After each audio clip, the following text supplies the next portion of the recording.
The screen displayed the Tower of Trials, loading the challenge of the 100th floor. A radiant, winged angel emerged amidst a horde of menacing, ravenous beasts. You stubborn fools, struggling is utterly futile. The protagonist smiled confidently before the game interface. I am truly standing at the very finish line of the 100th floor. The top-ranking player in Summoner's Battle, Divine Jinnu, that is none other than me. Known simply as the Summon Game. A forgotten, obscure title where only the most hardened veterans lingered, drawn by its brutal difficulty. What does the competitive ranking even matter anymore? After all, the top spot belongs to Divine Jinnu anyway. I heard Divine Jinnu is a free-to-play player. How is he so insanely good? Divine Jinnu's monthly arena performance is pure madness. He broke the record for the fastest clear again this month. Terrifying. Is he hacking? How could anyone clear the Chaos Labyrinth in just 47 seconds? Don't insult that absolute god. It'd be quicker to just turn myself into one of his summons. By establishing records that no one could ever hope to reach, I had become a living legend within this game. White Heaven, of the One Heaven 5 Emperors who had reached the 70th floor of the Tower of Trials, sent a message. Hey, brother Divine Jinnu, you busy? Still stuck on the 99th floor? He silently retorted. I cleared the 99th floor lifetimes ago. What's the matter? Is something wrong? Indeed, Divine Jinnu was a figure of such immense stature that even the highest-ranking players bowed in reverence. And yet, his fingers swept swiftly across the glowing phone screen. Apologies, but I am a bit occupied at the moment. Staring down at his phone, a self-deprecating smile touched his lips. Once I conquer this stage, I am quitting this game for good. The harsh truth is, my real life is an absolute disaster. I have been enslaved by this game for an entire decade. No college degree. I don't even have a decent job like everyone else. My parents have never uttered a word of complaint, but their hearts must be bleeding in silence. Therefore, I will abandon this wretched game to rebuild my life. I am already 24 years old. It is time I started living like a normal human being. And so, to prepare for this new chapter of my life, his resolute gaze reflected on the dark screen. And to grant the name of Divine Jinnu the perfect farewell. 2 guardian angels drew their bows, poised for battle. I will conquer this final stage, then log out forever. He shouted aloud to activate his ultimate skill. Summoning window. The inventory interface materialized, overflowing with countless rare beast cards. White Heaven, of the One Heaven 5 Emperors who had reached the 70th floor of the Tower of Trials, sent a message. He must be busy. Rachel, the second-ranked player of the entire server, replied. He never reads his messages anyway. Just wait a while. He summoned a colossal cetacean. White Whale. Ultimate skill activated. The White Whale has been summoned. Rachel's next message popped up, brimming with curiosity. By the way, if he actually reaches the 100th floor this time, the angel drew its bow, unleashing a shaft of brilliant light that hurtled straight toward the protagonist. Has it really been exactly 10 years? The arrows instantly slammed into the wall of ice he had conjured in the blink of an eye. He gritted his teeth in sheer tension, sweat trickling down his cheek as he poured every ounce of his strength into sustaining his defense. Genos, of the One Heaven 5 Emperors who had cleared the 70th floor of the Tower of Trials, exclaimed, "This is pure madness. He's insane." Sugoi, also of the One Heaven 5 Emperors, replied immediately, "The only reason I've clung to this game for so long is to witness the climax of the 100th floor." A massive wave of violet energy erupted with violent force, blasting the winged creatures far backward. The 2 guardian angels, clad in resplendent golden armor, exchanged a wary glance, shaken by the catastrophic power of the intruder. Suddenly, 2 critical strikes tore through their defensive armor, impaling both angels through the abdomen in the blink of an eye. The protagonist stood tall amidst the battlefield, the small whale he had summoned floating right above his head. His gaze was cold and resolute, betraying not a single flicker of hesitation before the trials of this 100th floor. One Heaven 5 Emperors, Sugoi marveled. Wow, God Jinnu is always so amazing. One Heaven 5 Emperors, Baekjeon, who had also cleared the 70th floor, messaged hesitantly. But he immediately followed up with another question. Have you guys seen the notification yet? The giant red dragon prepared to unleash a furious breath of fire. At the exact same time, One Heaven 5 Emperor's Moscow man sent a message asking, "Does that notification say a new world will open up if the 100th floor is cleared?" The blazing flames incinerated everything in their path, rushing directly toward the male protagonist who stood alone below. His pupils contracted, vividly reflecting the oncoming aura of destructive fire closing in on him. Instantly, he swung his arm to summon the Azure Dragon, a colossal water dragon that coiled and surged upward to meet the attack. Opening its maw, the water dragon unleashed a powerful torrent of water, completely extinguishing the enemy's savage flames. Back in the chat, Baekjeon wondered, are they restructuring the game? What is that supposed to mean? The second-ranked player, Rasen, offered an opinion. It's probably just marketing hype. I highly doubt the dev team even expected anyone to beat the 100th floor. Amidst the blinding light of the magic explosion, Baekjeon sent another cryptic message with a chuckle. Or perhaps, Baekjeon continued with a warning message. The real world will change. Baekjeon firmly declared in his final message, reality will become the world of summoners. A cataclysmic explosion of brilliant golden light engulfed the entire area, marking the decisive blow. A shimmering golden notification flashed on the screen. Congratulations on conquering the 100th floor of the Tower of Trials. In the middle of a crowded intersection, Baekjeon, who raised his phone high and yelled in sheer excitement, I cleared it! He laughed out loud in absolute ecstasy. I finally cleared the game. Passers-by watched him with concern, whispering among themselves, what's wrong with that guy? He must be crazy.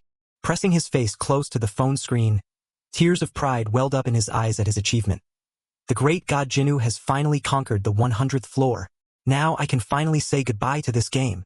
Alright, time to brag to the veterans before uninstalling the game. Suddenly, the surrounding atmosphere shifted, prompting everyone to look up in bewilderment. Huh? What is that? A strange blue light abruptly beamed straight down from high above. In the sky above the city, a massive virtual notification window appeared with the words, the 100th floor of the Tower of Trials has been cleared. The crowd fell into utter panic at this bizarre phenomenon. What on earth is that? Across the sky, more words continued to appear. The beta test has now ended. Cold sweat dripping down, Jinwoo could not believe his eyes as he saw the familiar interface manifesting in the real world. Why is there a game window floating over there? Immediately after, countless red scrolls rained down from the sky, blanketing every street. A curious schoolboy picked up the scroll, leaving his female companion utterly bewildered. What on earth is happening?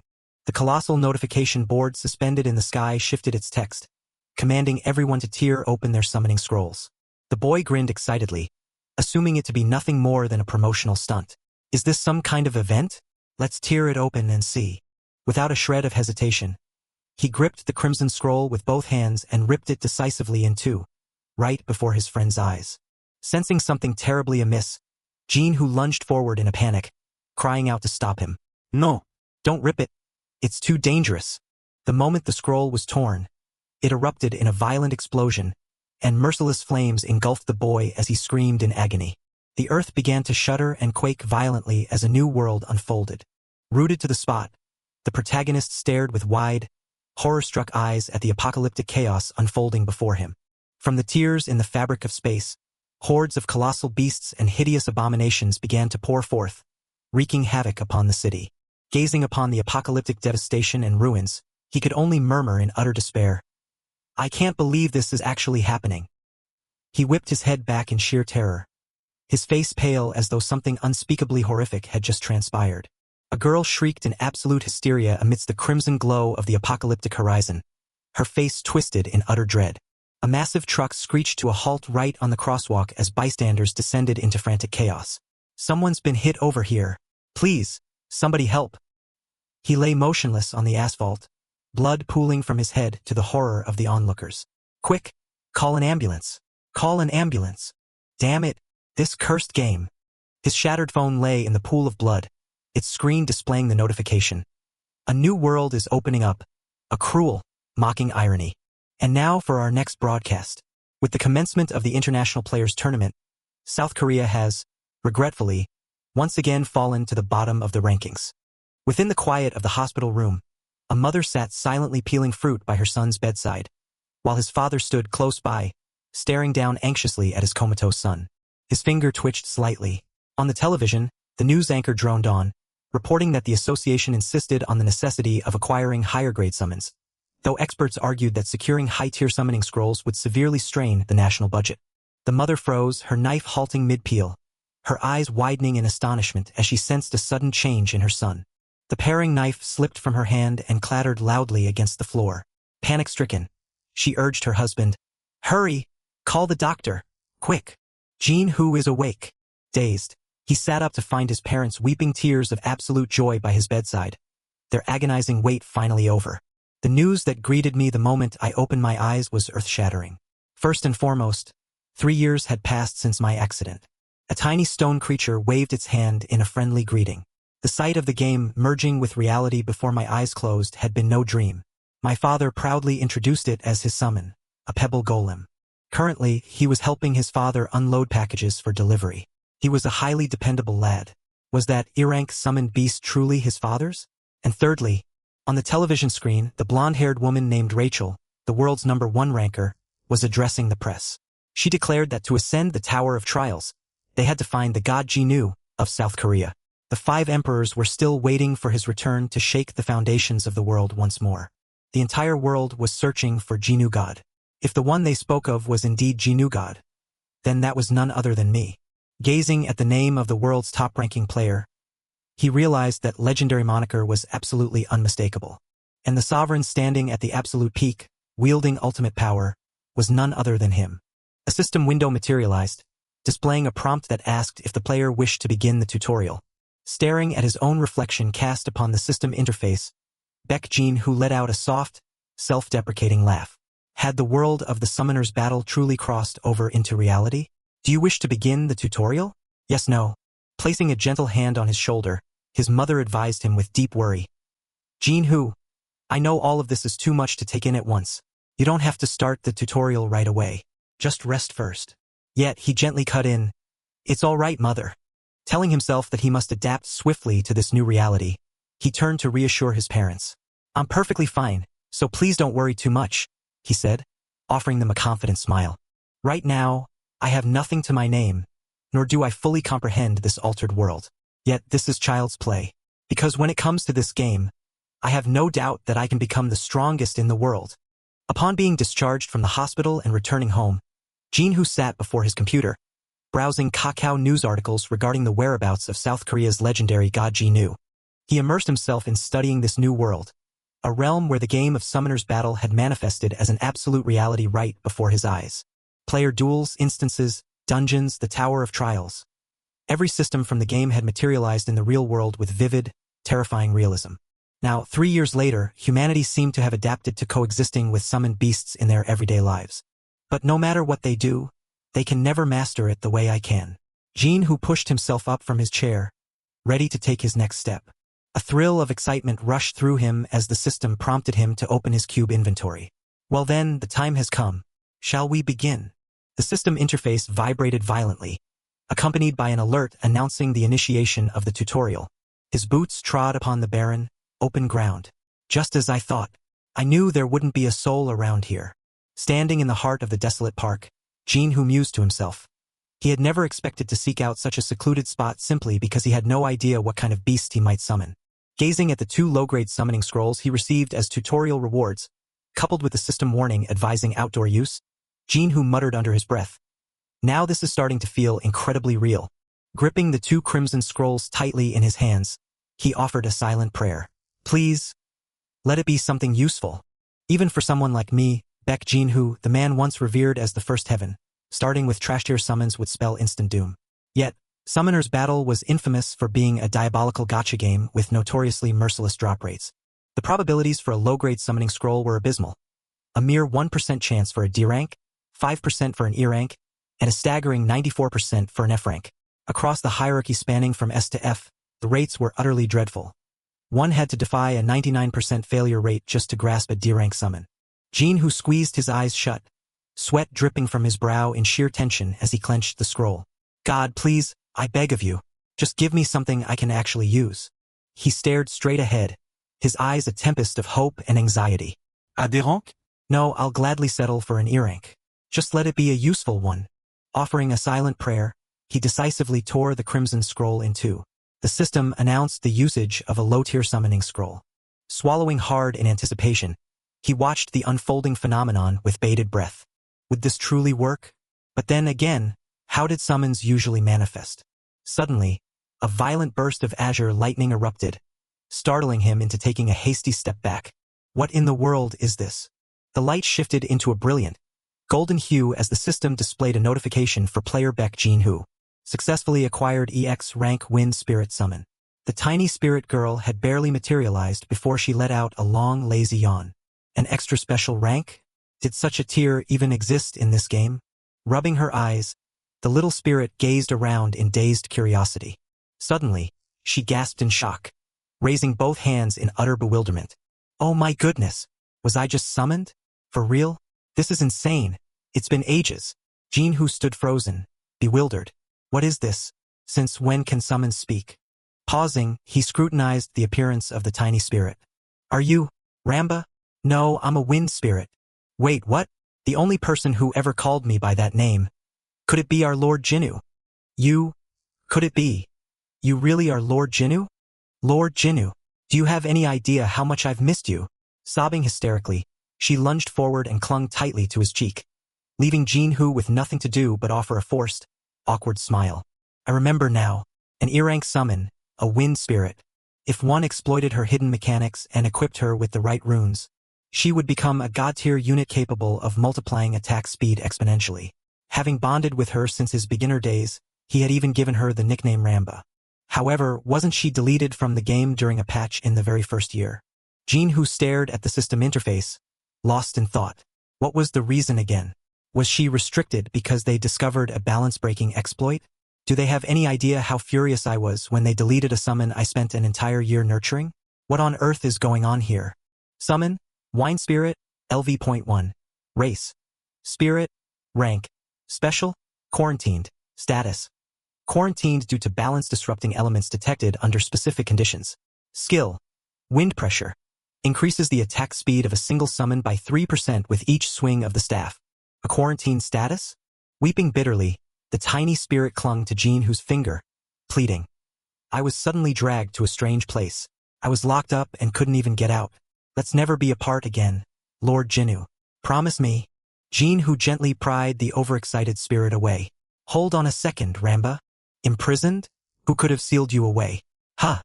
Ramba scratched her head in bewilderment, struggling to sift through her memories. Well, what was it again? I mean...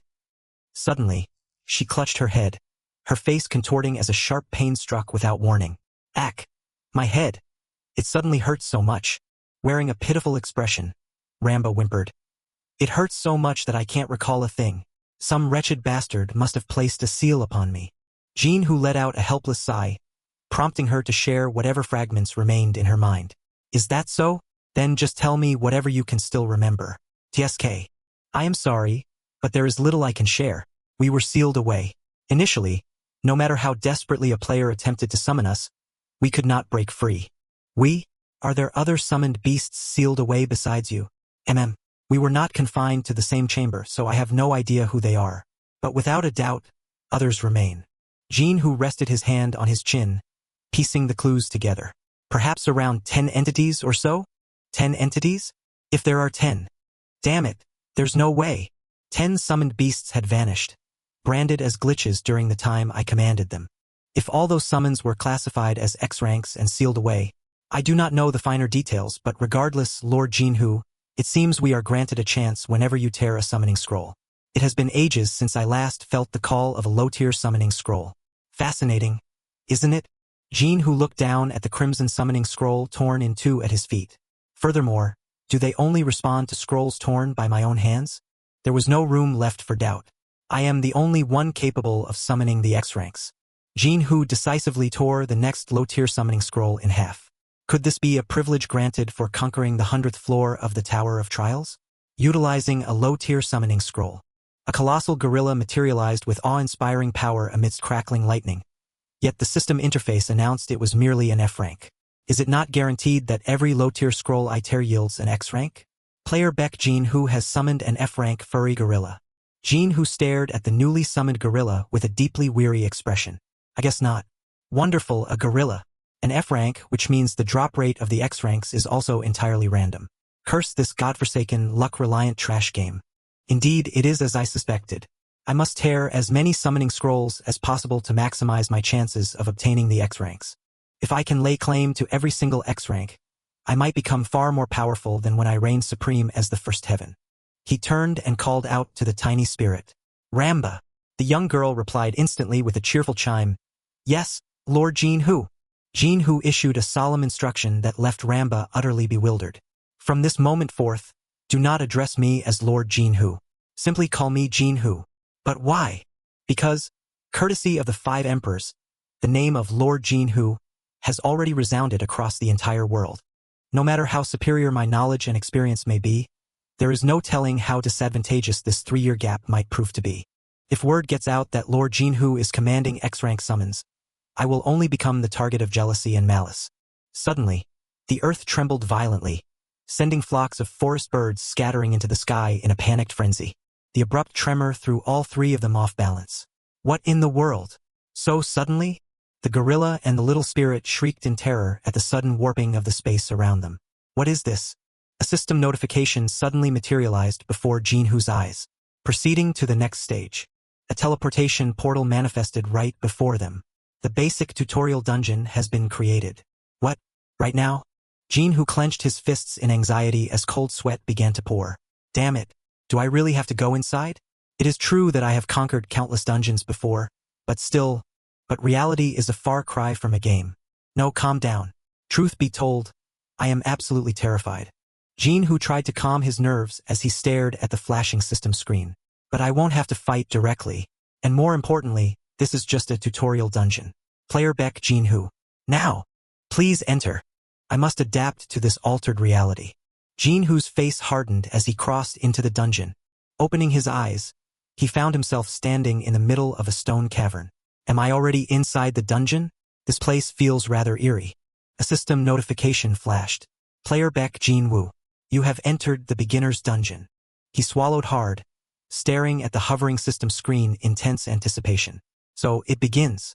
To engage in combat within the dungeon, you must form a party of summoned beasts. The maximum number of summoned beasts per party is 5. The system presented a choice. Do you wish to assign the E-rank Wind Spirit and F-rank Shaggy Gorilla to Party 1? Yes, no. Jinwoo stood with his arms crossed, lost in thought. Normally, to maximize the chances of a successful raid, one would fill the roster with all 5 summoned beasts. Entering with only 2 summoned beasts sounded reckless, but with the right strategy it was far from impossible. I've cleared this place thousands, tens of thousands of times already. Jinwoo's finger tapped the yes button on the screen with absolute resolve. The entire route to clear this stage is already mapped out in my head. The E-rank Wind Spirit and F-rank Shaggy Gorilla will now be automatically summoned. Jinhu walked through the dark cavern, the tiny spirit fluttering by his side. Let's see. The monster in this tutorial dungeon will definitely be... Suddenly, a low, menacing growl reverberated from the shadows, jolting Jinhu. His eyes widened in sharp vigilance. A ravenous gray wolf is lurking nearby. Defeat the wolf and escape the cavern. An F-rank gray wolf. Suddenly, bursts of brilliant golden energy erupted beneath Jinhu's feet. A golden light enveloped Jinhu's entire body, forming a steadfast barrier. A protective shield has been generated for the player. Jinhu gazed at the shield surrounding him with immense satisfaction. So, the player protection system from Summoner's Battle had been perfectly applied. But since this was reality, warning. You will perish if you are attacked by a summoned beast without an active protective shield. If I fail, it won't just end with a simple game over. A ferocious gray wolf with glowing crimson eyes stepped out from the darkness, bearing its menacing fangs and claws. Jinhu pointed forward with resolve, commanding the giant gorilla to charge straight at the enemy. Shaggy, go! The shaggy gorilla roared in defiant challenge at the gray wolf. It's way too slow, but Jinhu had already anticipated this. He immediately called out, Ramba!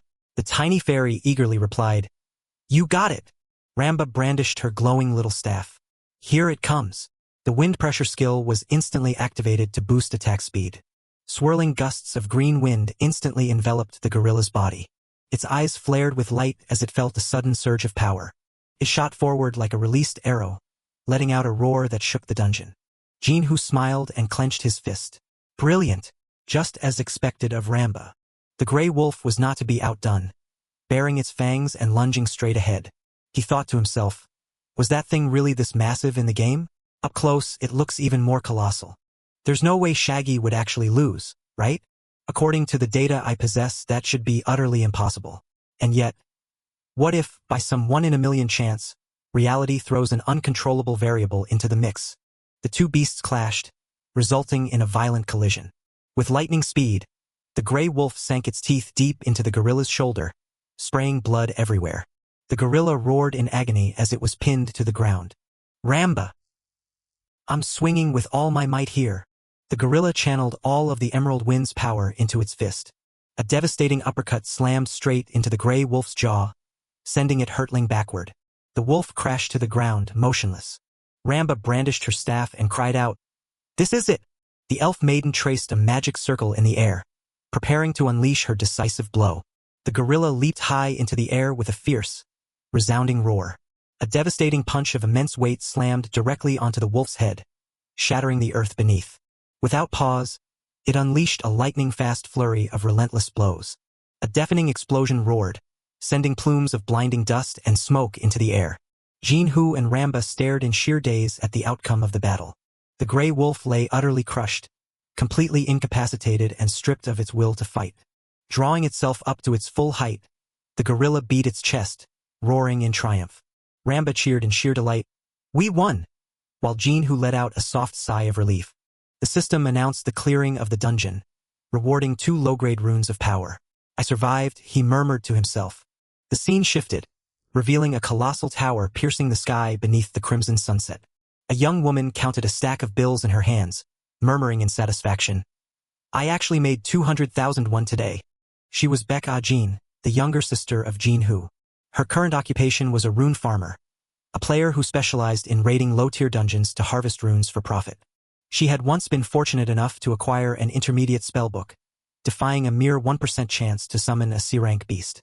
Thanks to that night goblin, she secured a steady stream of income. Suddenly, the phone in her pocket began to vibrate. Seeing Jinhu's name flash across the screen, she wondered in surprise, "Is my brother actually calling me?" Answering the call, she asked with delight, "Have you been discharged from the hospital already?" "Yeah," he replied. "Dad mentioned you've been selling runes lately?" Hearing this, a vein popped on her forehead in sheer irritation. "Selling runes? How crude. I am a rune farmer." Ajin shrieked into the phone. "Why do you have to make it sound so vulgar?" Startled, Jinhu pulled the phone away from his ear. "You nearly gave me a heart attack." He hastened to placate her. "Fine, rune farming. Anyway, do you know where the synthesis center is? Dad said you would." She hesitated. "The synthesis center? That place. Of course, it's located in the player district," she stated firmly. Upon the emergence of the Tower of Trials, humanity required a dedicated sanctuary to manage their summoned beasts. Thus, the player district was born. Now, the dungeons, the synthesis center, the enhancement center, everything revolved around the colossal tower. Inside a quiet cafe, sitting across from him, Ajin asked with curiosity, "You know that Jamsil Tower and Houndy Tower have transformed into Towers of Trials, right? Though it varies by nation, in Korea, the Towers of Trials have only manifested in those 2 locations. That is why the player zone you seek is only found there." Jinhu nodded slightly. "I see." He fell into deep thought. Still, if these facilities exist to aid in conquering the Towers of Trials, it is only natural they were built nearby. His sister asked inquisitively, "By the way, brother, what rank did your summons turn out to be? Rank F or rank E?" Jinhu replied nonchalantly, "1 rank E and 1 rank F." She gasped. "Wow, really? The acquisition rate for a rank E summon is only about 5%, you know." Jinhu scratched his head with a wry smile. "Is that so? I guess luck was on my side." Inwardly, he thought, "Forgive me, little sister, but that is a lie." Changing the subject, he said, "At any rate, I will need your help. I want to adapt to this system as quickly as possible." He declared confidently, "I will give you allowance in the future." Ajin teased.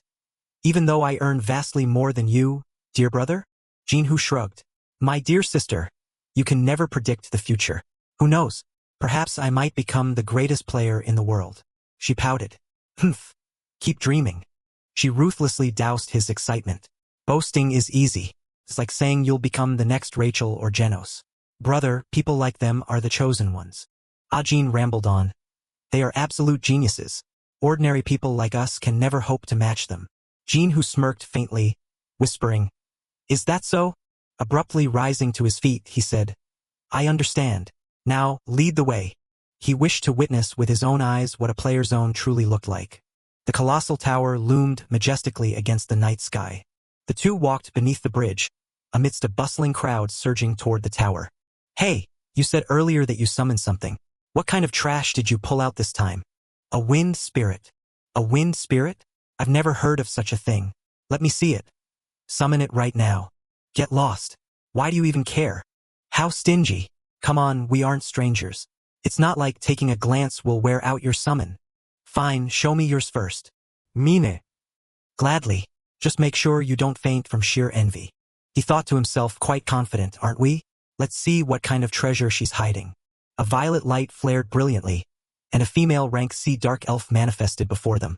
Jean, who froze, turning ash-gray, his face completely crestfallen. What's with that lackluster reaction? Perhaps you didn't hear me clearly, but rank C is essentially on par with high nobility. Oh, right, nobility.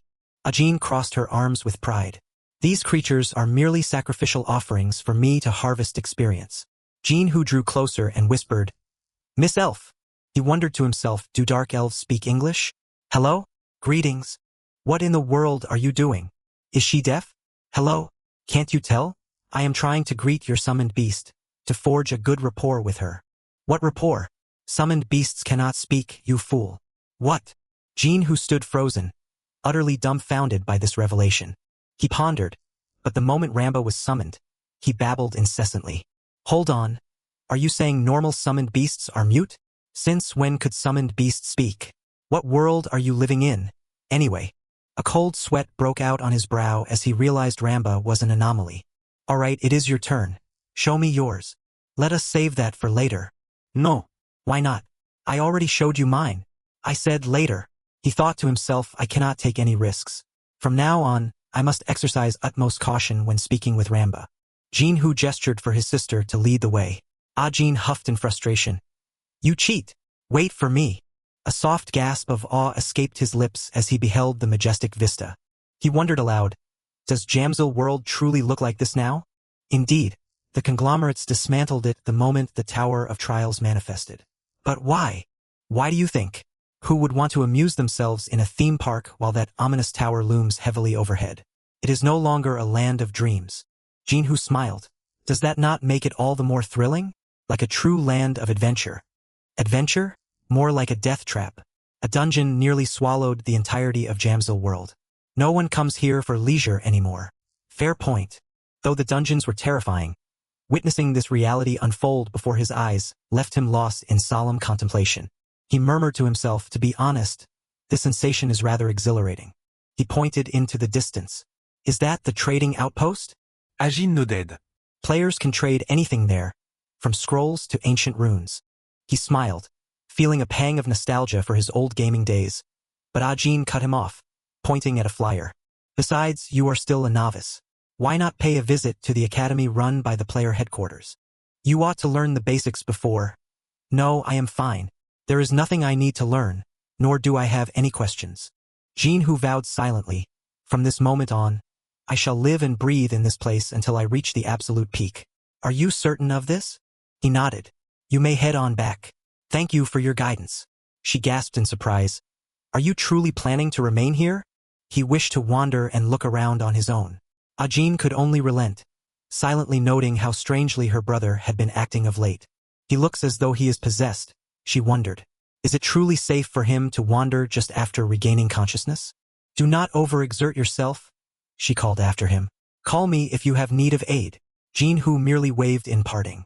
He slipped into a deserted corridor. Scanning his surroundings, he murmured to himself, this place should be secluded enough. Ramba! The tiny sprite materialized. She soared upward, calling Jean, whose name in sheer delight.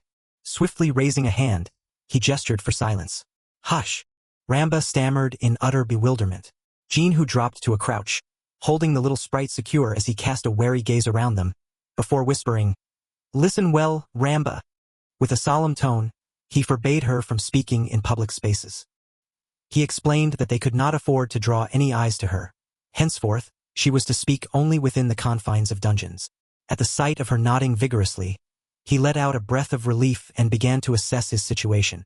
He pondered, I require some starting capital to begin grinding the dungeons. His bank account displayed a dismal balance of a mere 12,501. He let out a weary, dejected sigh as he stared at the screen. The image of falling banknotes on the screen was a grim testament to his current state of deadlock. He clutched his head in utter helplessness. Even factoring in his accident, how could his fortune have dwindled to almost nothing? Taking up a part-time job now would be an egregious waste of time. The thought of his mother, worn down by the grueling labor of washing dishes for hire, flashed through his mind, and he instantly banished any notion of begging for their aid. His father, too, braved the harsh elements to perform grueling labor at construction sites. They had worked up to 3 jobs just to keep a roof over their family's head. Asking them for money now is not the act of a son, he admonished himself, but that of a parasite. Determination hardened Jin-Hoo's features. I once started with absolutely nothing. I can certainly rise from the ashes again. In his mind's eye, a radiant royal crown materialized, the proof of his legendary title as a master who had never spent a single coin on microtransactions. That game was designed to bleed its players dry, yet I still scaled the absolute peak without spending a single copper. His gaze burned with fierce resolve. I will carve my own path to the summit once more. Suddenly, his phone chimed with a notification of a 500,001 transfer. His eyes widened in sheer disbelief. Where did this money come from? He wondered. Is it some kind of novice starter pack? A message from Mother. My son, I heard from Ajin. I know you would never ask for money, so please accept this. His heart wavered as he stared at the message, a lump rising in his throat. Mother! She had suffered so much to raise him, and she herself was struggling. Why must she do this? Her frail hand squeezed his tightly. Jin-Hoo, my son. Mother is right here. So please, open your eyes and return to me. Choking back his tears, he whispered, Thank you, Mother. Clenching his fist with resolve, he vowed, Please wait for me. I will surely rise to greatness. I will ensure our family lives in wealth and glory. The world has kept spinning for the past 3 years. If I want to catch up, I cannot afford to waste a single second. To become the absolute best, I must act the part. I need to grind the dungeons to gather the materials required to advance my strength. Which means, player Beck Jin-Hoo purchased 3 low-grade summoning scrolls. He tore open the first scroll. First, I need to build a lineup. Player Beck Jin-Hoo has obtained an F-rank mud monster. Player Beck Jin-Hoo has obtained an F-rank horned butterfly.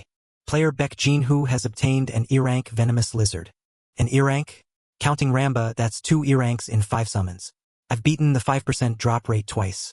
Besides, a venomous lizard is highly valuable in the early phase. Looking at the F-rank beasts, he clicked his tongue. Well, whatever. They'll make decent cannon fodder for now. Good. This is enough to form a lineup. Summon, swap runes, fight and level up. Grinding runes, hunting, tearing scrolls. I've ground enough to last 10 lifetimes.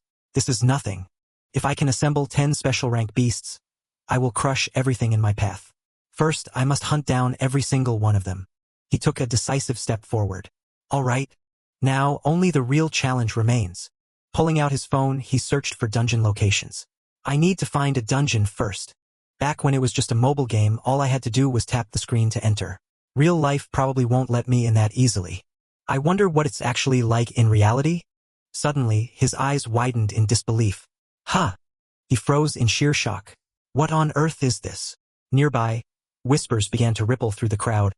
Wait, is he using the player area all by himself? His face drained of color, his hands trembling violently as he read further. Even though I already have a summon, the screen of his phone displayed, Today, we shall learn how to enter the dungeons. But first, did you know that simply possessing a summon does not guarantee entry? Can I not enter, then? Dungeon gates manifest at random, regardless of location. You can gauge a dungeon's difficulty by the energy it radiates. But the regulations have changed. Mister, we want to enter the dungeon. Is it really not allowed? Only those officially registered as players are permitted entry. Please, let us through. No. Jin-Hoo sank heavily into his seat, clutching his head in utter helplessness. My luck is truly wretched. Why did I have to awaken right after the laws were rewritten? A small, gentle hand patted his shoulder. Ramba cheered him on with bright enthusiasm. Jin-Hoo, hang in there. Looking at the little girl, Jin-Hoo let out a soft smile. He reached out to gently stroke her head in gratitude. Thank you, Ramba. Right then, the phone in his pocket suddenly vibrated with an incoming call. Ha! He pressed the phone to his ear, answering the unfamiliar call in the dead of night. Hello. Ajin, sprawled across her bed, spoke into the receiver. What time are you coming home? Mom wants to know what you want for dinner tonight.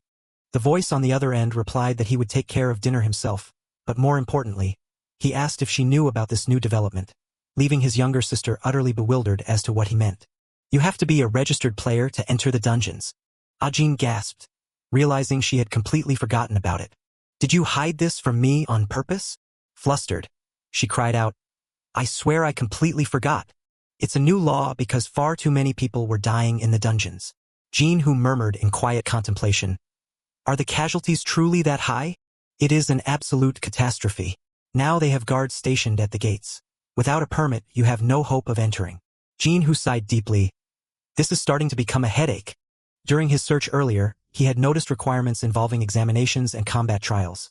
Even the registration process seemed immensely tedious, leaving him to wonder if all this bureaucracy was designed to strictly regulate the number of players. If everyone were to become players, blinded by the lure of sudden wealth, the very fabric of society would undoubtedly collapse under the weight of insatiable human greed. Ajin suddenly remembered to add details about the ranking system. Intrigued, Jin-Hoo asked, a ranking system? She explained that the system ranks the top 100 domestic and international players annually. Gazing at the global leaderboard, where the female summoner Rhin reigns supreme at the top, she sighed in sheer disappointment, for their own nation did not even appear on the list. If only the legendary god Jinnu were to appear, our nation's ranking would surely skyrocket. Hearing his own alias mentioned, Jin-Woo broke into a cold sweat. He could only mumble an awkward response to brush it off, before hastily giving his thanks and hanging up. The call ended. He stood in silence alongside Ramba, his mind tangled in a web of thoughts about this world. Everything is prepared now, he murmured to himself. I should rest for today. Early the next morning, inside the cozy warmth of the kitchen, his mother was busily preparing breakfast, while his father leisurely read the newspaper. Hearing a sound, the father looked up toward the doorway. Seeing his son fully dressed and carrying a backpack, the father asked in surprise how he was already awake when it was barely 6 in the morning. Jin-Woo softly replied that he had to leave early. Rushing out from the kitchen, his mother anxiously urged him to at least eat a few rice balls before leaving, but he gently declined, assuring her that he would be fine. As he tied his shoelaces, Jin-Hoo's hands suddenly froze, overcome with emotion. Turning back to face his parents, who were watching him intently, he called out softly, Father, Mother, I am sorry for only showing you my shortcomings all this time, and thank you both. I'm heading out now. That boy, making us feel so sentimental. Honey, do you think our Jin-Hoo will really be all right? The mother stood by the window, her eyes filled with deep anxiety, while the father gently patted her shoulder in consolation. Don't worry too much. These days, the government even conducts safety training courses. Let's eat breakfast quickly so we can get to work. Please take care, Jin-Hoo. A brilliant light enveloped the ancient summoning scroll, ushering in an era where all of humanity could become players. Cold death certificates piled up one after another. Among them, South Korea drew attention in the early days due to an exceptionally high mortality rate within the dungeons. The reason was a young man cheering in excitement amidst weak beasts. It was a form of protagonist syndrome born of greed. They were utterly consumed by the delusion that they were the main characters of a fantasy world, only for their cold corpses to lie in pools of blood beneath the claws of dark beasts, losing their lives in reckless attempts to conquer the dungeons. Newspapers continuously broadcasted the grim news. Men in their 20s perish in dungeons. How will their bodies be recovered? South Korea, once a gaming powerhouse, plunges into the abyss. Mr. One and 4 others meet their demise in a dungeon. Foreign media analyzed that because South Korea had lost far too many talents during this period, the former gaming powerhouse remained stuck at the very bottom of the rankings. Standing in the middle of the crowded registration hall, Jin-Hoo stared intently at his phone screen. To think that the cause of so many deaths was merely a delusion, he let out a soft sigh. Not that I have any right to judge, having been obsessed with this game for 10 long years myself, but frankly speaking, it sounds a bit pathetic. Do they know no fear? A voice from the reception desk shattered his train of thought. Next in line, please. Ah, yes. Here is my application. Very well, your registration is complete. Excuse me, but how many people can actually obtain player status? The female clerk smiled as she explained, only the 50 who pass the final exam can claim the title of player. A cold sweat broke out as he thought to himself, but there are over 1,000 people behind me right now. This is going to be far from easy. Jinhoo's steps were resolute. And yet, he pushed through the dense crowd, his gaze unwavering. If I cannot even overcome this. A confident smirk played on Jinhoo's lips. Then how could I ever be worthy of the name, the first heaven? Inside a luxurious cafe, patrons sat in peaceful relaxation. A thick folder was slammed onto the table. To think we can only select 50 from this massive crowd. Park Chang-suk, chief examiner of the headquarters, let out a weary sigh. We must expand the recruitment if we are to have any chance of unearthing true talent. A sudden, violent explosion shattered the air, sending debris flying. Regardless, nothing ever goes right because of those fossilized elders in the back room. Screams of terror erupted. Startled, Chang-suk whipped around. What in the world is that? Heavy, powerful footsteps shook the ground, followed by a chilling voice. Well, hello there, Chang-suk. You seem rather leisurely for someone who slaughtered my brothers. He gritted his teeth, cold sweat dripping down his face in the presence of his nemesis. You lunatic! A colossal branch slammed down, fracturing the floorboards and sending a massive shockwave through the room. Chang-suk instantly summoned his pets, bracing himself for battle. Cowering civilians trembled behind the chairs. The syndicate and the headquarters, why here of all places? Jinhoo cast a sideways glance toward the unfolding chaos. Ha! Two opposing forces faced off amidst the wreckage of the cafe. What on earth is going on? Jinhoo let out a heavy sigh as his peaceful morning was shattered. What kind of crazy situation is this? Mass panic ensued. What is happening all of a sudden? What should we do? We're not going to die, are we? Why did a syndicate have to show up now of all times? It'll be fine. Look, that's Park Chang-suk. They call him the Yaksha, the syndicate crusher. Jinhoo furrowed his brow in skepticism as he overheard the chatter. The syndicate leader crossed his arms, basking smugly in the terror of the crowd. A syndicate? Are they seriously using summoned beasts for petty thug work? This is an emergency. Everyone, summon your beasts and deploy protective barriers immediately. Jinhoo softly called Ramba's name as he saw the young elf emerge from behind the protective barrier. The elf tilted her head in confusion, looking around with curiosity. Just as Ramba was about to speak, a finger was instantly pressed to her lips, silencing her with a quiet shoo. Leaning close, Jinhoo whispered a reminder that they had agreed she must not speak in public, prompting Ramba to nod vigorously in apology.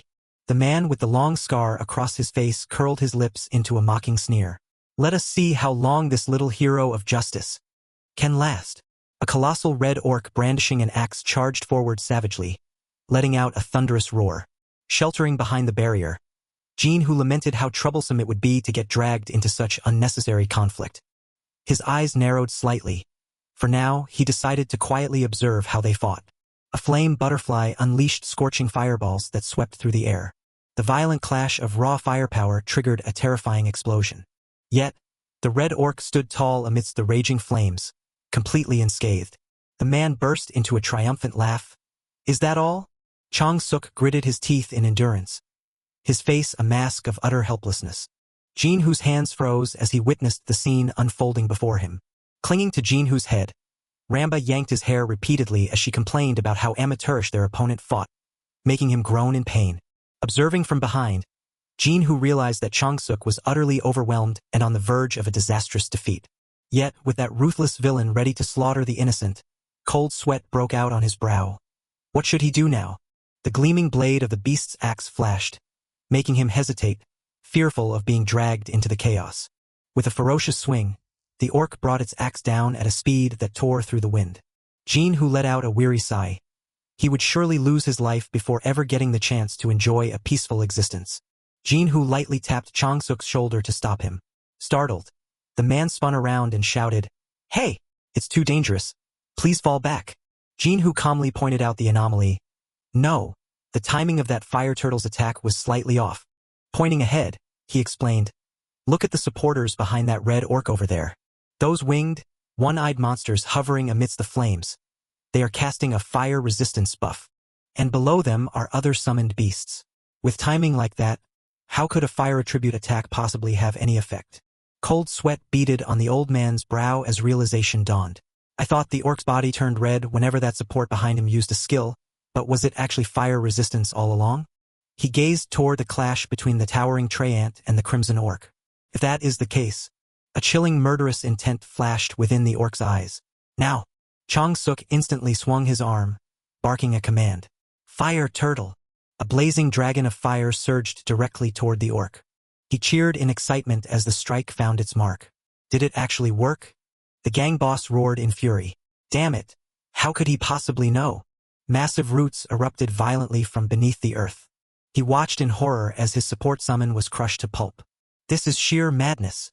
The fire turtle continued to spit forth cascading fireballs, engulfing the entire battlefield. The inferno erupted, swallowing the enemy within a sea of flames. Jin-Hoo silently watched the fading beams of light that signaled the destruction of the enemy's summon. This cannot be. Trembling, he activated his shield as a silhouette loomed closer. Wait, just a moment. He collapsed to his knees, weeping and begging. I will confess. I surrender. I was wrong. In sheer terror, he glanced back as a colossal shadow draped over him. Bound tightly by massive vines, the criminal pleaded in desperate fear. Please, spare me. I will never join the gang again. But Chang-suk barked coldly. Silence. You well know that gang members face summary execution. His eyes widened in terror, tears streaming down his face. No. He snapped his fingers to give the signal. Isn't that right?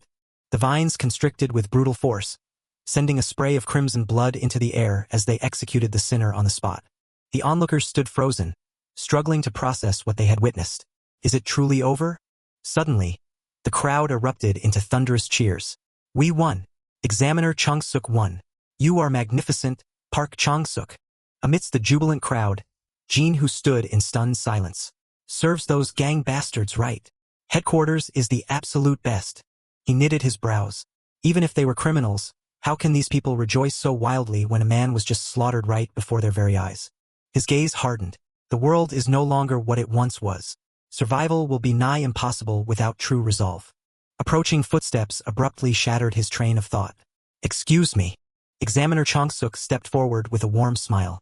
Thank you so much for your aid earlier. I am Chang-suk, from the player headquarters. The two exchanged a firm handshake. It was thanks to you that we apprehended the terrorist. Jin-Hoo offered a humble reply. Oh, it was truly nothing. The examiner pressed further. I wish to reward you properly. May I ask which guild you belong to? Jin-Hoo hesitated for a brief moment. About that, I have not yet registered with the headquarters. Will that be an issue? The examiner's eyes widened in sheer disbelief as he thought.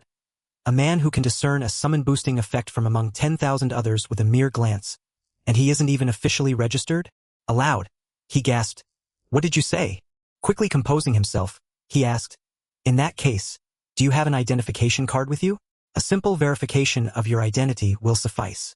Jin-Hoo nodded. Yes, of course. He handed over the card bearing the name Baek Jin-Hoo to the examiner. Here you go. A satisfied smile graced the examiner's face. Once we verify your background information, your reward will be issued in accordance with protocol. Jin-Hoo replied politely, I understand. He turned to leave with a light-hearted air.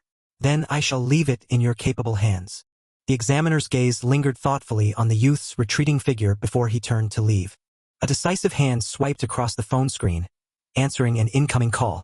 Turning around, he pressed the receiver to his ear. Yes, it is me. I have just sent some files your way. Investigate him for me. His name is Baek Jin-Hoo. Meanwhile, Jin-Hoo strolled leisurely down the street, with Ramba perched comfortably atop his head. A brilliant, azure sky cast its radiant light upon the towering skyscrapers of the city. He offered a cream bun to placate the little spirit. Here. Ramba's eyes gleamed with pure excitement. It must be quite frustrating being unable to speak, isn't it?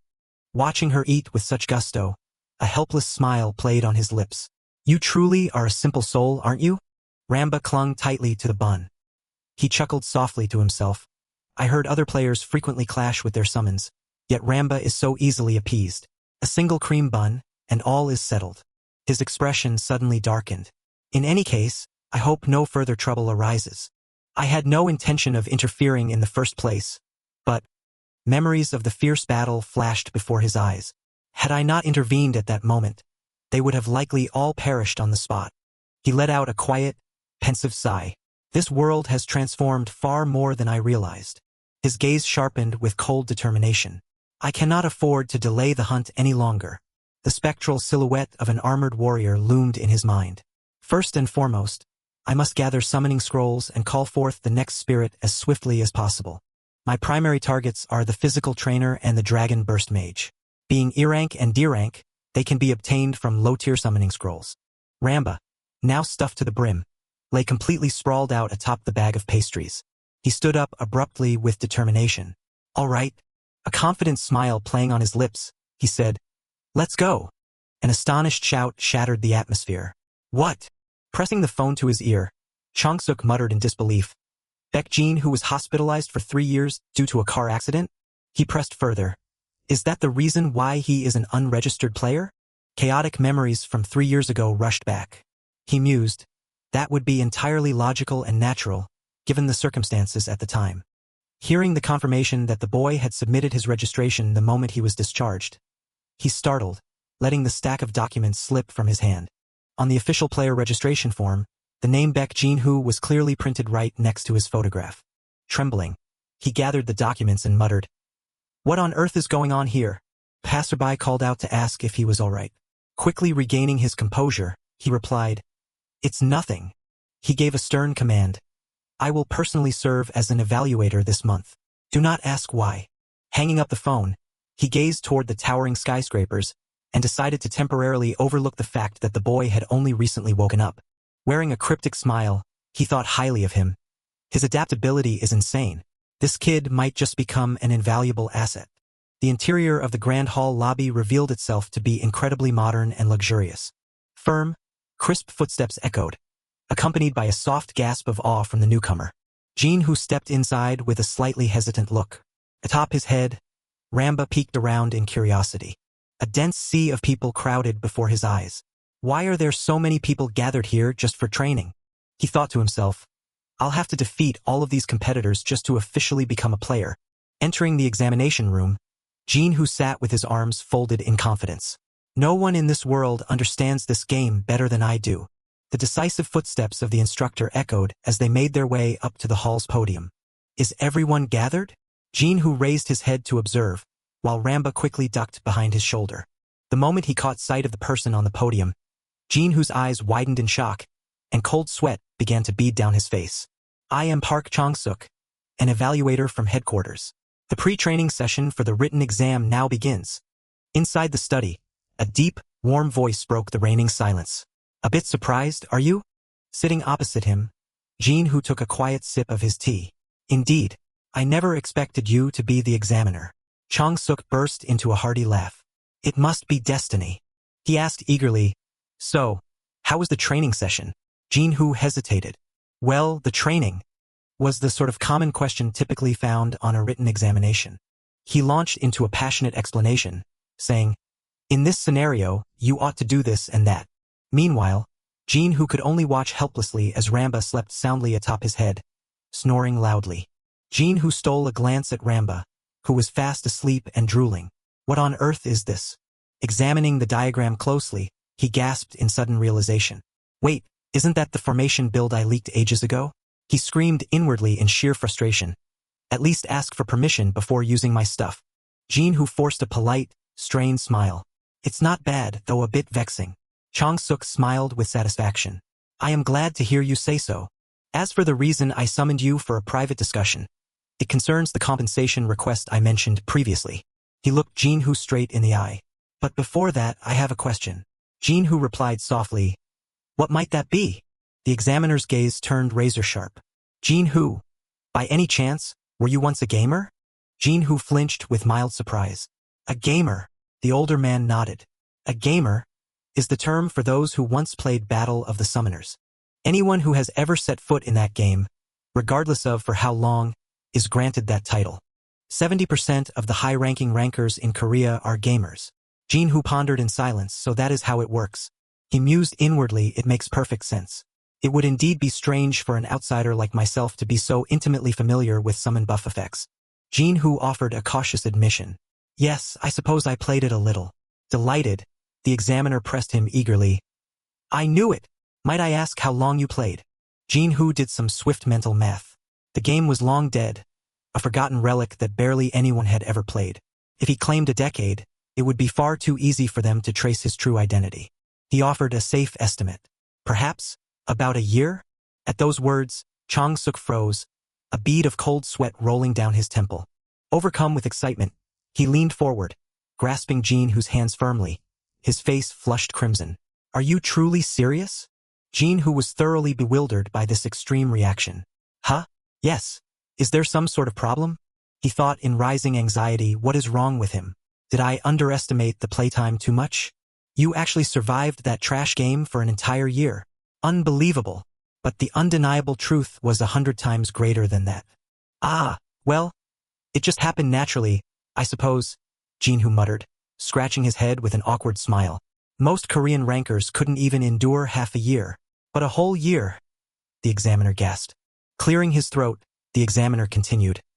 I have prepared 2 options of compensation for you. Choose whichever one you prefer. Jin-Hoo nodded. I understand. Raising a single finger, he declared, First, I shall use my authority to register you as an official player immediately. I will even personally guarantee you a position within the central headquarters. Resting his chin on his hand, Jin-Hoo maintained an air of cool indifference as the man presented the second option. A 5 million won reward.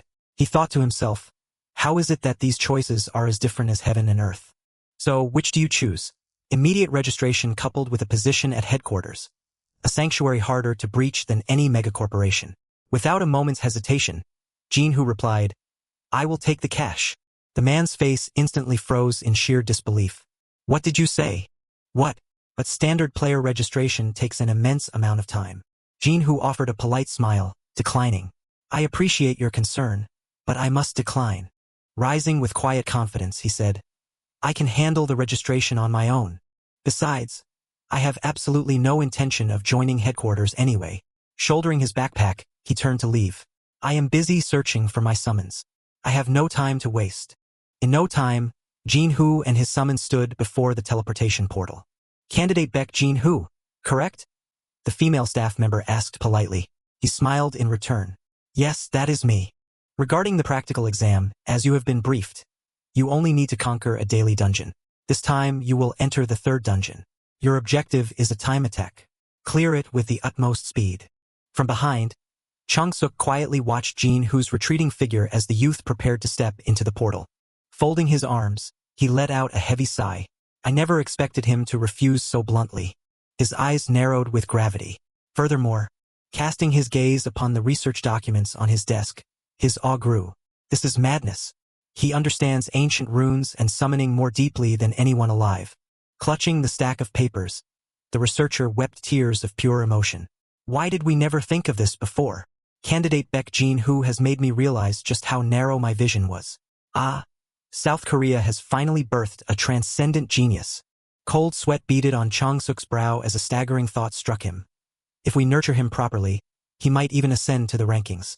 Is he truly that exceptional? He bit his thumb, lost in deep contemplation. That was the first time I have ever seen those arrogant professors react in such a manner. Should I have offered him far better terms? The briefing concludes here. You may now enter. Jin-Hoo strode forward with unshakable resolve. Very well. Gazing at the radiant portal, he murmured, Let's wrap this up quickly. The moment Jin-Hoo and his pet crossed the threshold of the portal, a shimmering golden barrier instantly enveloped his form. The system interface flashed. This chamber is teeming with poison slimes. Annihilate the slimes and escape the dungeon swiftly. Ramba, he called out. Raising her tiny staff high, the fairy spirit replied, Understood. I shall gather them up at once. The gorilla let out a deafening roar, activating a power-enhancing buff that sent their attributes soaring. Jin-Hoo recalled the layout. The 3rd dungeon is structured like a labyrinth. One must fight through the hordes of slimes and navigate the maze until the boss is confronted. It was a place where novices wasted all their time getting lost, ultimately resulting in a timeout. With a faint smirk, he spoke with absolute confidence. However, those mud monsters move incredibly slowly. Ignore them. Just keep going straight. Let's move. He thought to himself, I've grinded this dungeon so many times I'm sick of it. Navigating this place is child's play. Spotting a dark passage ahead, he cheered. There it is. The party dashed through the passage. Taking this shortcut will lead us straight to. Instantly, the system flashed a crimson warning. The boss has appeared. Jinhu grinned with sheer excitement. This is the first time we've seen it in the flesh, isn't it? Looming before them was a colossal, gelatinous beast wearing a crown. The Mud Monster King. Shaggy charge. Empowered by Ramba's speed buff, the gorilla let out a deafening roar and charged headlong into battle. Leaping high into the air, it raised twin fists enveloped in a radiant green aura and slammed them down upon the boss's head. The devastating impact unleashed a violent, emerald shockwave that swept through the entire surroundings. He thought to himself, just as I expected. There is a reason Ramba is so overpowered. The wind spirit's power enables the gorilla to unleash a flurry of punches at an unbelievable speed, leaving the foe to wail in utter helplessness. To think it could boost the attack speed of an F-rank pet to such an absurd degree. Crossing his arms, Jinhu watched the flawless synergy of his lineup with satisfaction.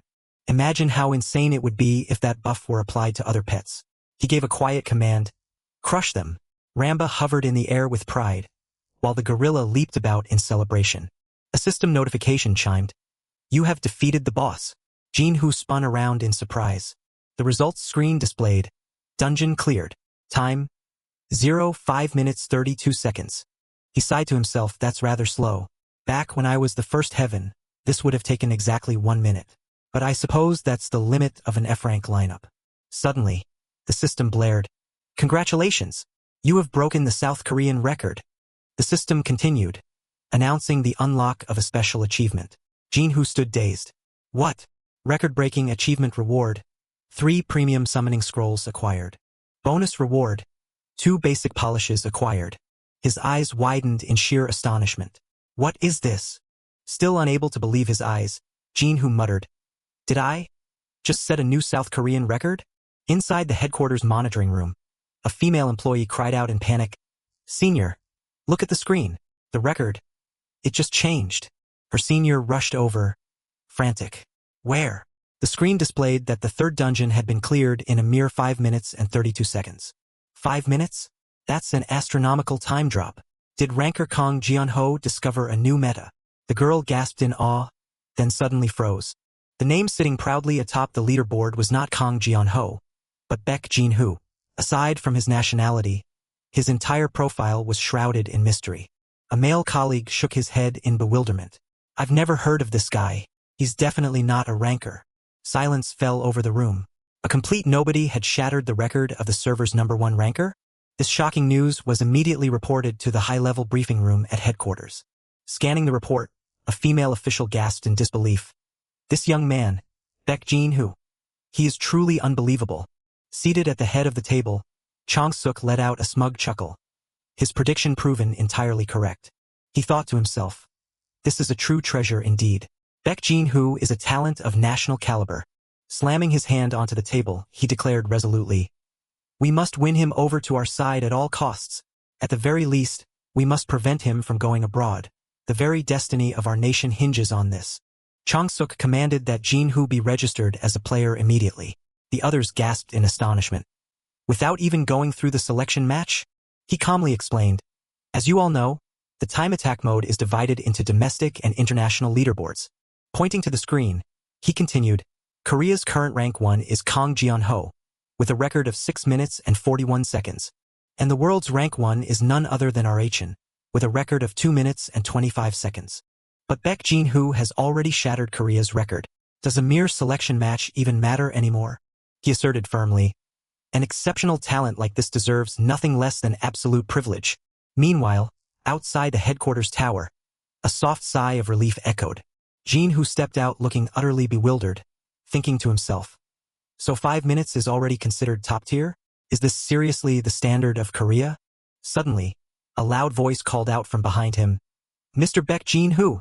Chong-suk ran over, waving enthusiastically. I have always wanted to meet you. This overwhelming eagerness made Jinhu feel rather pressured. Out of breath, he marveled. Your time attack record is absolutely astounding. How did you break the national record on your very first attempt? The third dungeon labyrinth is incredibly complex. After all, Jinhu could only offer a wry smile, thinking, this feels exactly like praising a fish for knowing how to swim. Cutting off his train of thought, he pulled out a card. Take this first. Jinhu asked in confusion. What is this? It is your player license. You have been granted special, immediate registration. since you have already proven your strength. Holding the license in his hand, Jinhu smiled and murmured to himself. Not bad at all. Suddenly, Changsuk hesitated, looking rather bashful. Forgive me, but would you mind? How on earth did you break that record? Hearing this, Jinhu gasped softly in mild surprise. Twirling the card between his fingers, he began to ponder how he should reply. He thought to himself, if I reveal my strategy right now, Korea's standing on the global leaderboard will surely skyrocket. But the real problem is what comes afterward. He began to envision himself sitting upon a throne of endless gold, hailed by cheering crowds, the great Lord Jinhu, or, in the absolute worst-case scenario, being captured and brutally interrogated to squeeze out every drop of information. Letting out a soft sigh, he slowly spoke.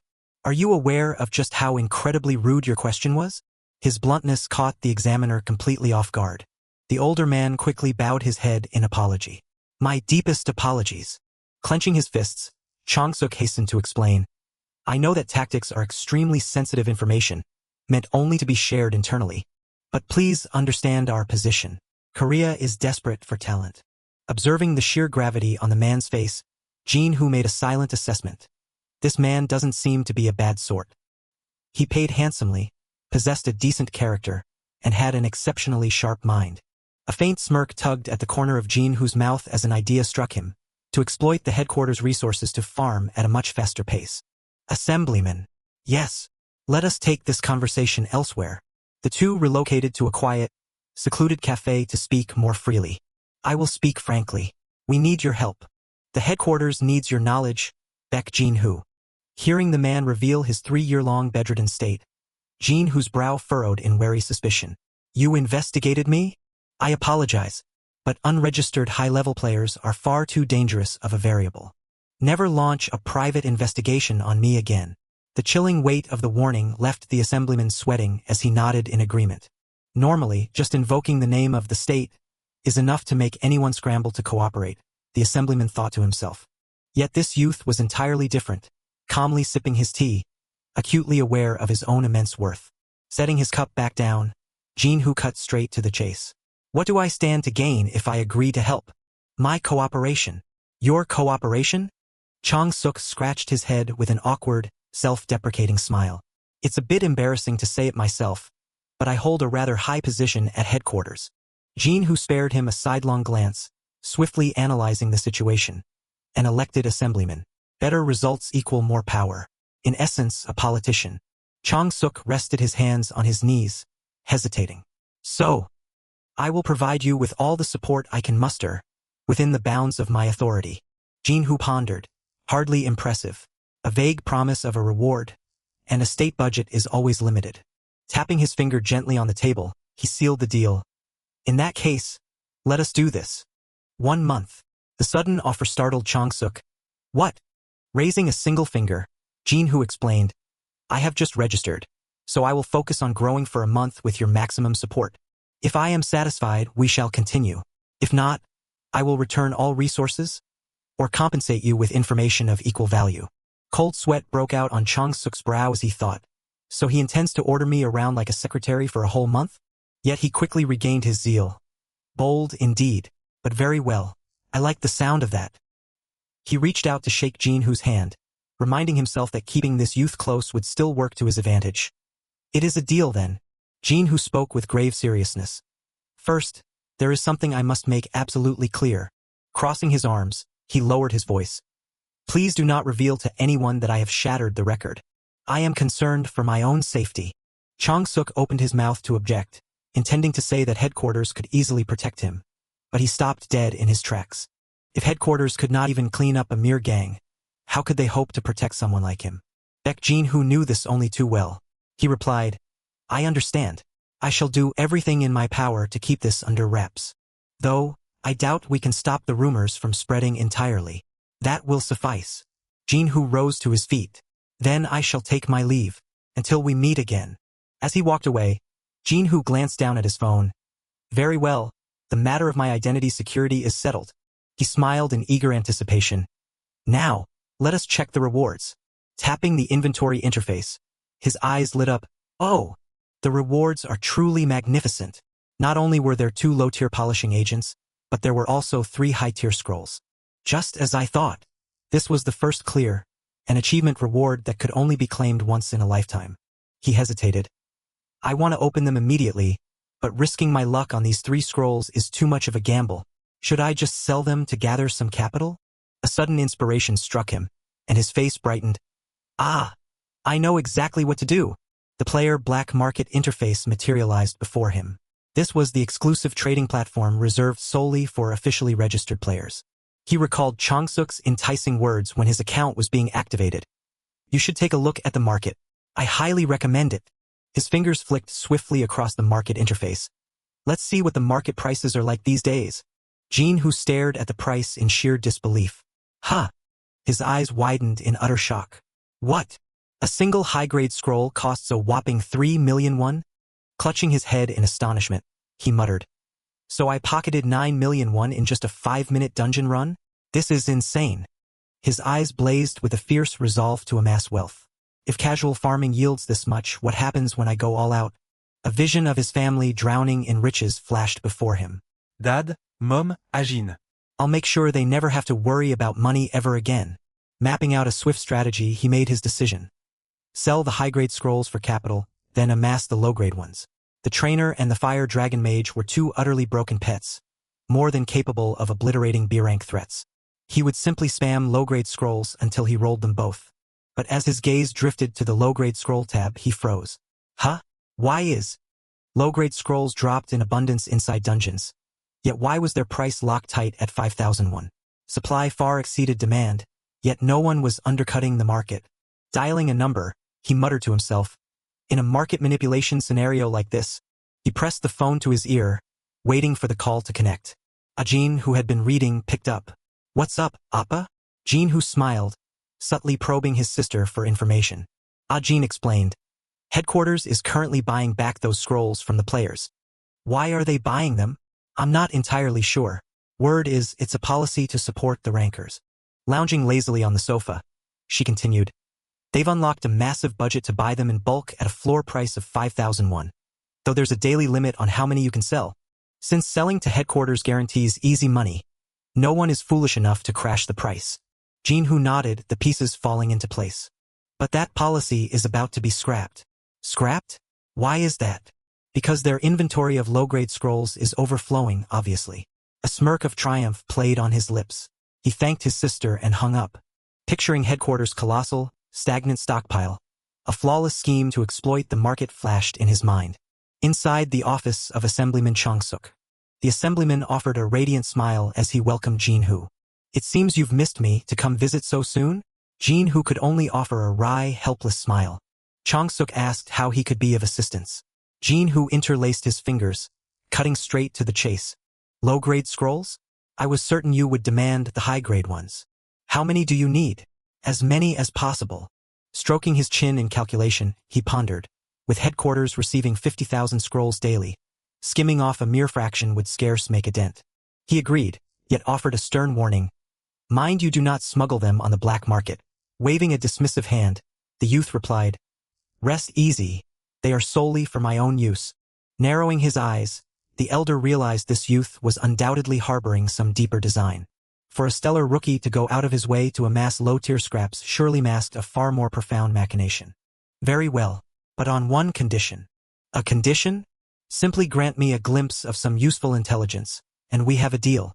Should I be caught red-handed smuggling public assets, my seat on the council will surely be forfeit. Thus, you provide the intelligence and I award the low-tier scrolls. It shall serve as a facade to legitimize our trade. Ah, so it is a quid pro quo, not a free handout. Jinhu nodded, thinking, that makes matters far simpler. It means he will appraise the value of the information I provide himself. Very well.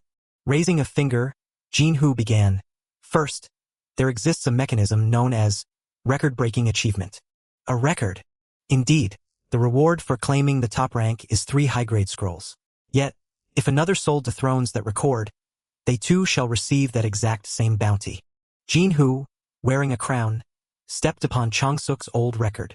Hence, if the rankers take turns shattering the record second by second, they can exploit the rewards to the absolute limit.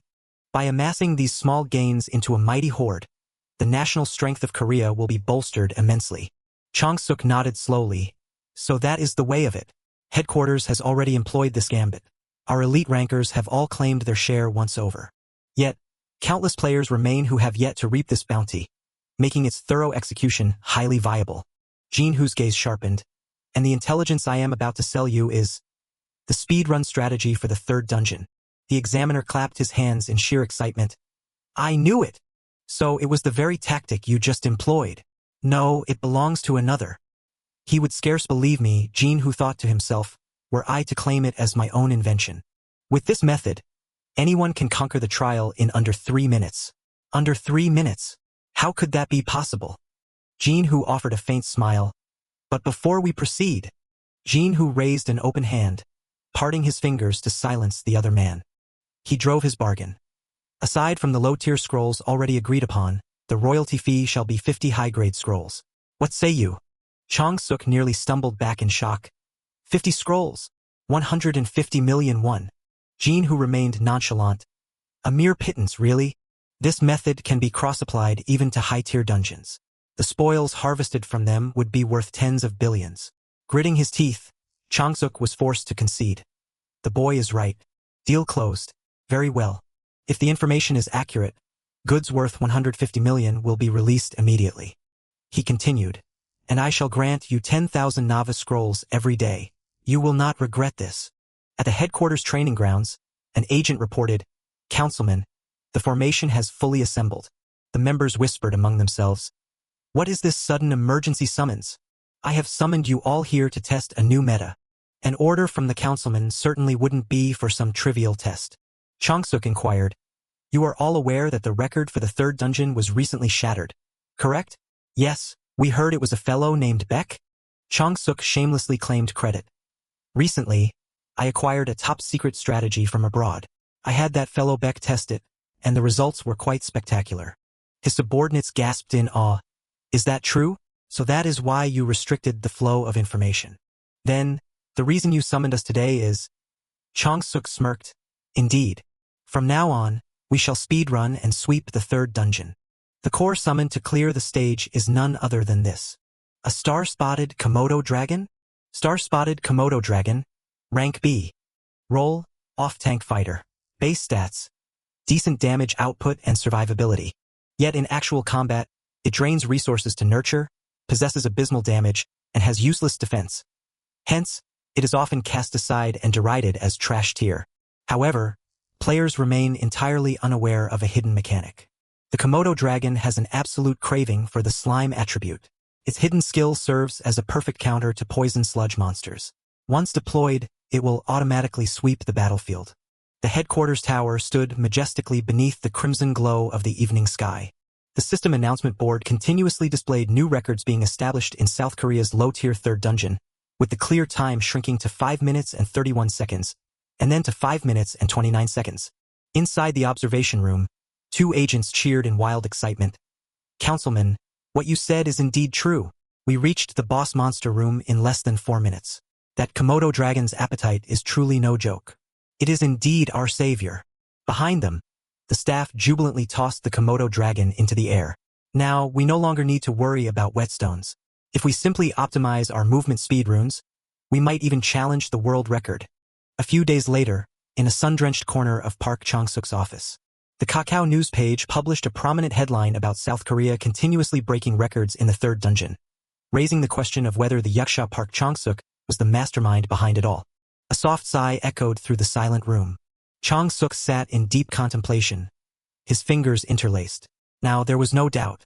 Baek Jinhoo was an asset whose value soared far beyond the reach of a mere first-year player. Suddenly, a sharp glint of resolve flashed in his eyes. Yes, his decision was made. A dedicated support team must be established for Baek Jinhoo. His hand flipped through the profile dossier. As for the members, these 3 would make excellent choices. The profiles of 3 promising players, 2 men and 1 woman, came clearly into view. A deep blue sky stretched over a deserted park. A trembling hand raised a smartphone, its screen displaying a staggering account balance of over 167 million won. Jinhoo stared blankly at the phone screen, while Ramba hovered behind him, drooling. Has earning money always been this easy? That gluttonous old man is surprisingly generous. With this much money, how many cream buns can I buy? He turned his head slightly to look at the glowing system screen. In addition, the inventory interface displayed a massive stash of low-grade summoning scrolls, totaling a staggering 10,000. A confident smile spread across Jinwoo's face. 10,000 low-grade summoning scrolls, brought to him this morning by the headquarters staff. He had kept his promise. With a decisive twist, he opened a bottle of spring water. I suppose it's time for me to do my part as well. Her cheeks flushed pink with excitement. Ramba nodded vigorously. Ramba, are you ready? Yes. Jinwoo began sprinkling water onto the ground to prepare the ritual, while Ramba clasped her hands, praying with utmost devotion. God, Buddha, Allah, and all the spirits of heaven and earth. Ramba whimpered as she prayed. Please let our Jinwoo draw a great summon. This is a sacred ritual practiced ever since his days in the first heaven. Holding the brilliantly glowing summoning scroll, Jinwoo grinned with confidence. All right, let's begin. With a swift motion, he tore the brilliant crimson scroll in half. The infinite grind begins. A long while later, Jinwoo lay collapsed flat on the ground, panting heavily amidst a suffocating crowd of F-rank summons. With his eyes rolled back from pure exhaustion, he groaned. I've opened 3,600 scrolls in a single hour. Something should have appeared by now, shouldn't it? Why are they all F-rank? Ramba's tiny finger poked his cheek. You dummy, that's impossible. Hovering with her hands on her hips, Ramba chided loudly. Do you think an EX-rank summon appears that easily? Jinwoo shot back, puzzled. Why wouldn't it? You appeared on my very first try. Ramba shrieked angrily in his face. That was a miracle of pure, heaven-sent luck. Jinwoo broke into a cold sweat as he listened. To summon one of them, 10,000 scrolls won't cut it. Even 100,000 wouldn't guarantee it. He blinked in confusion. What on earth are you talking about? Ramba tilted her head, puzzled. Jinwoo, do you really know nothing about the summoning system? He echoed in surprise. The summoning system? The total number of summons in existence is exactly 10% of the player population. For 8 billion players, that means 800 million summons. Even those horned caterpillars you just pulled have probably already exceeded that 800 million limit. Ramba pointed her finger forward to emphasize. But the crucial thing is this. We are classified as unique. Thus, only a single individual exists for each kind. Jinwoo cried out, his eyes widening in sheer panic. What? Why is that? Ramba shook her head slightly with a sigh. I do not know the reason either. Ramba reaffirmed her point. I have told you before. What remains certain is that only you, Jinwoo, seem capable of summoning the unique E-grade entities. Jinwoo murmured in a daze. Tens of thousands of summon types, and each has up to 800 million beasts? Jinwoo's pupils contracted as he contemplated the abysmal probability. And yet, I must draw a one-of-a-kind, unique E-grade entity from such an astronomical pool? Jinwoo collapsed to the ground in despair. Winning the grand jackpot several times in a row would surely be easier than this. Ramba cradled Jinwoo's head, offering gentle comfort. But do not despair. The summoned beasts that have already appeared will not show themselves again until they are sold. For instance, suppose all 800 million horned caterpillars have been summoned by the players. If so, a horned caterpillar will never appear in any subsequent summon ever again. Jinwoo hung his head and let out a weary sigh. Even so, the odds are still too grim. Hovering in mid-air, Ramba nodded in agreement. Indeed, it is so. Jinwoo gazed ahead, lost in contemplation, debating whether he should simply tear open the intermediate scrolls now. Looking up at the heavens, he muttered to himself that their efficiency was far too low, costly, scarce on the market, and ultimately not worth the price. He clenched his fists in torment. The rate of success was truly too abysmal. Tearing open the next summoning scroll with fierce resolve, he told himself in his heart that he had no choice but to forge ahead. He silently prayed for a miracle to unfold, as Ramba cheered at the top of her lungs, wishing him luck. A crimson sunset draped over the apartment complex, bringing a close to another relentless day of grinding.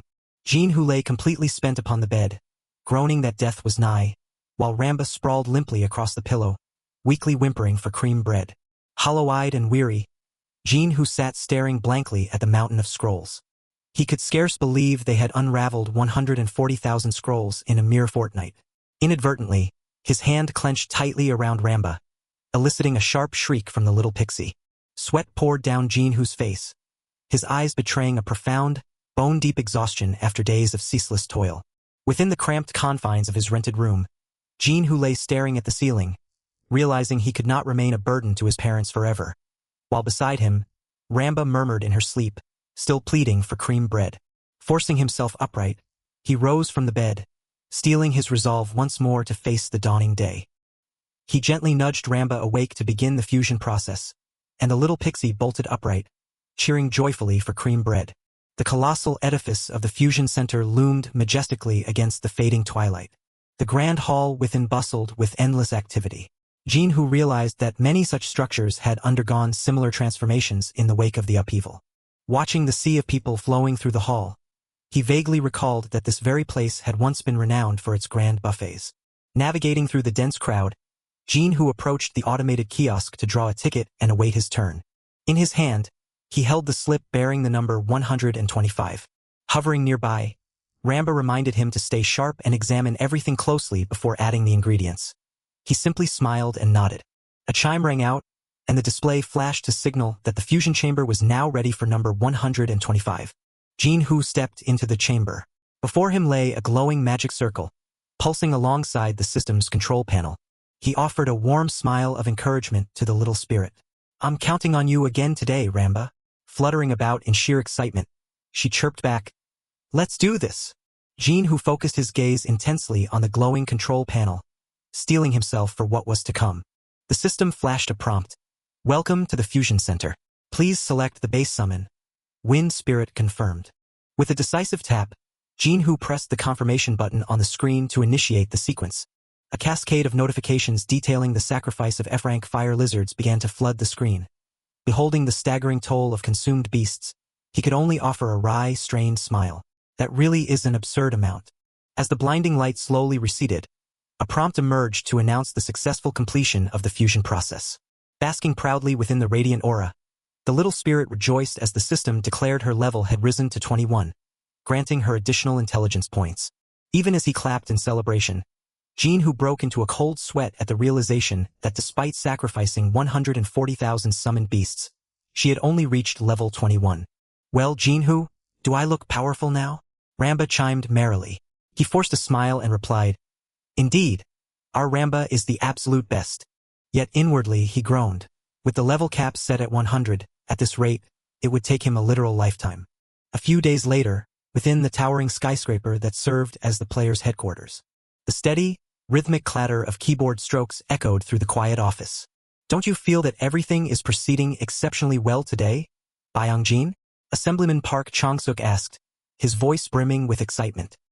His assistant replied with a hesitant, "Yes, sir," though secretly wondering why his superior was in such high spirits. Whistling softly as he leafed through the documents, he resolved that once the talent management division was established, he would pour all his resources into backing Baek Jin-Hoo during this term. Looking up, he inquired, "Byung-jin, what is Baek Jin-Hoo up to these days?" The assistant hesitated. Well, it seems he does nothing but continuously unroll summoning scrolls. In fact, he came by today to collect even more." Park Chong-suk blinked in surprise. "What? Still? Moreover," the assistant continued, he inquired if he could use the 150 million he received to purchase even more low-grade summoning scrolls. The assemblyman froze. "He wants to do what?" Byung-jin explained that Jin-Hoo wanted to acquire them below market value, which he had promised to look into. However, with the management bureau causing friction over the constant depletion of their inventory, he was at a loss as to how to proceed. Chong-suk fell into deep thought. He could fathom no logical reason why Jin-Hoo would reinvest such an astronomical sum into low-grade summoning scrolls that were virtually unsellable on the open market. The assemblyman's hand tightened around the paper in firm resolve. "There is undoubtedly something larger at play here. Sell them to him at half price." Startled, Byung-jin bolted to his feet. "Excuse me?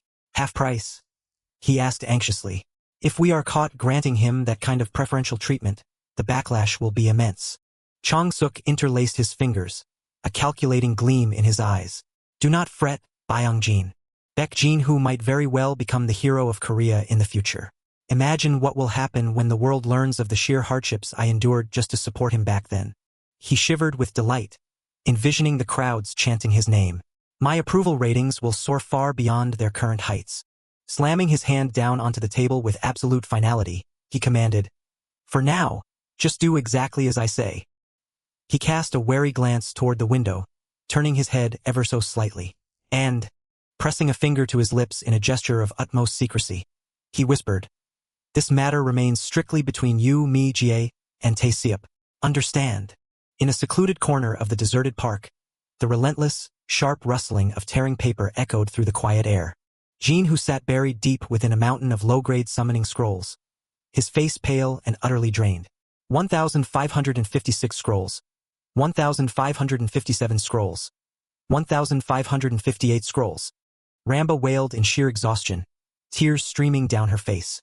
Jin-hoo, how much longer must we keep doing this? I can no longer feel my hands. Jin-hoo replied, his voice chillingly cold. Until both you and I draw our last breaths.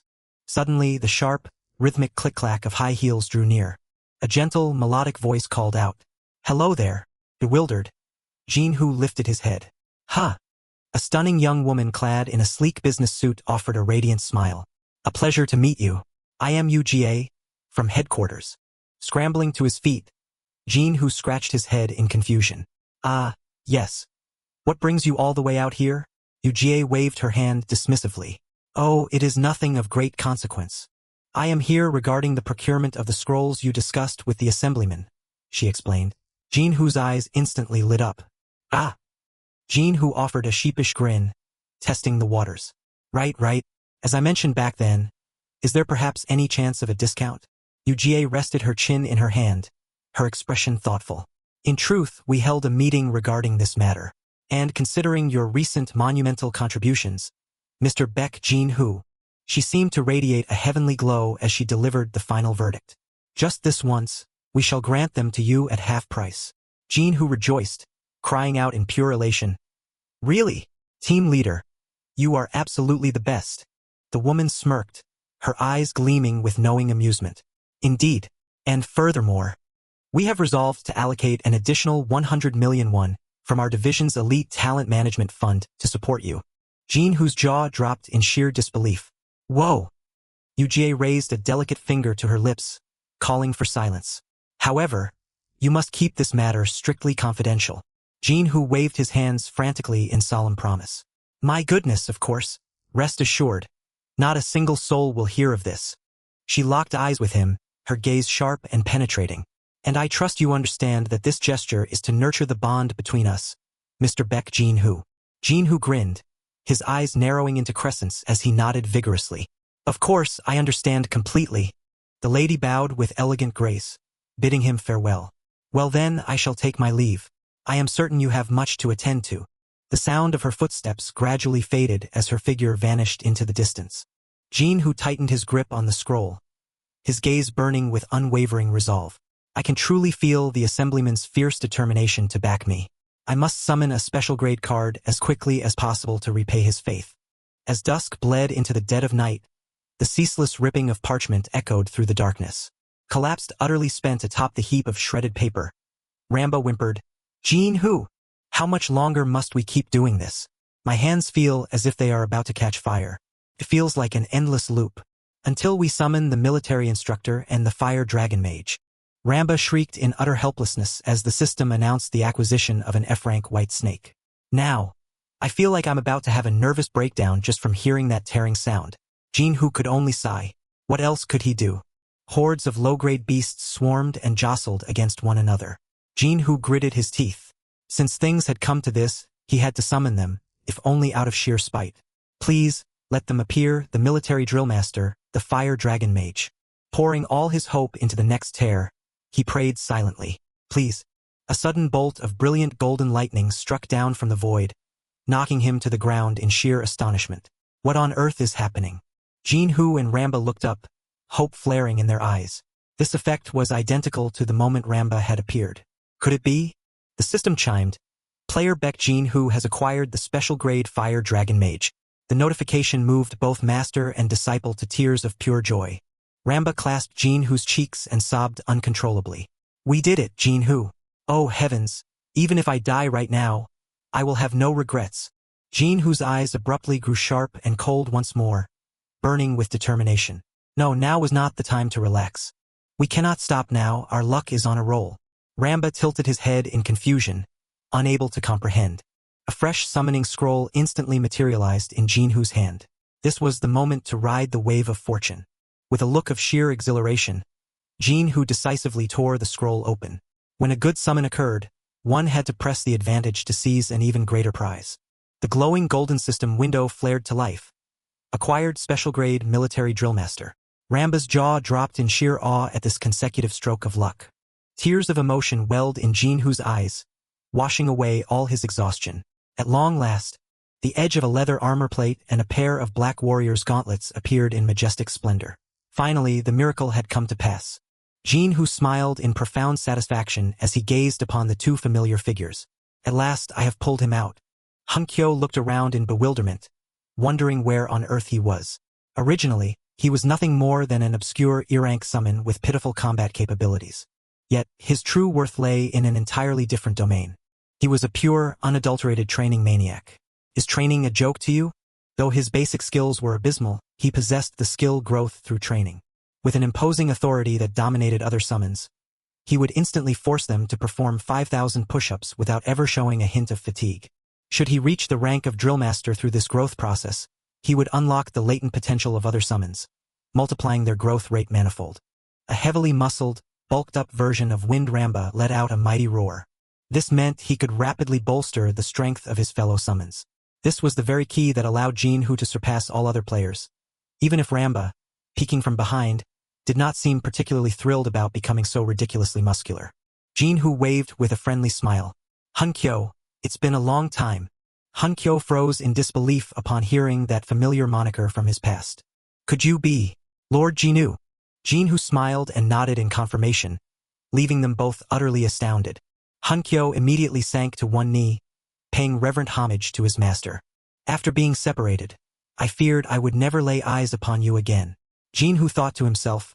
Ramba and Hunkyo remained just as obedient as they had been when he first nurtured them. It is the greatest of honors to behold you once more. A pair of crimson shoes stepped forward softly, accompanied by a hesitant, disbelieving whisper. Is it truly you, God Jinhu? Jinhu was taken aback. This was the first time he had ever heard the voice of the Fire Dragon Mage. A D-rank summon, the Fire Dragon Mage. Though she had been a failure in the magical arts, an ancient dragon lay dormant within her heart. This trait transformed her into a devastating dealer of ultimate fire damage. Her skill, Fire Dragon Wave, initially unleashed a mediocre stream of flames, but once awakened by Hunkyo, everything would change. She would obtain an overwhelmingly broken skill known as Devour, which permanently stacked the damage of Fire Dragon Wave with every boss monster slain. And no one in the world but Hunkyo could unlock that power for her. Thus, Jinhu was the sole player in the world capable of unleashing the Fire Dragon Mage's true, devastating potential. Clutching her staff tightly, her eyes sparkling with sheer joy, the Fire Dragon Mage cried, God Jinhu, I have missed you so. Jinhu smirked in satisfaction. Yes, me too. The Fire Dragon Mage is super adorable. Sending a heart. Standing atop the rooftop, his voice turned solemn as he commanded, First, do not speak when others are around, and address me as Jinhu, not God Jinhu. Hunkyo and the Fire Dragon Mage instantly bowed their heads. Understood, my lord. Understood, Lord Jinhu. Jinhu turned on his heel and walked away, followed by a hovering, utterly bewildered Ramba. All right now. Time to head home and get some sleep. The bedroom was hushed, bathed in a soft, gentle glow, setting the perfect stage for a deep slumber. Jinhu collapsed onto his bed, eyes tightly shut, sinking into a sleep so profound that his mind spun from the sheer exhaustion of the past days. While their master slept, his three summons, Hunkyo, the Fire Dragon Mage, and Ramba, gathered silently on the floor. Hunkyo crossed his arms, offering a slight nod of greeting. It has been a long time. Indeed, a long time. Ramba flew closer, smiling brightly. Hey there, can I call you Ramba? You're Hunkyo, right? Has it really been a month since we were separated? Ramba giggled mischievously, trying to assert dominance. By the time you were recruited, I was already out on missions. That makes me your senior. You must address me as senior. Hunkyo replied indifferently. That is of no consequence to me. I have only one thing to say. A murderous aura flared like a raging inferno behind him, causing the Fire Dragon Mage and Ramba to shrink back in sheer terror. We are too weak. We still have a long path to tread if we are to be of any use to him. Therefore, Even while Jinhu slumbers, our training must not cease. First, Fire Dragon. Hunkyo folded his arms, instructing her. Sit and begin by feeling your mana. First, I shall unlock Devour for you. The girl nodded softly. Devour? I understand. Hunkyo's eyes suddenly flashed with a sharp, icy glint as he turned to lock onto his next target. And you too, Ramba? Terrified to the point of breaking into a cold sweat, Ramba clutched her bolster tightly, desperately seeking a place to hide. Hunkyo painted a picture of grueling training, evoking the image of a heavily muscled warrior. You need to improve your attack speed, so you will undergo physical training with me. Ramba wailed in protest. Physical training? I am a fairy, you know? Hunkyo narrowed his eyes, deadly serious. Do you not wish to be of help to Jinhu? Flustered, Ramba stammered an excuse. It's not like that. Hunkyo commended. Now start swinging that frying pan. Since it is the first day, we shall limit it to 5,000 swings. 5,000! Ramba shrieked in absolute horror, her eyes widening in sheer disbelief. Jinhu! Her tiny, trembling hands gripped the edge of the bed, as if desperately crying out for rescue. Please, save me. Ramba was dragged away while Jinhu remained fast asleep, entirely oblivious. Radiant sunlight bathed the towering headquarters building. What? You cannot supply us with any more low-grade summoning scrolls. Yes, an official notice has been handed down. It appears to be by order of the director. The female assistant solemnly reported the situation to Park Chong-suk. The director? He is so occupied. Why would he suddenly concern himself with such a trivial matter? Park Chong-suk furrowed his brow in deep suspicion. Furthermore, they are demanding a detailed report on how we have utilized every single summoning scroll up to this point. Damn it! He gritted his teeth in fury. It seems Assemblyman Lim Hee-soo has played a hand in this, the assistant murmured, lightly touching her chin as she analyzed the situation. That bastard, he thwarts my every move. I have already prepared the reports, but if the Bureau does not supply the scrolls, we will have nothing to give to Baek Jinhu. It was already time to deliver the scrolls. Chong-suk stared anxiously down at his desk as the deadline drew perilously close. Suddenly, the phone on his desk vibrated violently, causing him to startle. Baek Jinhu, he gasped in surprise, seeing the sender's name light up the screen. Huh? What's wrong? I do not think I will be needing the low-grade summoning scrolls any longer. Instead, Lim Hee-soo, I must settle the score with that bastard once and for all. He thought to himself after reading the message from Jinhu, which confirmed that the youth no longer required the low-grade summoning scrolls. At Mount Gwanaksan, near Seonbui Station in Gwacheon, a clear blue sky stretched endlessly over the undulating mountain ranges. Phew! A firm step was placed upon a high rocky ledge, preparing for a challenging new journey. Standing beneath the azure sky, Jinhu shielded his eyes from the sun, gazing ahead with a confident smile. So, this is a normal dungeon. Within the game Summoner's War, 4 distinct types of dungeons were displayed clearly upon the screen. First among them was the Daily Dungeon, a domain where players gathered essential materials each day. Second was the Tower of Trials. Its difficulty was brutally merciless compared to ordinary dungeons.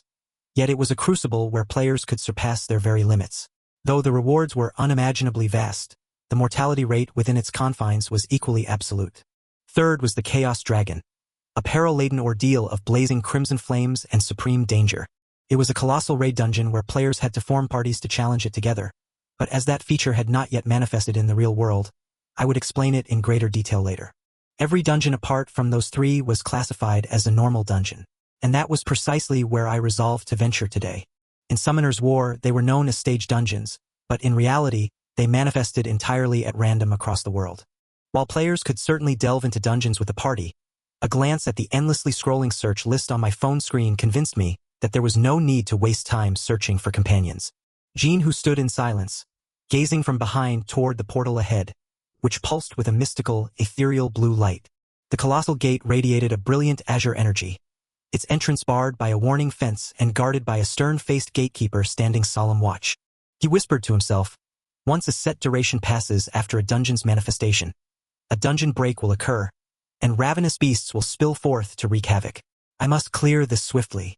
The gatekeeper stepped forward and spoke, his voice demanding, if you wish to enter the dungeon, I must verify your license first. Jinhu calmly drew out his license card and handed it over. Here you go.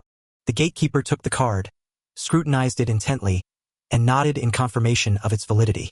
Stepping aside to clear the path, the gatekeeper offered a parting word of caution. Be careful in there. Jinhu stepped past the barrier, walking straight into the portal's radiant blue light. A blinding flash of white light erupted in the surrounding darkness, signaling the commencement of his descent into the depths of the dungeon. Jinhu's eyes narrowed in vigilant caution as he adjusted to the alien environment of the dungeon depths. He stood resolute amidst the crackling blue arcs of magical lightning that coursed wildly around his body, primed to face whatever trials lay ahead. A wicked spearhead slammed violently into the wooden barricades, sparking a fierce and dramatic collision of splinters and sparks. Before Jinhu's eyes unfolded a scene of utter chaos. Ironclad warriors struggled desperately to repel the onslaught of savage, green-skinned beasts. He gasped in sheer disbelief. What is this? A conquest dungeon? The battlefield lay before him, dark and chaotic, illuminated only by the ominous glare of crimson lightning.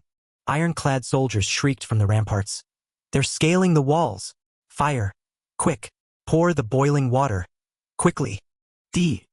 Ferocious beasts lunged and clawed at the wooden siege ladders, scaling the walls in a frenzy despite the deadly rain of spears pouring down from above. A shiver ran down his spine as he witnessed the bloody carnage and sheer brutality of the battle unfolding before his very eyes. Back when it was just a game, it never felt this real. This was a true struggle of life and death. With a blow of monstrous force, a beast effortlessly shattered a guard's defensive shield. A soldier wept bitterly beside his dying comrade, who gasped for breath with a mortal wound torn across his chest. Healer! Over here! Is this a real war? Jinhu stood on high, surveying the battlefield, his face etched with solemn gravity at the sight of such cruelty. Focus. I only need to do what I have always done. He closed his eyes, drawing in a deep breath to reclaim his innate composure. A brilliant surge of azure energy erupted, forming a sturdy hexagonal barrier around him. Everyone, brace yourselves. The spirit Ramba materialized, poised to receive her master's command. The weapons and gear of the summoned vanguard began to radiate a potent, commanding aura. Notifications chimed continuously as the system confirmed the successful summoning of special-grade entities. A special-grade wind spirit, a special-grade military instructor, and a special-grade fire dragon mage.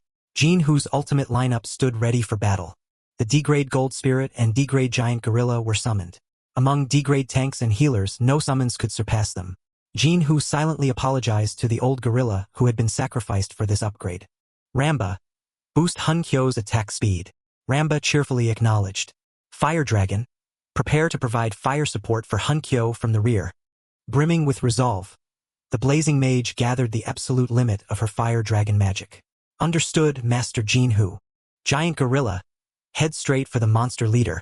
With a deafening roar, the gorilla plummeted toward the battlefield, enveloped in a shroud of emerald energy. The rules of this monster subjugation dungeon were simple. The giant gorilla hurtled down from the heavens like a meteor, locking onto its target. A cataclysmic impact triggered a massive explosion of green energy, tearing up the earth and kicking up a blinding cloud of dust. All that remained was to bring down the titan at the very rear. The gorilla stood opposite the colossal leader, a picture of pure defiance. Snarls of fury escaped the monster leader as it hoisted its massive spiked mace, preparing to rain down a thunderous blow upon its foe. A devastating strike crashed directly onto the gorilla. Hovering in midair, Ramba cheered her allies forward with a spirited cry.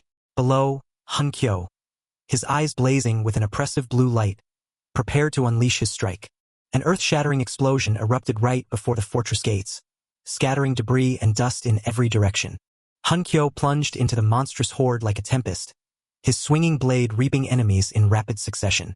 From his high vantage point, Jinhu watched the fray, silently marveling at how Hunkyo's might eclipsed anything he had previously witnessed. Is it because he was a former special grade? His power is on an entirely different level compared to that instructor from earlier. A confident smirk played on his lips, victory already within his grasp. At any rate, everything is going exactly as planned. Jinhu found the battle unfolding far more smoothly and effortlessly than he had ever anticipated. Tears welled in the eyes of the fortress guards as they witnessed the arrival of such powerful allies. They cried out in sheer emotion, realizing they were finally saved. With another thunderous roar, the gorilla plummeted from on high, delivering a devastating, lethal blow to the beast below. The tiny gold spirit radiated a warm, golden glow, weaving her healing arts to continuously restore the party's vitality. Ramba flitted playfully through the air, effortlessly weaving past flying axes while taunting the witless beasts that they would never catch her.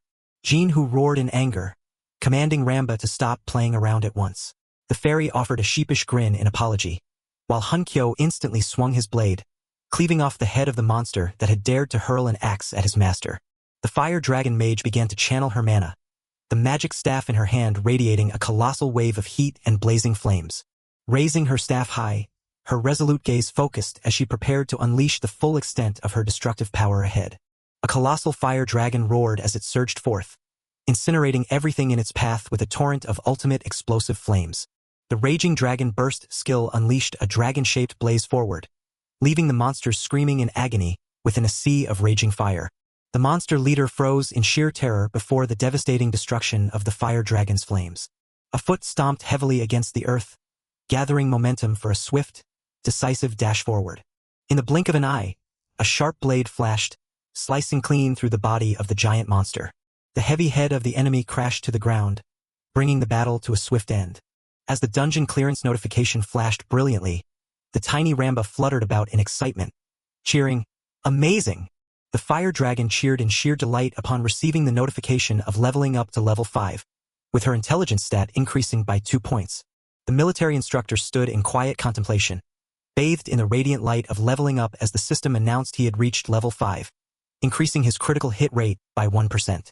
He stared at the reward, utterly astonished. My goodness! An intermediate summoning scroll worth a whopping 500,000 won? To think I just earned 500,000 won in a mere 2 minutes. He resolved to seek out the next dungeon immediately, even as his summoned beasts swarmed around to congratulate their master on his advancement. Jinhu clenched his fist in determination upon realizing he could simultaneously nurture his summons and make easy money. Standing tall and filled with confidence, he vowed to turn his life around through this endless grind. The towering headquarters building loomed majestically beneath the azure sky. Inside the office, Assemblyman Park Chong-suk slumped over his desk, letting out a heavy sigh of exhaustion and helplessness. Honestly, where did he get the confidence to make such a wager? But then, that bastard was the one who started it.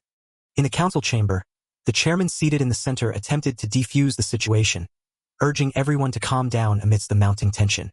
I merely offered some advice to the assemblyman, as it appeared he was squandering the budget.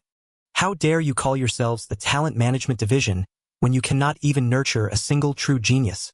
Lim Hisu continued his mockery, pointing out that not a single talent nurtured by the assemblyman had ever made it onto the national team, leaving the man choked with silent rage. Ah, or are you acting this way because of the record set in the 3rd dungeon this time? All of this over just that.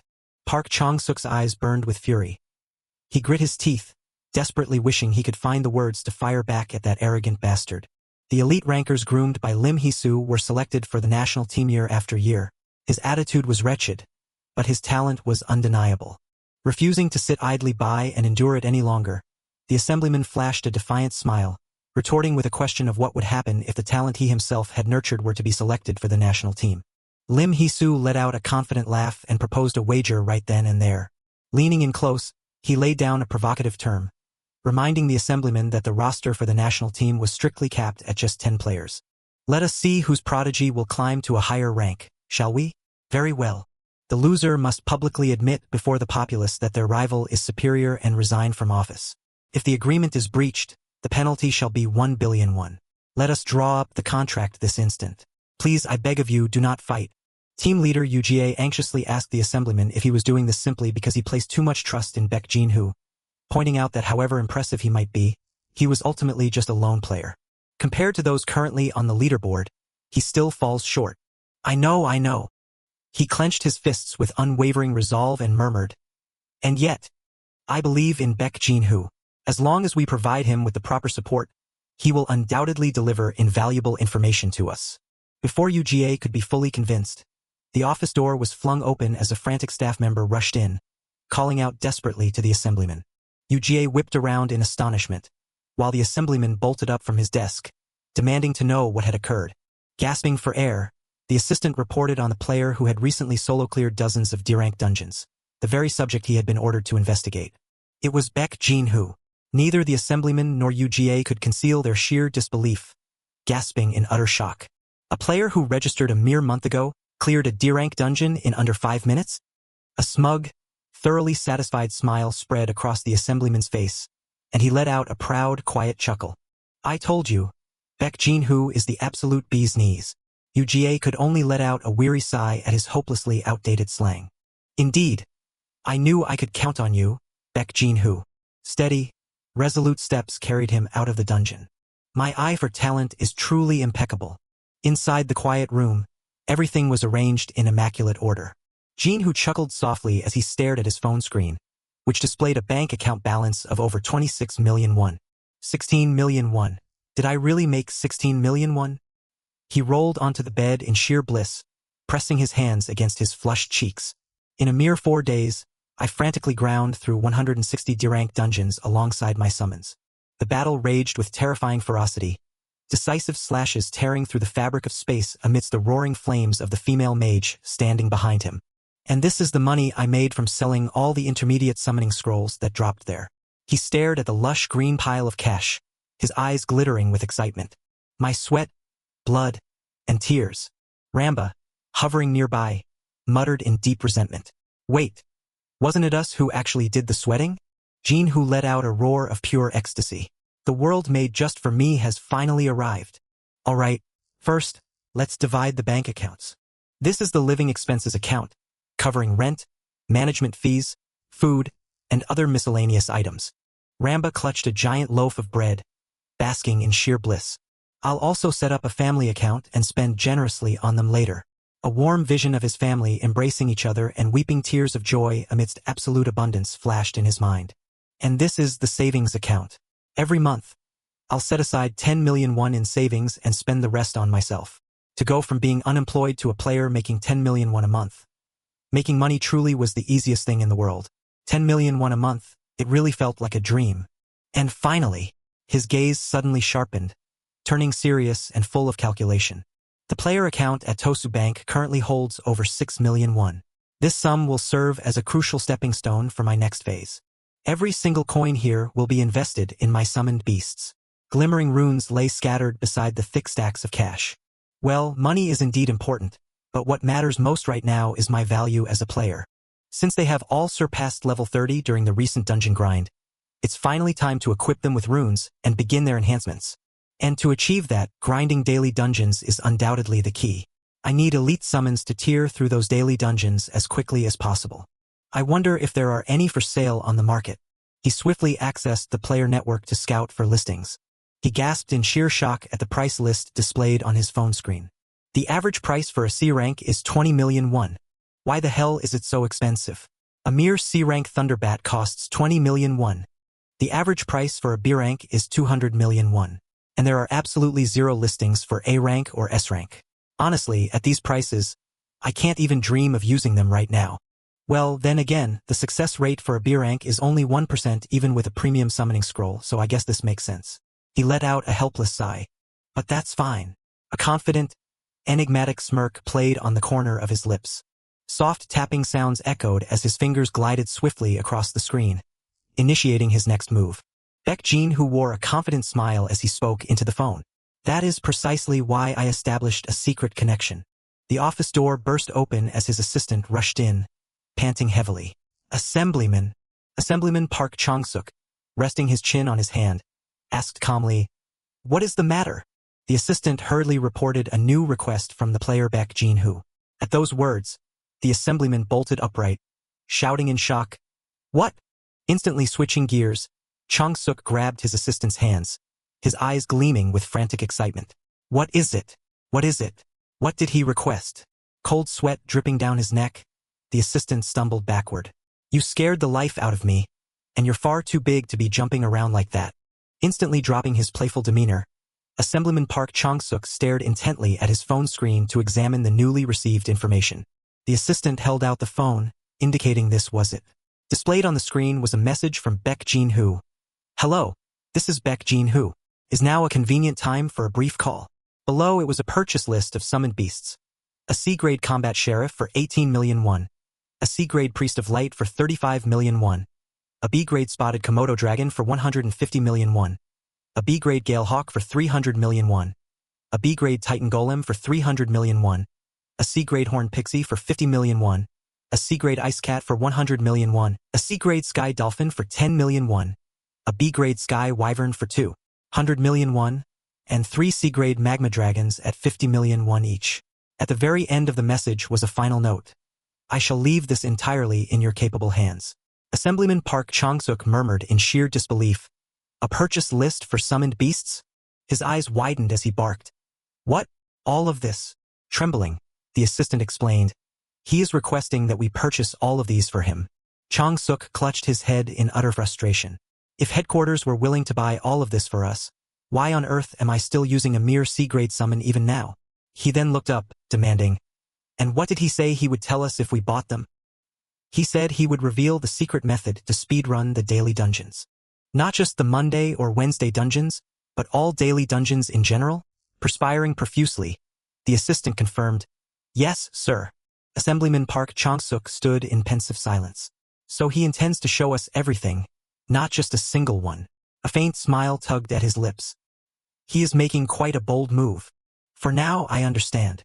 I will try speaking to the director about this. Shortly after, Assemblyman Park Chong-suk slammed his fist onto the table, roaring in fury. That old geezer in the inner office, that senile, foolish old bastard. While Assemblyman Park Chong-suk screamed and threw papers everywhere, raging that this was precisely why the nation was always dead last. His assistant turned to UGA with a worried look. Why is the boss throwing such a fit? UGA sighed and replied. He said the request wasn't approved. To be honest, it really was a bit of an excessive demand. UGA glanced back at the hysterically shouting assemblyman and let out a wry chuckle. If only all politicians possessed that level of passion, how wonderful that would be. What did the director say? He said either bring proof, or have him clear the dungeon first before making any demands. How is he supposed to clear the dungeon without any summoned beasts? Assemblyman Park Chong-suk cried out at the injustice.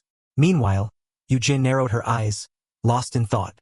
If that information is true, wouldn't it be an absolute jackpot? It would be a monumental hit. Yet headquarters is too foolish to realize it. Assemblyman Park Chong-suk stared blankly upon hearing her unexpected remark. She let out a soft sigh and murmured, But this is rather disappointing. All he could do was utter in shock. Huh. UGA casually crossed her arms, placing a finger on her cheek in contemplation as she analyzed further. Selling information as valuable as a lottery jackpot to headquarters for a mere 1.3 billion won? Isn't that a bit of a waste? Breaking into a cold sweat, the assemblyman stammered. What do you mean, mere? She flashed a suggestive smile, locking eyes with him as she softly called, Assemblyman. UGA confidently proposed, Why don't I cover that amount myself? Her audacious offer left both men in the room wide-eyed and utterly dumbfounded. He swallowed hard, sweat pouring down him like rain as he realized the true identity of the woman standing before him. Now that he thought about it, the girl named Jie was indeed far from ordinary. She belonged to the bloodline of the Daesung group, UGA, the fourth granddaughter of South Korea's #1 chaebol, a background of immense prestige and power. Though raised and groomed under the elite, multifaceted education of the Daesung conglomerate, she had paved a distinctly different path for herself. What captured her interest far more than inheriting family succession was the volatile, high-potential world of players. And currently, the player who piqued her curiosity and whom she desired to conquer most was, without a doubt, Baek Jin-hoo. A man possessing so much information that it was hard to believe he was merely a rookie, and one who even had the audacity to negotiate on equal terms with the state itself. A bold idea of a promising partnership flashed through her mind. Yes, why don't I just establish my own one-person agency? I will invest heavily to ensure he can exploit that intelligence to its absolute limit, and then we shall divide the profits. It will be a path entirely separate from that of the current talent management division. Are you certain of this? Such a colossal fortune is no laughing matter. UGA let out a teasing laugh at his excessive anxiety. My, are you actually fretting over my personal coffers? The assemblyman could only offer a strained, sheepish laugh in response. How could that possibly be? She waved it off with cool decisiveness. You have no need to worry about coin. But before that, I have a matter of great import to attend to. Her eyes flashed with resolute determination, a confident smile gracing her lips. I must meet Baek Jin-hoo once more. The scene shifts. Yoo-jae sat alone in an elegant, antique cafe, resting her chin in her hand as she gazed out the window, awaiting her rendezvous with the young man. The soft chime of the door signaled a new arrival, drawing the keen gaze of the watchful young woman. The attendant bowed politely to welcome the youth who had just stepped inside. In that case, I wish you a pleasant stay. Baek Jin-hoo returned the gesture with an elegant smile. Yes, thank you. Glancing at the summons from UGA on his screen, Baek Jin-hoo mused silently. So, headquarters is showing considerable sincerity? I never expected them to act so decisively for a mere scrap of information. Yet, he cautioned himself, she will likely not be an easy adversary to negotiate with. He stared, mouth agape, at the glittering golden skyscraper rising before him. Thanks to this, I find myself in a luxury establishment that puts even five-star hotels to shame. The staff bowed in warm welcome as golden coins rained down all around him. They treat me with such overwhelming hospitality that I barely know how to compose myself. Jin-hoo donned his sunglasses with a smug grin, only to startle and turn when a voice called out. This kind of reception truly makes me want to feed them even more intelligence. Ah, you have arrived, Jin-hoo? He thought to himself upon recognizing her. oh yeah. I looked into her background earlier and nearly fainted from shock. A profile detailing her formidable lineage materialized. UGA, granddaughter of the Daesung Group, graduated early with an MBA from a prestigious university. Striking appearance, peerless pedigree, with aspirations of grasping the reins of global management. Jin-hoo scrolled through his phone, reviewing records of her extraordinary capabilities. The genius of the century who entered the player headquarters with the highest scores. UGA. Ability, I never imagined a third-generation tycoon would deign to work at headquarters. Thank you for coming. Oh, did you come alone? Indeed, the one who had summoned Baek Jin-hoo to discuss business today was not the association headquarters, but her. A sumptuous feast, anchored by a fragrant platter of grilled fish, was laid out before them. Therefore, it is a great pity.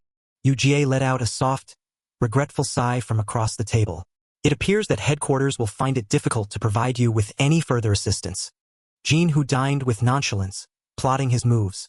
Assemblyman Park Chong-suk did his utmost, yet the opposition was fierce. Who does she think she is playing? If that is headquarters stance, then so be it. I will have no trouble claiming the championship on my own regardless. I shall simply cease feeding them intelligence.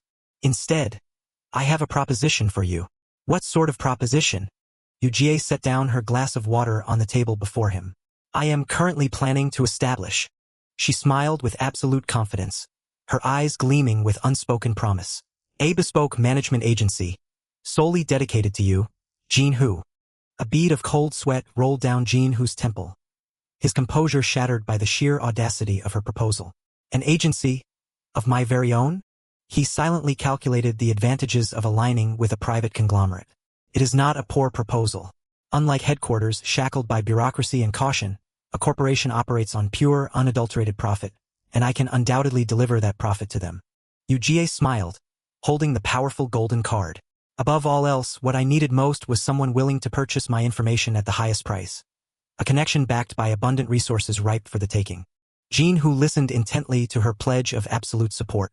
I, UGA, as well as the Daesung Group, will provide professional care. Naturally, we are prepared to offer our utmost support for whatever Baek Jin-hoo requires. After all, what better place to facilitate this than the Daesung Group? After all, money never lies. I had only met her a few times, yet she smiled. You truly are an extraordinary person. For a talent like you, Jin-hoo, this is only natural. UGA glanced at the empty glass on the table and concluded. In that case, I shall explain the details along with the contract. If you agree, I will drop by that vacant lot tomorrow. With a soft smile, UGA reminded him to inspect the summons he had requested. Jin-hoo blinked in startled confusion. After all, he had not yet signed any official contract. Lowering her head slightly, a knowing smile graced her lips. She calmly explained that the conglomerate had already prepared everything in advance, regardless of whether he chose to sign the contract or not. Resting her chin on her hand, UGA gazed at him with an air of noble grace, urging him to accept it freely as a gesture of goodwill. Jin-hoo's eyes lit up with sheer excitement, silently marveling at the boundless generosity of the mega-wealthy. A vista of lush, verdant mountains unfolded beneath a sky draped in white clouds. Beside the path stood a weathered wooden signpost, pointing the way toward the mountain trail and the vacant clearing. Ajin's petite feet ambled along the path. As she walked, she mumbled to herself, wondering if her older brother would show up there today. She trudged forward with her head hung low, a pout gracing her face. She couldn't help but wonder what could possibly keep her brother so busy lately. Not a single message from him, and he had even completely moved out to live on his own. Letting out a weary sigh, she paused. Right at that moment, a figure with long, silky black hair swept swiftly past her field of vision. Ajin stared blankly at the elegant back of the passing woman, utterly captivated and silently praising her haughty, mesmerizing beauty. Suddenly, her expression shifted. She hastily wiped a speck of drool from her lip, realizing that the woman's striking face looked incredibly familiar, as though she had seen her somewhere on social media. She immediately began rummaging through her memories. Her eyes went wide with shock as her phone screen displayed the exact photograph of the woman, adorned with thousands of likes. Jaw-dropping in sheer disbelief, Ajin could not believe her eyes. The woman who had just walked past was none other than Yujie, the legendary heiress of the colossal Daesong group. Atop the windswept peak, ivory clouds drifted lazily across a brilliant blue sky. Echoing through the air were the ragged, exhausted pants of someone pushing themselves to their absolute limits. Wearing a pair of sleek black sunglasses, Hunkyo's face burned with intense, formidable energy as he roared, ordering his subordinates to push even harder. Hunkyo warned that only by shattering one's limits could power truly awaken. Poor Ramba, saddled with a colossal iron pan, wept and wailed that he had reached his breaking point. Meanwhile, the fire dragon mage sat collapsed on the ground, utterly drained yet fiercely determined to run yet another lap. Hunkyo's sharp eyes suddenly flashed with a wary light as he sensed an unfamiliar presence drawing near. Raising a sharp hand, he commanded absolute silence in a low, stern voice, warning that someone was approaching. Terrified, Ramba and the fire dragon mage quickly clamped their hands over their mouths, not daring to make a whisper. Jinhu wiped the sweat from his neck with a white towel. Atop his head, a tiny, exhausted Ramba lay completely flat. In the distance, Yujie was leisurely strolling toward them. Spotting Jinhu's early arrival, Yujie approached with a radiant smile. She greeted him warmly, inquiring curiously about his morning training. Jinhu scratched his head with a sheepish grin, claiming he was merely doing some light exercises. Yujie let her gaze drift over the formidable array of summons gathered behind him, her expression shifting to one of sheer surprise and deep intrigue. Jinhu explained to Yujie that these were his core companions, then turned to the summons, telling them to return to their training for now, promising a proper introduction later. Yujie offered an elegant smile, gently raising a hand that radiated a soft glow as she spoke, promising to present her gift first. Jinhu stared in dazed wonder at the trading interface that had suddenly materialized, hovering right before his eyes. A brilliant Azure notification window popped up, indicating that player Yujie had requested a trade and prompting him to review the terms carefully. The player-to-player trading system operated precisely as it did in the game, a hub where adventurers freely bartered and haggled over all manner of summoned beasts and items. A rather comical trade had once been accepted when a player used a trick, naming two low-tier beasts King and Kong, to deceptively sell them as a single high-tier summon. The swindler was instantly struck down by a bolt of golden lightning, accompanied by a warning that they could lose their life to a curse if they dared to cheat. Jinhu gazed upon the trade list in sheer disbelief. Every single one of the expensive summons he had requested had been gathered by her, not a single one missing. Jinhu reached out, his finger touching the accept button on the virtual screen to confirm his acceptance of her trade. A radiant aura of azure light enveloped Jinhu as the system announced the trade was successfully completed. He clenched his fist, feeling a surge of newfound power. He bowed his head, thanking her profusely for such an invaluable gift, prompting Yujie to hide a delighted chuckle behind her hand. Yujie opened her luxurious leather handbag, retrieved a thick dossier, and smiled as she suggested they begin a serious discussion about their upcoming plans. She unveiled the name of their newly established management company, Ubec, evoking the imaginary image of a majestic skyscraper gleaming under the radiant sunlight. The company name was formed by merging their surnames, in which Jinhu would hold 70% of the shares, she would hold 25%, and the remaining 5% would go to Assemblyman Park Changsuk. An illustration flashed of Assemblyman Park Changsuk giving a jovial thumbs up. He would remain at the headquarters to serve as their unwavering backing. UGA revealed that she had successfully poached 2 high-potential employees from headquarters to work for the company by offering them triple their salaries. Jinhu broke into a light cold sweat, flipping through the dossier in his hands with a hesitant and awkward expression. He wondered if receiving a 70% stake was far too much, but she smiled and replied that it was a gamble of her own, while below them, the fire dragon mage and Ramba lay utterly exhausted and flattened. UGA confidently asserted that she was fully capable of maximizing the value of the 25% share she held. Her sharp eyes narrowed with subtle intent, To her, voting rights were far less important than building an unbreakable bond with Jin-Hoo. Now was the time to set greed aside and solidify their relationship. Jin-Hoo decisively pressed his red thumbprint onto the contract to seal the agreement. Signed, Baek Jin-Hoo. UGA flashed a radiant and deeply satisfied smile upon achieving her goal of cooperation. The contract is complete. I look forward to working with you, Director Yu. Of course. Hunkyo's expression suddenly shifted, sensing that something unusual was happening behind them. He stared intently toward the dense thicket, where a strange white light was beginning to emanate. Jin-Hoo and UGA whipped their heads around in startle upon hearing a strange noise. What was that? A rustling sound from the bushes caught them by surprise, putting both instantly on high alert. Swift as lightning, Hunkyo lunged straight into the thicket to seize the stealthy stalker. Auto Hunt. Aktiv artet. Hunkyo hoisted Ajin along with a dark elf upside down in midair.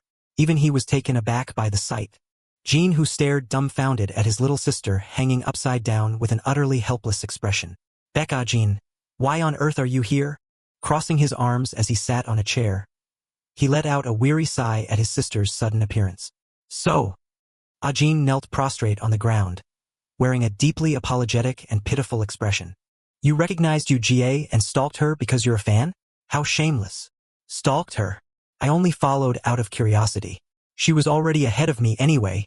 Jin-Hoo delivered a painful rap to his sister's head, causing her virtual health bar to plummet. That is still called stalking, you know? And once you saw me here, you started spying on us? The truth bomb had been detonated. Ajin raised her head, arguing stubbornly to mask her embarrassment at being caught red-handed. Fine, you caught me red-handed. She suddenly lunged forward, grabbing Jin-Hoo's collar and firing off a barrage of questions about this suspicious relationship. But what about you, brother? How on earth do you and sister Yuji even know each other?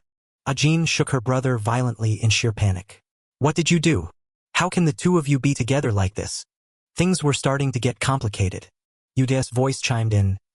There is a clause regarding family in the contract, so I knew we would meet sooner or later, but I was planning to pay my respects to your family anyway, so this works out nicely. Jin-Hoo broke into a cold sweat, thinking, what? UGA is greeting my family? But not like this. Ajin threw a fit, screaming repeatedly for her brother to tell her immediately, throwing herself forward without a second thought. Jin-Hoo could only remain speechless.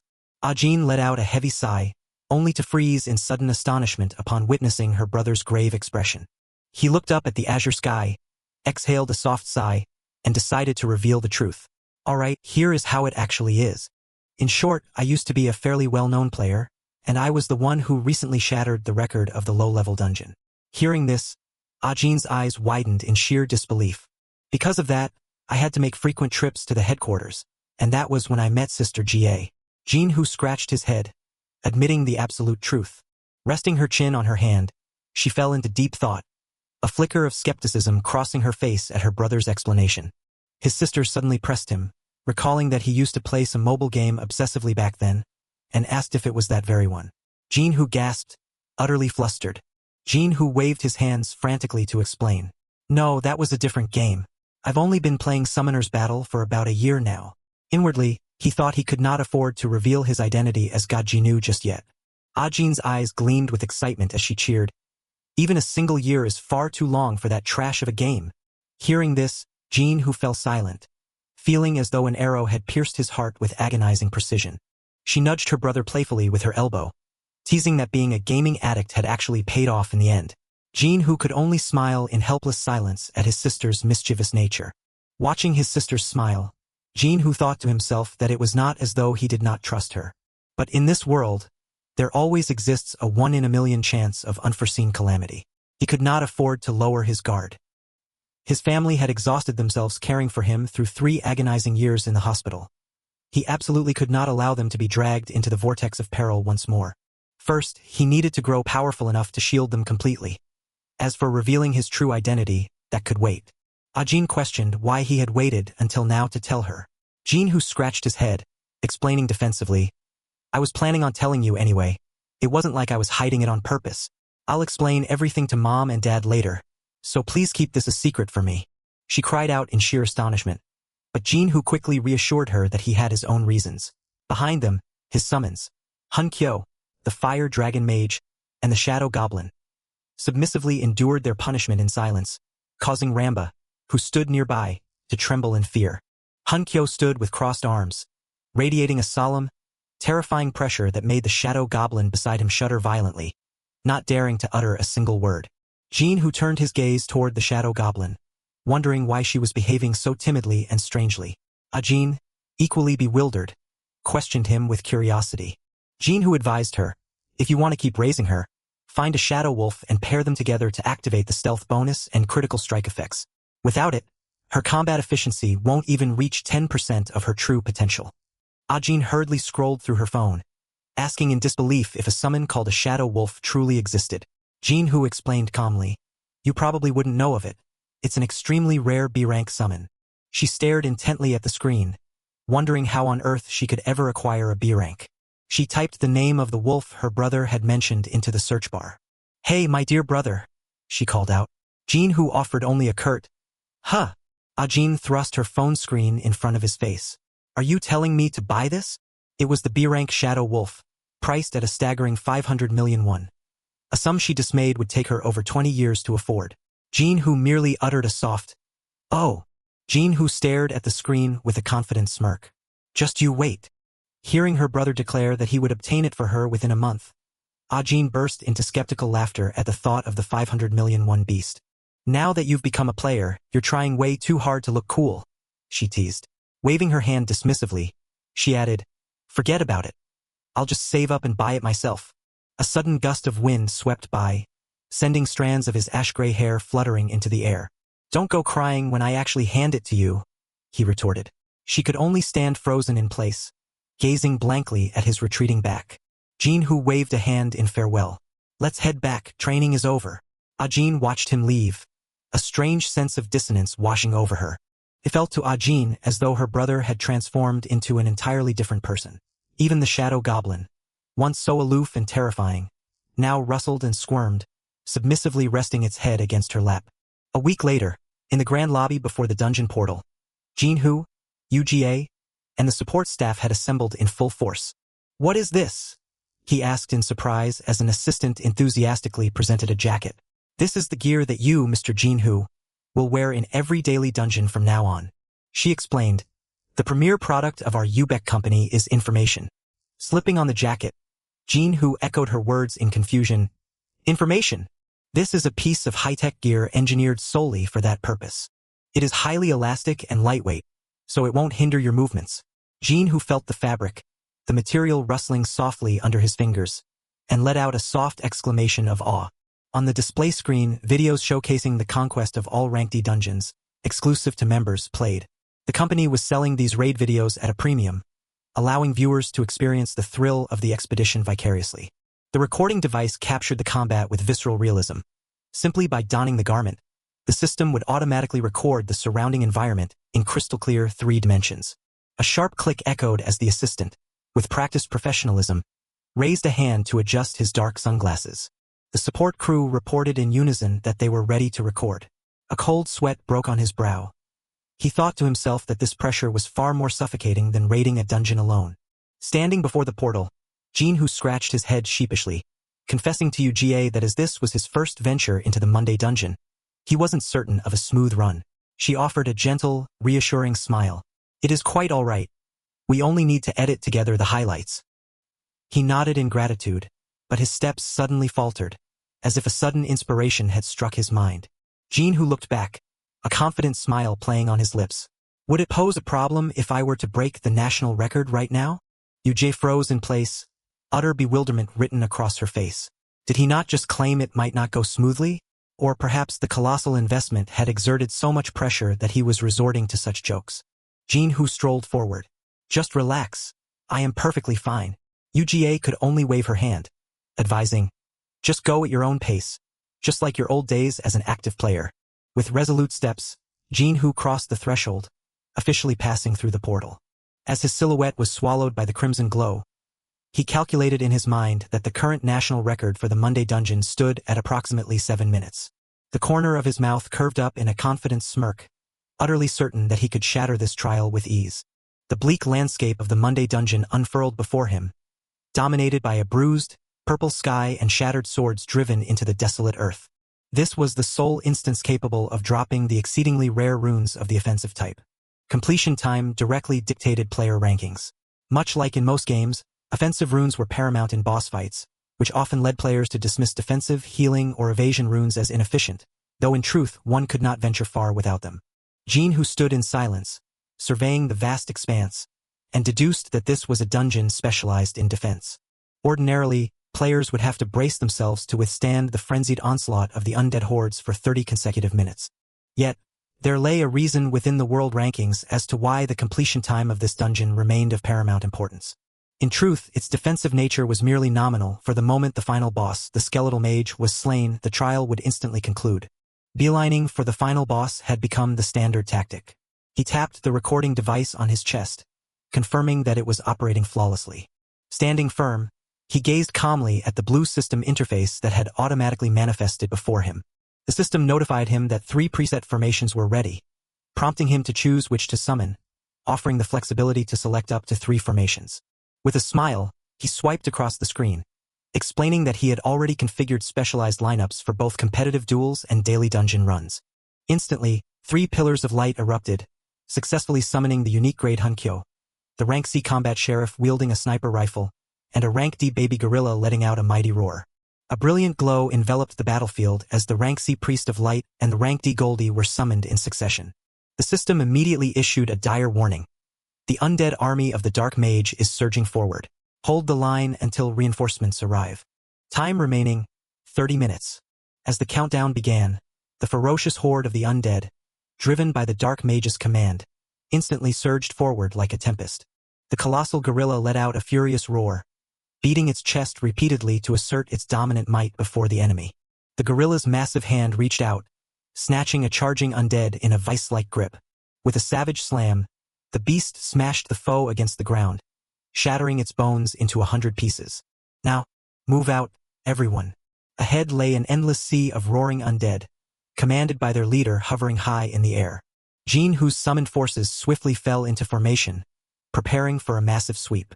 First, move to higher ground. Jean, who silently commended his companion's sharp intuition. True to Hunkyo's reputation, he had immediately fallen silent upon realizing they were being recorded. Time remaining, 27 minutes and 59 seconds. Jean, who narrowed his eyes in calculation, realizing it had taken him 2 minutes just to reach this spot. He glanced back, wondering about the monsters tailing them from behind. With a single, decisive stroke, Hunkyo swung his blade, slicing the pursuing undead clean in half. With muscular hands, the gorilla crushed the skull of another skeletal soldier. Letting out an excited roar, the beast hurled the severed skull with immense force. The throw was so powerful that it tore straight through the enemy lines. The baby gorilla and the trainer are performing exceptionally well. How fortunate that they are my summons. And now, the next opponent has emerged. Combat shérif. Prepare yourself. The combat sheriff excelled at highly precise, long-range attacks. Yet, its damage output was so lackluster that most players chose to ignore it entirely. You left it on auto-battle for 32 hours and still couldn't take it down? Even so, it was still a top-tier prize for a low-level Monday dungeon. After all, the skeleton mage possessed very little health to begin with. Hold on, do not fire yet. Aura, caste blessing. The effect of blessing is remarkably simple. It dispels the skeleton mage's ranged immunity skill, Shadow Shield. Excellent. Now, Commence firing. with eyes burning with majestic power, the trainer swung his blade, cleaving the enemy directly before him. In seamless coordination, the trainer swept through the enemy below, while the little gorilla descended from high above to deliver a devastating blow. Bringing its 2-handed sledgehammer crashing down upon the earth, the little gorilla shattered the skeletal monsters into 100 shards. The gorilla let out a furious roar, ready to stand against the endless waves of the encircling enemy. The battle raged with terrifying ferocity, each powerful swing of their limbs tearing through the air. The hands of the aura envoy stirred gently, focusing a radiant source of magical energy. Flitting close behind on shimmering golden wings, a tiny fairy provided vital support as the aura envoy cast her spell. Meanwhile, the sheriff unleashed a relentless barrage of gunfire upon the boss. He sighed in sheer exasperation, muttering to himself, "Indeed, this is only..." The boss scratched its head in utter confusion as its health dropped by a mere 2 points, a pitiful display of damage compared to the others. Yet, its health steadily declined, whittled away by the relentless, unceasing gunfire. The boss began to feel annoyed as sparks from the endless bullets constantly battered its body. It let out an infuriated roar, vexed by the endless stream of trivial strikes raining down upon it. Since players generally possessed weak runes and low levels, this would take some time. The system interface displayed the remaining time, 26 minutes and 15 seconds. This was precisely why it was deemed highly inefficient and shunned by most. And yet, a sword-wielding skeleton plummeted from above, seeking to land a surprise strike. The gorilla roared as it met the lunging adversary head-on. Yet, he stood observing the chaos, his expression a picture of absolute composure and confidence. That only holds true for average players. A razor-sharp blade suddenly swept upward, halting the skeleton's strike right before his eyes. As for me, I have military instructor Hunkyo, with my subordinate unlocking its potential, paired with supporting ancient runes and the optimal skill setup. Even a high-tier monster falls in a single shot. A colossal torrent of light engulfed the boss, leaving it no time to react. Its towering frame began to dissolve entirely into nothingness. A notification flashed, congratulating him on slaying the boss monster and clearing the dungeon in a record-breaking time of 4 minutes and 12 seconds. The system continuously sent alerts congratulating him on breaking the national record and unlocking a special achievement. He smirked, musing to himself, "How's that for a spoon killer tactic?" Arms crossed, Yuji stood before the Monday dungeon leaderboard, her gaze lingering thoughtfully on the name Kong Jianho at the very top. She murmured under her breath, "I didn't expect him to actually challenge the Monday dungeon's time limit yet. It seems a bit premature." Glancing back over her shoulder, she continued to analyze the situation with her 2 assistants. "It has only been a week since we delivered his summons. Even if he fails to set a record, we must still support him with everything we have." The young assistant bowed his head, his face clouded with hesitation. He voiced his agreement, yet clearly harbored lingering doubts. He hesitantly questioned whether Baek Jin-hoo could truly shatter every daily dungeon record. Upon hearing this, Yuji turned her head slightly, her expression laced with mild surprise. He quickly clarified, "Breaking the Tuesday dungeon record is indeed remarkable, but he has yet to explain how he intends to conquer the remaining dungeons." The Monday dungeon leaderboard shone brightly, with Kong Jianho's name firmly established at the top. The assistant voiced his concern. South Korea has no shortage of veteran players. If he is merely blustering, the fallout will be disastrous. Yuge's lips curved into a faint, amused smirk as she countered, "Are you truly that worried?" Beads of cold sweat formed on the assistant's brow. Tense and silenced by his superior's piercing question, he did not dare utter a single word. Brushing a hand through her long, dark hair, she smiled with absolute confidence. "After all, this is an enterprise funded entirely out of my own pocket." The 2 assistants stared in wide-eyed astonishment as she declared, "Even if your worst fears come to pass, I will ensure it never compromises the careers of those who placed their trust in me and chose to follow."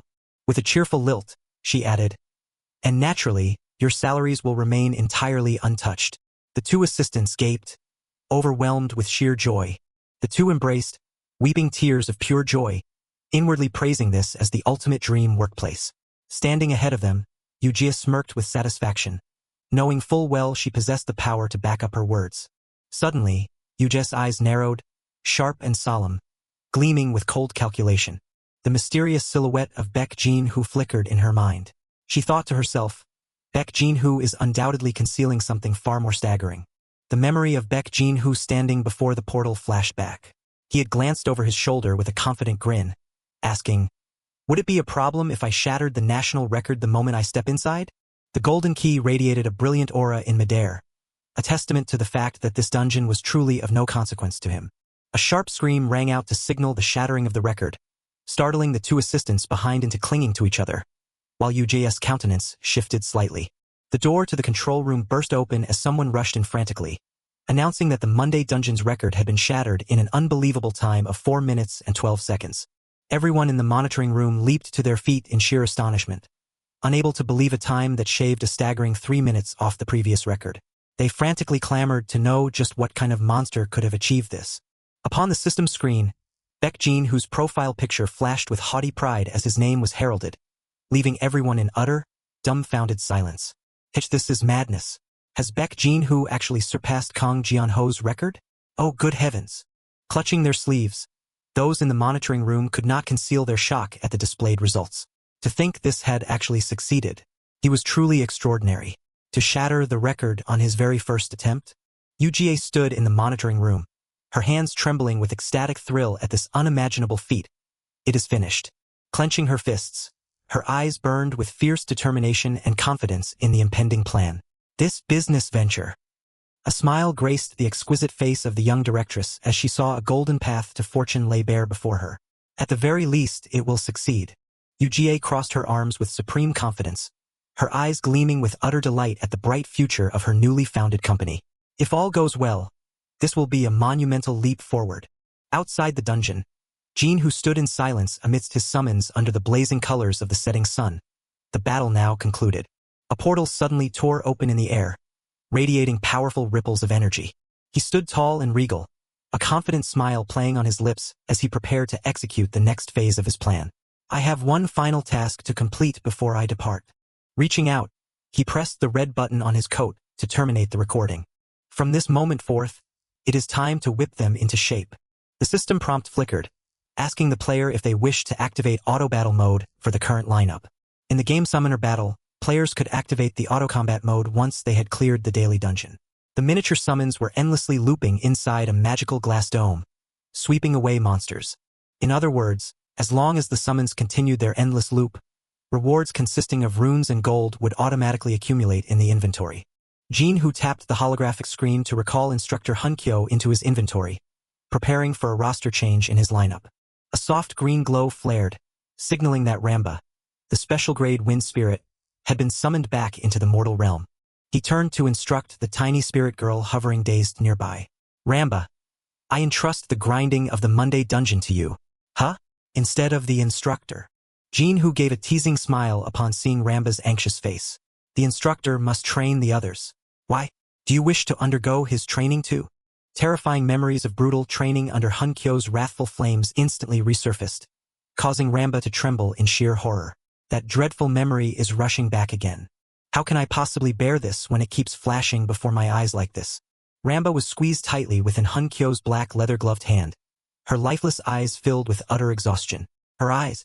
Ramba fell to his knees on the ground, weeping bitterly as he pleaded with Jin, who, the loop? Please. Let me do the loop. Confused, Jin, who replied, Oh, all right. Excellent. While I'm at it, let's clear the remaining daily dungeons.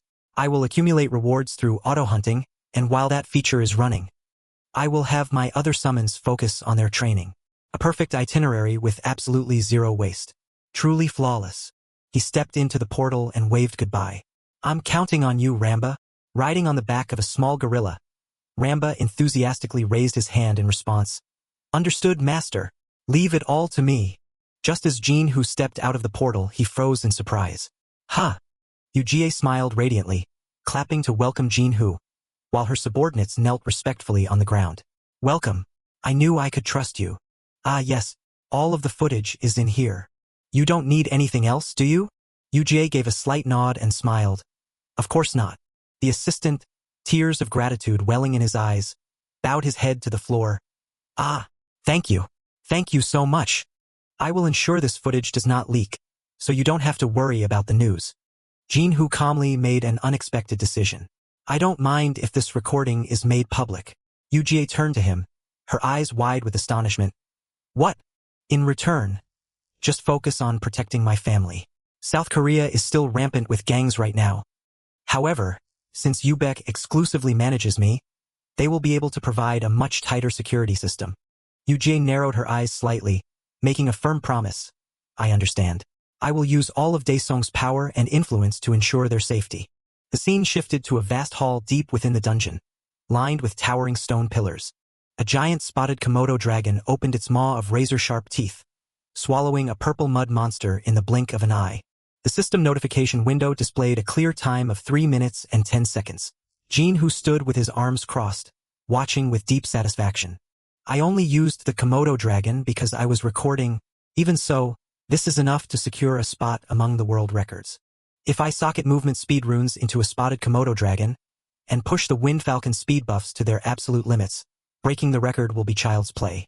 If I'm lucky enough to awaken its hidden potential, Clearing the dungeon in under a minute is entirely possible. Jinhoo smiled faintly, reaching up to press the red button on his collar to turn off the recording device. And that's Tuesday's recording done. He smiled in satisfaction and stepped through the brilliant blue portal to prepare for his next challenge. The fourth dungeon, where defense runes could be gathered, possessed a highly distinct characteristic. And that was, the moment one's feet touched the ground, they sank deep into the thick snow. It was bone-chilling cold, severely hindering movement speed. Oh, I'm going to freeze to death. Shivering as he clutched his arms tightly, he quickly pulled up the system interface to search for aid. C-rank Frostcat has been summoned. B-rank Wind Falcon has been summoned. The B-rank Titan Giant has been summoned. The C-rank Horned Fairy has been summoned. The special rank Fire Dragon Mage has been summoned. Holding its head high, the Frost Cat let out a resounding cry, cutting through the gloomy, oppressive air of the frozen wastes. Phew, in a place like this, a summoned beast with cold resistance is an absolute necessity. And among them all, the Frost Cat is the absolute best. He narrowed his eyes, peering at the dark shadows shifting in the distance. A horde of giant snow savages with snow-white fur roared in a frenzy, charging rapidly toward them. Titan Giant, prepare for battle. Reinforced Giant's shield. The colossal stone entity let out a mighty roar, activating a glowing barrier around its body. Wind Hawk, cast your acceleration buff so we can move with haste. The Wind Hawk spread its wings, soaring through the sky before landing lightly upon the Titan Giant's sturdy stone shoulder. He, alongside the Fire Dragon Mage and the Frost Cat, quickly stepped onto the Titan Giant's massive palm, preparing for departure. The Titan Giant dashed across the white snow as if flying, carrying the entire formation as they hurtled forward at a terrifying speed. The howling wind whipped relentlessly against his face, forcing him to shut his eyes tight and endure the violent tremors. It was an exhilarating feeling, but everyone began to suffer from motion sickness, their heads spinning and their faces turning pale as death. I'm feeling rather lightheaded. Victory belongs only to those who endure. He held on as tightly as he could as the Titan Giant continued to hurtle through the raging blizzard. The horde of giant snow savages roared furiously, charging through the whiteout of the blizzard. With mighty strides, the Titan Giant shielded Jinhoo and the Fire Dragon Mage behind it. The Titan Giant has never let me down. It truly is the perfect shield. Yet, that is still far from everything it is capable of. Gathering its strength, the Titan Giant leapt high into the air.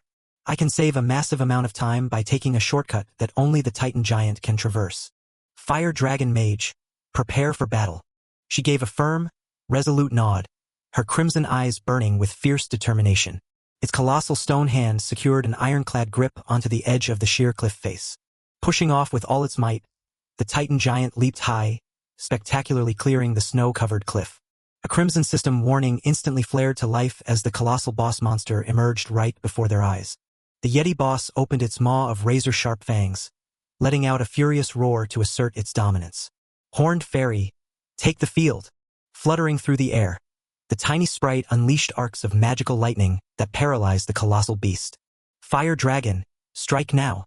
Raising her scepter high, she channeled all her mana to conjure blazing rings of fire around her.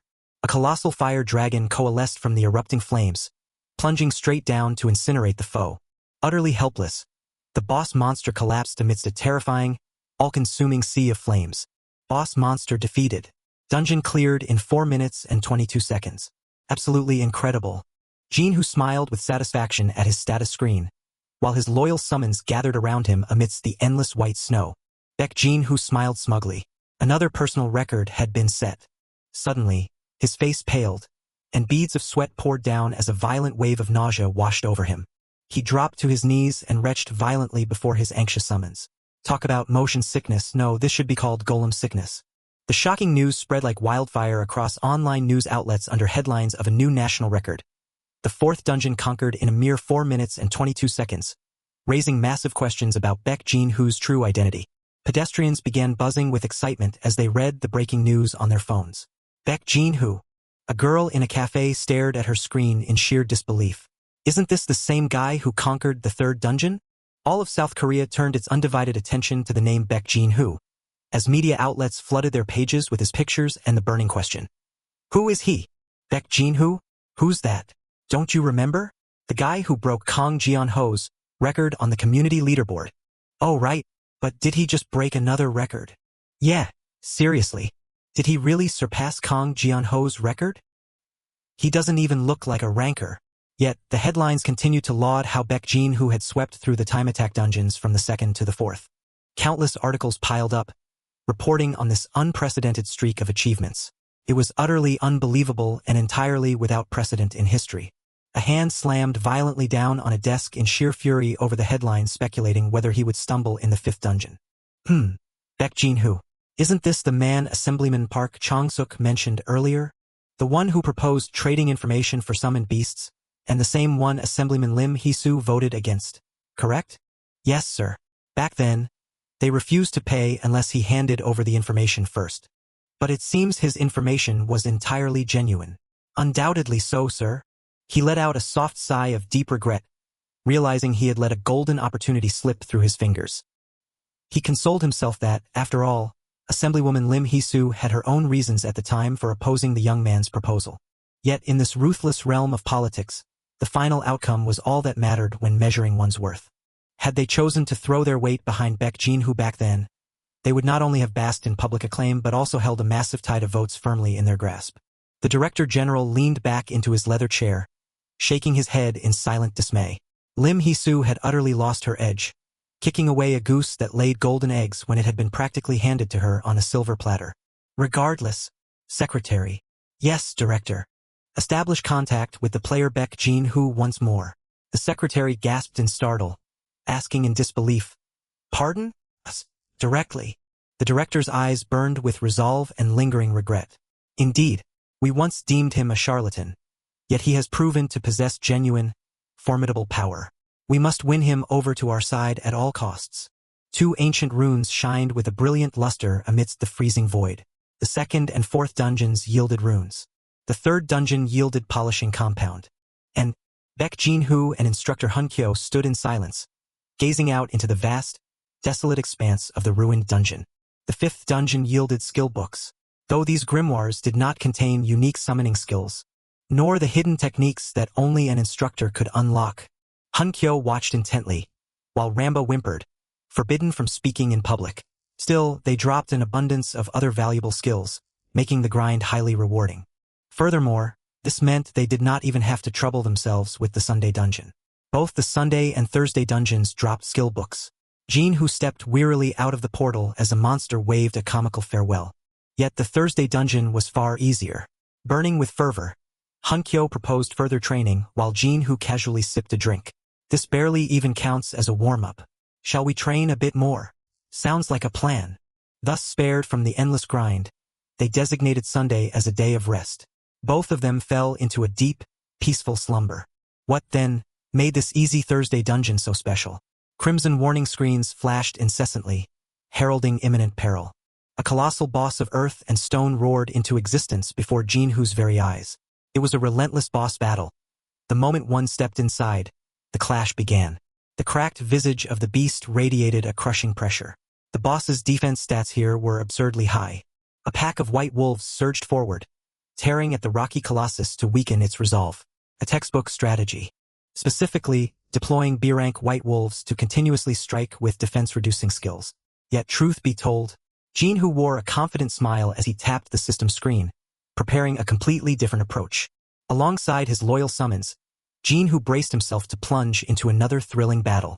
The colossal white stone foot of the Titan slammed into the earth, sending violent shockwaves rippling through the ground. Overwhelming force is all you need, provided your damage output is high enough. But I can't exactly market this video as a tutorial guide. We are literally just crushing it with fully maxed out summons. I mean, who could possibly learn anything from this? Today's recipe: stir-fried earth monster. Step 1, summon your special grade beasts. It's basically like pulling leftover caviar out of the fridge. He gave a sheepish laugh, asking his viewers if they all owned special grade summons already, driving the outraged crowd below to demand he delete his channel. I should stick to the script. Use the white wolf to shred its defense, then burst it down. After all, that's the standard meta right now. But it's not like I don't have a trick up my sleeve for a speedrun. Arise, Titan Giant. You just need to focus your attacks on the earth monster's head. That is its weak point. That is exactly why I brought the Titan Giant along. Ramba and the Windhawk soared through the skies to provide support for their allies. Fire Dragon Mage Trainer. Target its head. Instantly, the two forces clashed with violent intensity. Lightning fast, Hun Kyo lunged forward, unleashing a flurry of slashes upon the enemy's colossal body, and he landed decisively after delivering the vicious slash.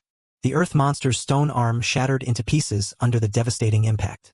The fire dragon mage raised her scepter high, channeling a torrent of fiercely blazing flame magic. Her eyes flashed with deadly intent as she prepared to unleash a devastating strike. A colossal fire dragon roared, lunging straight toward the collapsing earth monster. The cataclysmic explosion of the fire dragon engulfed the entire battlefield in a crimson sea of flames. The giant stone body cracked and shattered into 100 fragments, collapsing onto the blazing ground. A firm footstep trod forward, stepping upon the cracked, stony earth amidst the ruins. A glowing green system notification appeared, confirming that the boss monster had been slain and the dungeon cleared in a record-breaking 5 minutes and 10 seconds. Jinhu smiled smugly as he looked at the status window before him. We just shaved a whole minute off the national record. Jinhu stared at the back of the instructor walking through the ruins. The instructor is seriously, absurdly overpowered. It's not like I intend to use him as the main unit for the final dungeon, though. Jinhu darted his eyes to the side, silently calculating his next tactic. Because honestly, with just a fully upgraded fire dragon mage, clutching the magic staff tightly, the fire dragon's blazing red eyes gleamed with absolute ecstasy. At this rate, even the highest level dungeons would take but a single second to clear. He patted the young mage girl's head and waved goodbye. In the future, including the time to enter and exit, it would probably take only about 10 seconds in total. Well done. Standing below, Hun Kyo nodded respectfully to his master, while the tiny spirit Ramba fluttered around joyfully before perching on his shoulder with a radiant smile. All right, let's run it once more. Jinhu leisurely stepped out of the portal, bringing a highly successful hunt to a close. Suddenly, a man approached Jinhu from behind and asked, "Excuse me, are you the player back, Jinhu?" Jinhu paused, turning to look at the two strangers with a wary gaze. "Yes, who's asking?" The man politely presented a business card and introduced themselves. "We are from the headquarters director's office." Jinhu accepted the card, examining it closely with a calm expression. "Ah, I see." Looking straight at the two headquarters representatives, Jinhu asked what they wanted. Secretly, he had thought he was completely done with headquarters. The man offered a friendly smile and continued to explain. "We have reviewed the proposal you made last time." The man eagerly went on to say that since he had proven his capabilities, they were ready to give a positive response. But Jinhu raised his hand, cutting him off and leaving both of them stunned. "Ah, that." He flashed a bright but decisive smile, waving his hand in flat refusal. "Forget about it." The two association representatives stood frozen, utterly stunned by his attitude. "Excuse me, what was that?" Baek Jinhu smirked mockingly upon hearing their empty words. "An evaluation? A result?" He crossed his arms, making a weary comparison. "They paint a pretty picture, but it's the complete opposite of what GA proposed. Do they think I'm a fool? And besides..." Jinhu casually cleaned his ear with an indifferent shrug. "I've already signed with a company. If you have anything to say, talk to UGA of Ubec." He turned and waved goodbye, leaving the representatives dazed. "That's that, goodbye. Ubec." The two representatives watched Jinhu's receding figure in utter confusion. "Senior, what is Ubec? And UGA? Could she be from the Daesong group?" His gaze grew grave as he realized the fatal mistake. "The moment we get back, we must investigate this immediately. I have a feeling."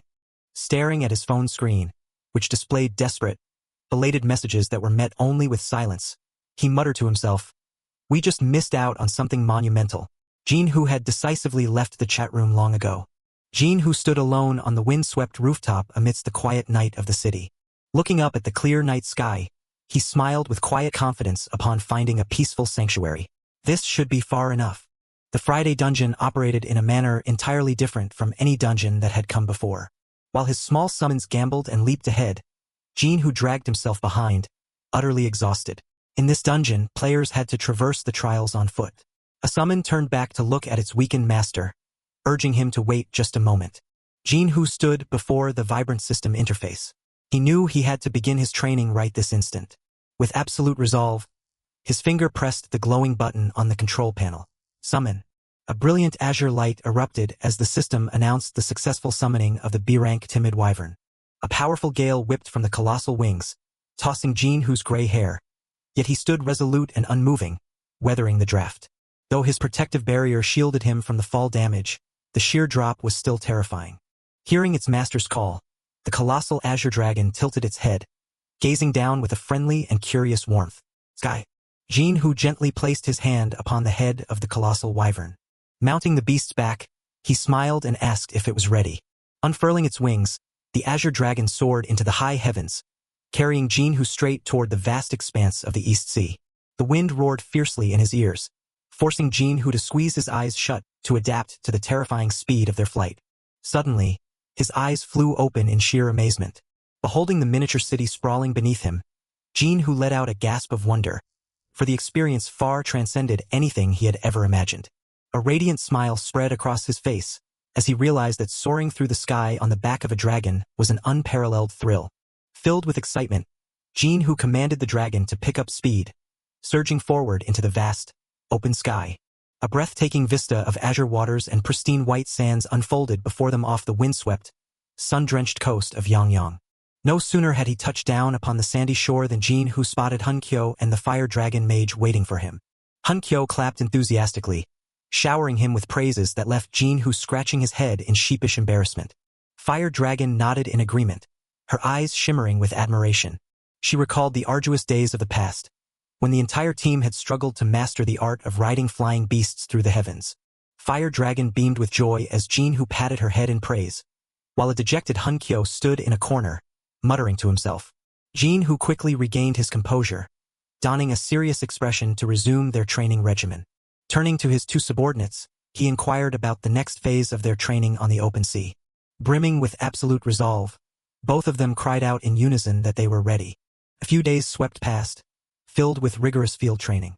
Jin Hu now stood within the Friday dungeon, a unique space crowded with colossal, multicolored cubes. A confident smile played on his lips. He knew all too well that this was the prime hunting ground for rare runes. Jin Hu warmed up, bracing himself for the trial. Summoning the Wind Eagle, he watched as the system announced that the sprint run would commence in 10 seconds. This is where I once claimed the title of Time Attack Lord, he mused. Grant me speed. The Azure Eagle let out a resounding screech, unleashing a swirling vortex of wind that enveloped its master, surging his speed. Jin Hu crouched low, pressing his hands against the starting line, poised to unleash an explosive burst of speed. As the countdown in the sky ticked down from 3 to 2, his focus narrowed to a razor-sharp point. The number 1 flashed. Jin Hu's sharp gray eyes narrowed. Go! Jin Hu kicked off the ground and rocketed forward like a released arrow, leaving nothing but a fading trail of dust in his wake.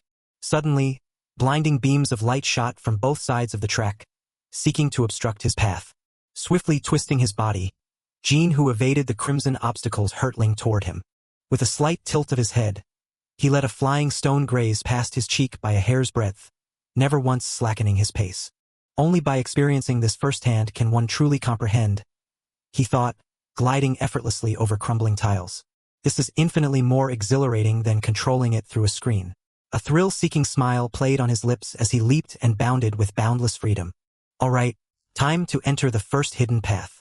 Ahead of him, the track opened up to a vast, shimmering blue sea with rolling waves. Under normal circumstances, one would have to traverse the water and keep running forward, but he had a different plan entirely. Vaulting high into the air, Jin Hu plunged headfirst toward the churning, white-crested waves. For a fleeting moment, his body hung suspended in mid-air before hurtling down toward the water. Sky Dolphin! He instantly thrust his hand forward, activating the summoning circle. The system chimed, announcing the successful summoning of the C-rank Sky Dolphin. An azure dolphin breached the surface, leaping high from the water. Clinging tightly to the dolphin's sleek, smooth body, Jin Hu held his breath, bracing for the dive. Together, they plunged into the deep abyss, sending a massive plume of white spray into the air upon impact. By riding the Sky Dolphin underwater, I can completely bypass all the obstacles above. Concentrating with absolute focus, he held his breath and guided his summoned beast as it sliced through the water, surging forward at breakneck speed. Sky Wyvern! The summoned beast parted the waters and soared into the heavens with proud majesty. From here on, the trial of the skies had officially begun. He planted his foot firmly, bracing himself for the decisive leap. Time to take flight. He hurled himself into the perilous void. I only need to fly past the remaining obstacles. The finish line rushed toward him at an unimaginable speed. Success. You have reached the destination. The system notification chimed, marking the objective complete. The dungeon was cleared in a record time of just 2 minutes and 16 seconds. He clenched his fist in satisfaction. Congratulations. You have broken the national record and unlocked a special achievement. Outstanding. Having conquered the 6th dungeon, the next challenge awaiting him was the peril-laden 7th dungeon. The battle raged with utter ferocity amidst a blazing sea of fire and the roars of colossal beasts. Every last monster was annihilated. The dungeon was cleared in a mere 3 minutes and 40 seconds. The Sunday dungeon was conquered just as swiftly, in yet another record-breaking time. Coordinated flawlessly with his elite lineup, they unleashed a relentless barrage upon the enemy. The enemy collapsed, coughing up fresh blood before their overwhelming might. A glorious victory was seized over the foe, and the dungeon was officially conquered. That was indeed a splendid training session. This was the fruit of all his recent hard work. He had done magnificently. Wiping the sweat from his brow, Jin-Hoo exhaled a sigh of relief as he gazed at the system interface. Congratulations, you have shattered the South Korean national record with a time of 13 minutes and 20 seconds. Finally, all low-level dungeons had been cleared. If I keep running in this loop, the records will only become harder to break. For now, I must focus on growing stronger until I am ready to challenge the mid-tier dungeons. I need to clear at least the high-tier dungeons, and fully equip myself with the appropriate runes and skills before I have the stats to even consider the Tower of Trials. He smiled, looking at his summoned beasts. He wondered if 2 years would be enough. Hunkyo grabbed Ramba by the head again, preparing for another training session, making the wind spirit wail in terror. Not to mention these high-grade summoning scrolls in my inventory. What should I do with all these rewards? Inside the sun-drenched office of the Ubec Management Agency, Yujie stared intently at her phone screen, her expression clouded with deep thought. The Hunter news feeds were ablaze. Baek Jin, who had shattered every daily dungeon record, emerging as an unprecedented rookie and an unparalleled dark horse fiercely sought after by all. The entire world seemed to be whipping itself into a frenzy over him. Yet, it was only natural, a foregone conclusion after he had swept through and broken every standing record within a single week. She called out to her assistant, Kim Byung-jin, who scrambled to answer, "Yes, Representative."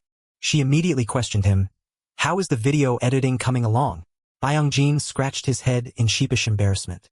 I've just finished the final cut. But, is there a problem? Well, not exactly a problem. It's just that, even while editing it, I could hardly believe my own eyes. Would you like to take a look? Byung-jin explained. I omitted the Thursday and Sunday dungeons as requested by Mr. Baek Jin-Hoo. UGA and her 2 staff members glued their eyes to the screen, their expressions gradually morphing into sheer, unadulterated shock. The screen replayed a scene from the ocean depths, where schools of fish swirled around a brilliant, blinding light. What in the world is this? This is utterly impossible. Completed. Kim Byung-jin marveled. Both his tactics and execution are on an entirely different level. Honestly, it's nothing short of a circus performance. UGA whispered, her voice trembling. Could this even be possible? No matter how hard one tries, they could never direct a film this flawless. Even if we put this up for sale, I fear people will only curse us out of frustration because they could never replicate it. UGA tapped her chin in deep thought.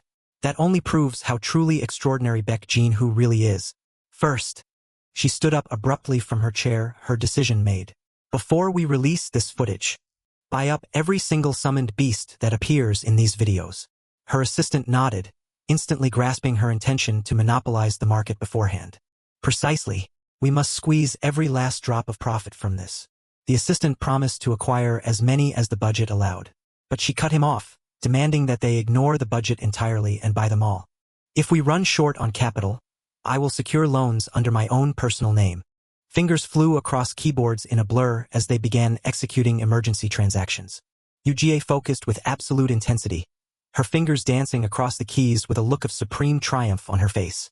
At the bank, the mere mention of the prestigious Daesung clan sent the staff into a panic, scrambling to summon the branch manager to personally receive her. The branch manager presented an astronomical sum of capital, assuring her that she had been granted the absolute maximum limit, and declared himself ready to offer even his own personal watch should she require more. A satisfied smile played upon her lips, knowing she had successfully swept up every single required summon. Now, the time had come to sell the information, posting an exclusive listing, She set the price for the video footage at 100 million won and the written data at 10 million won. The detailed listing to sell the tactical guide of the national record holder, Baek Jin-hoo, was swiftly finalized. Her assistant questioned whether selling at such a low price was wise. She merely explained that the tactical intelligence was nothing more than bait to sell the summoned beasts. Besides, this benefits the nation's growth, so a slightly lower price matters little. The assistant then inquired what price they should set for the summoned beasts they had amassed. The corners of her lips curled upward, preparing to unleash an astronomical figure. List the C-rank beasts at 200 million won, and the B-rank at 1 billion won. The assistant gasped in shock, crying out that such prices were tenfold the market rate. Would such an exorbitant price not be far too steep for these summons? Once the information spreads far and wide, demand for these summoned beasts will naturally skyrocket. And since we monopolize the supply, they will have no choice but to buy from us. Now, it was time to reap the harvest of her investment in Baek Jin-hoo. With a smile, she clicked the mouse, unleashing the video onto the web. The trembling voices of her two assistants rang out. De directo. Staring at the screen in utter disbelief, the two stammered, asking if this was all a dream. Yoo-jae could only offer a wry smile. Before them, the screen displayed a colossal sales revenue of 377 billion won, amassed in a mere breath of time. Looking down at her assistants who had collapsed to the floor in sheer shock, she remarked nonchalantly, "We haven't even truly begun yet. The summoned beasts I purchased for Baek Jin-hoo only cost 1.3 billion won initially. To think the returns would be this astronomical. His grace is profound indeed." Exhaling a soft sigh, Yoo-jae composed herself, turning a blind eye to her two assistants, who lay face down against the wall, utterly defeated by the overwhelming power of wealth. This business model had proven its worth. Now then, let us begin our next investment. Shall we start by purchasing a building? Observing the haggard, disheveled state of her subordinates, Yoo-jae inquired out of curiosity. Wearily, they lamented that it was all the doing of Baek Jin-hoo. Meanwhile, in a desolate park, Jin-hoo sat in quiet leisure, checking his bank account. His phone screen illuminated, displaying an account balance that had surged to over 54 million won. He rejoiced to have amassed 54 million won in a single week solely by trading high-grade scrolls. The spoils of dungeon grinding were indeed sweet. Driven by curiosity, Ramba asked if he had by chance obtained any special grade items. "Ramba, have you forgotten already?" Ramba shuddered, a tremor running through her as she recalled the horrific sight of Jin, who lying utterly exhausted amidst a sea of low-tier summons after tearing open tens of thousands of scrolls. Both of them had felt their arms burning like fire, drained of all strength after tearing open those tens of thousands of scrolls.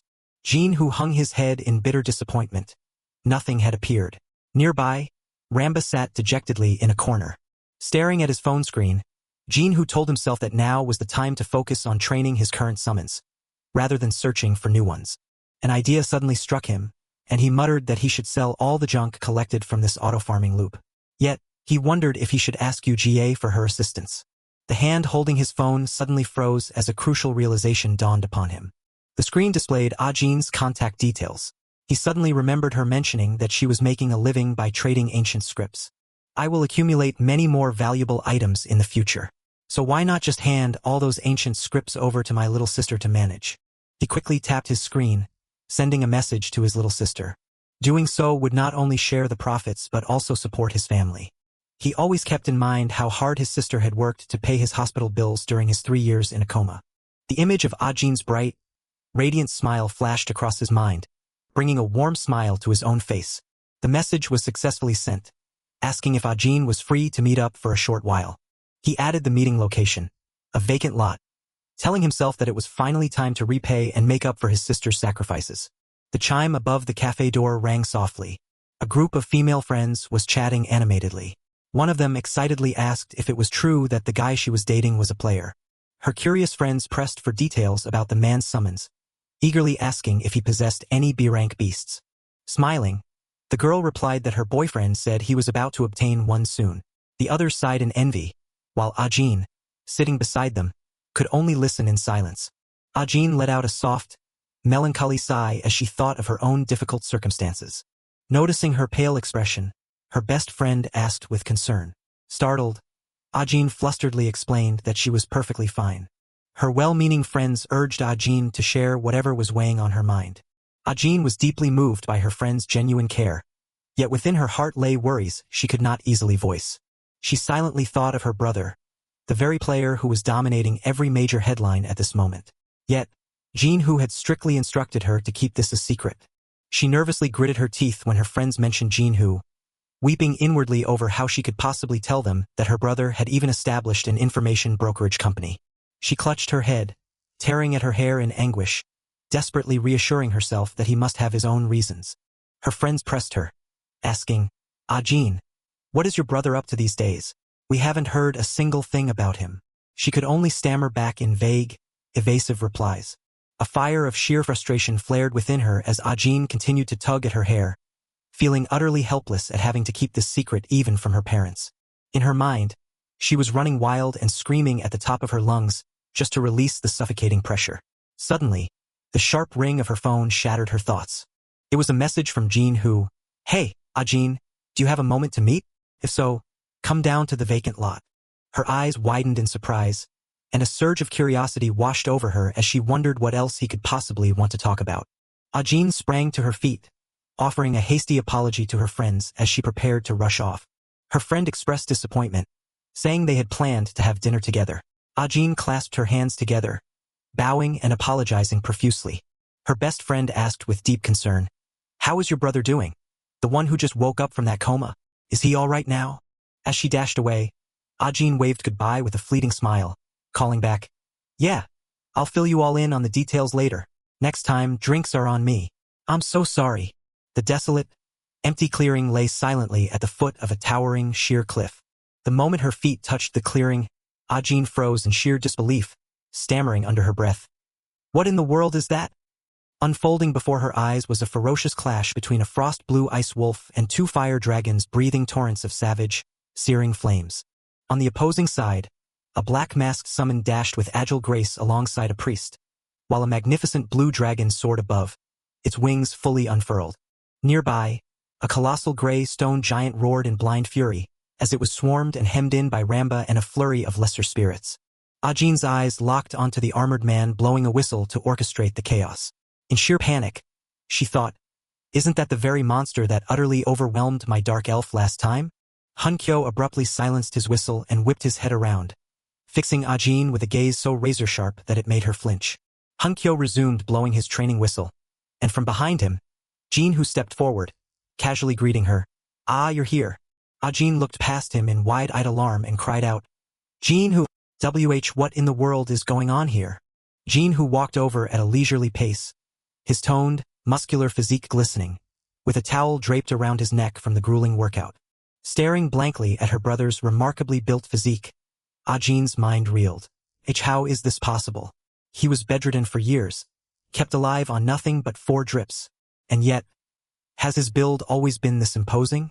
Meanwhile, I can barely lift anything heavier than my own smartphone.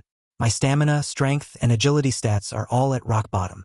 He asked, What's the matter? She pointed a trembling finger at the mighty array of summons behind him and shrieked in shock. Jin-Hoo, what on earth is up with those summons? He tilted his head in mild confusion. What about them? Every single one of them has had their market value skyrocket lately. A C-rank combat sheriff alone is worth 200 million won. A C-rank priest of light, another 200 million won. And the B-rank shy flying dragon, wind falcon, and titan giant? They are worth a staggering 1 billion won. They are completely out of stock. Even if you wanted to buy them, you couldn't. Ajin froze suddenly as a thought flashed through her mind. Wait, she recalled the recent rumors.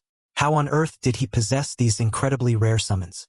Whispers had it that these were the exact same summons featured in the videos sold by Ubek. Her brother's face surfaced in her mind, alongside the company's name. Ubek? Ubek. Her eyes widened in shock, cold sweat trickling down her cheek as the staggering truth dawned upon her. Don't tell me. Jin-Hoo, did you use these summons to set the new daily dungeon record? Yes, I did. She pressed him, her mind in a whirl.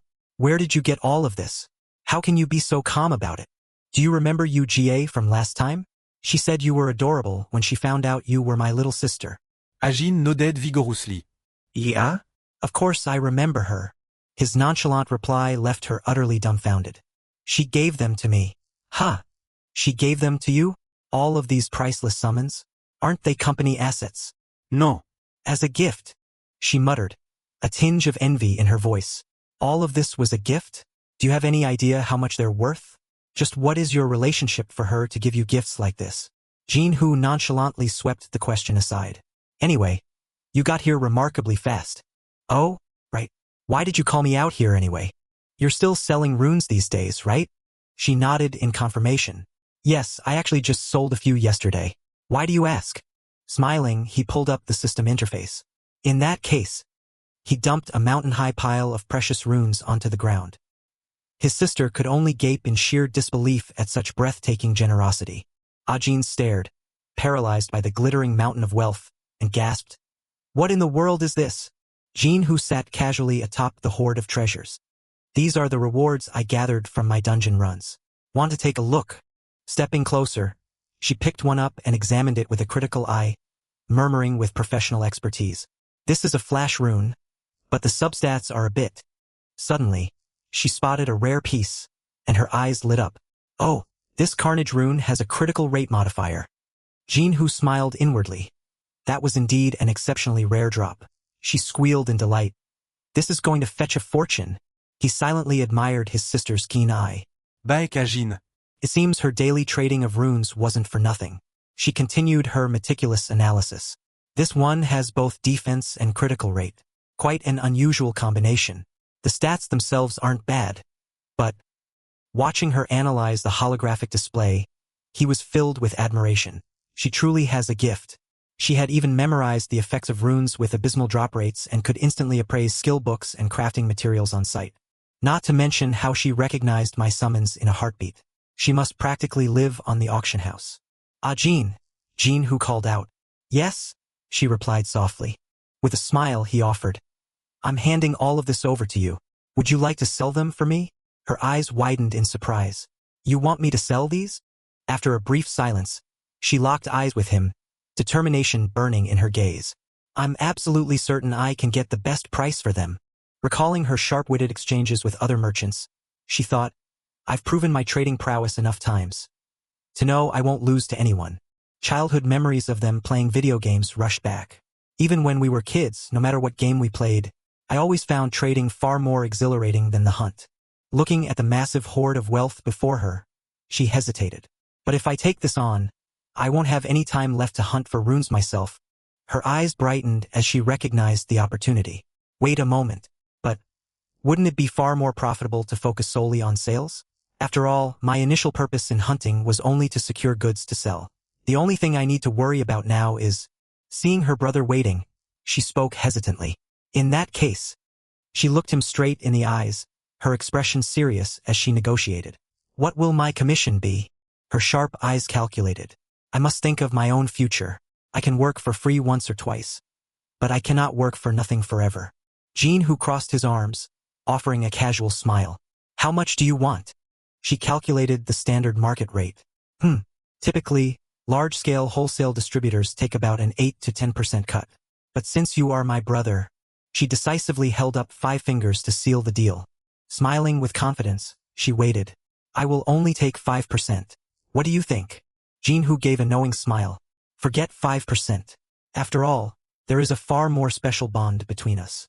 She startled in anxiety, cold sweat dripping down, unsure of what scheme her older brother was plotting. He raised 2 fingers, declaring an unimaginable figure, 20%. Her eyes widened in dazed disbelief, unable to comprehend what she had just heard. He beamed, generously proclaiming, "I will give you 20%, so do your absolute best to sell off all those ancient runes." Frozen in place for a few seconds, her face paled in sheer shock before she stammered, "TW 20%. Laughing with delight, she clung to him and coaxed him sweetly, "We really are so close. Are you truly giving me that much?" He casually turned and walked away, instructing her, "I will bring you even better ancient runes in the future, so prepare yourself to be busy." His words made her realize with a start that this was not a mere one-time affair. Her mind raced, calculating the staggering commission she would receive if she sold all that gear. Clasping her hands before her chest in devout prayer, her face overflowed with emotion and gratitude for this life-altering opportunity. She gazed at his broad, dependable back, a newfound determination igniting within her. Ajin was moved to tears at the thought that her grueling days of grinding for ancient runes had finally come to an end. Wearing a radiant, blissful smile, she confidently declared that she would become a professional merchant. Having handed all the rewards over to his sister, Jinhu began to focus on earnestly cultivating the fire dragon mage under his instructor's supervision. The brilliant red mana stone atop the magic staff radiated a searing, intense energy. Unleashing its ultimate skill, the fire dragon summoned a colossal dragon of flame that roared across the battlefield, sweeping through and incinerating the entire horde of monsters. Jinhu stood watching leisurely, perfectly safe and unbothered behind his formidable protective barrier. He thought to himself, a powerful damage dealer was an absolute necessity for any player in this world. Stepping forward, he praised his loyal subordinate for her outstanding performance during the training session. Gently patting the female mage's head, he praised her. At this rate, you could clear D-rank dungeons with your eyes closed. She was utterly overjoyed. Blushing shyly, the fire dragon mage gazed at him. Thank you. While patting her head, he mused. It has been a while since it was just the two of us in a dungeon. I am certain the others are still training hard under Hunkyo's guidance. In the background, Ramba wept and wailed, begging to follow. Save me! Let me come with you, Jinhu. But he only offered a smiling wave of farewell. Have a safe trip, and go easy on them. Recalling the sight of Ramba punished to wear a giant pan on his head, he thought to himself, since summons can move freely for several hours without their summoner, and can even unsummon themselves during that time, this is quite convenient. He spoke, by the way, Fire Dragon. Yes, Master Jinhu. He turned to ask as they strolled along, even as a monster stalked them from behind, is there anything you desire? Suddenly, a goblin lunged from the cliffside, shrieking shrilly as it ambushed the pair. Detecting the enemy, the female mage's eyes flashed with a fiery red spark of killing intent. A violent torrent of draconic fire erupted from her staff, instantly incinerating the monster. Returning to his question, she replied, something I desire? Yes, just like Hunkyo or Ramba. Nothing but training. Cream bread. I absolutely love them. Jinhu gently encouraged her to speak whatever was on her mind, causing her to hesitate as her cheeks flushed. Letting out a blissful giggle, she replied, I am already fully content just by being of use to you, Master Jinhu. He was deeply touched. Chuckling, he patted her head dotingly. Come now, choose at least one thing, or perhaps something you want to eat. You're such a good girl. Technically, summons did not need food or drink. Yet, I still frequently shared meals with those who possessed humanoid forms. Since Ramba loved cream bread, it meant they possessed a sense of taste as well. Holding a slice of pizza with a smile, he thought to himself, I cannot be the only one enjoying delicious food when they are right by my side.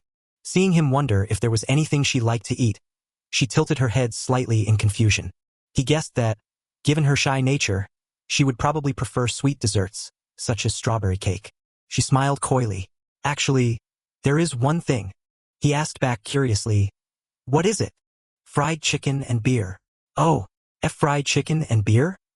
He offered a faint smile and a nod, then zipped up his jacket. Fried chicken and beer are wonderful. All right, then, Fire Dragon, what is the next skill you intend to master? The system window flickered to life, displaying the magical grimoire unlocked by Hunkyo. Dragon Magic, Link. This involves transmutation, flame, and destruction. He extended an enticing proposal.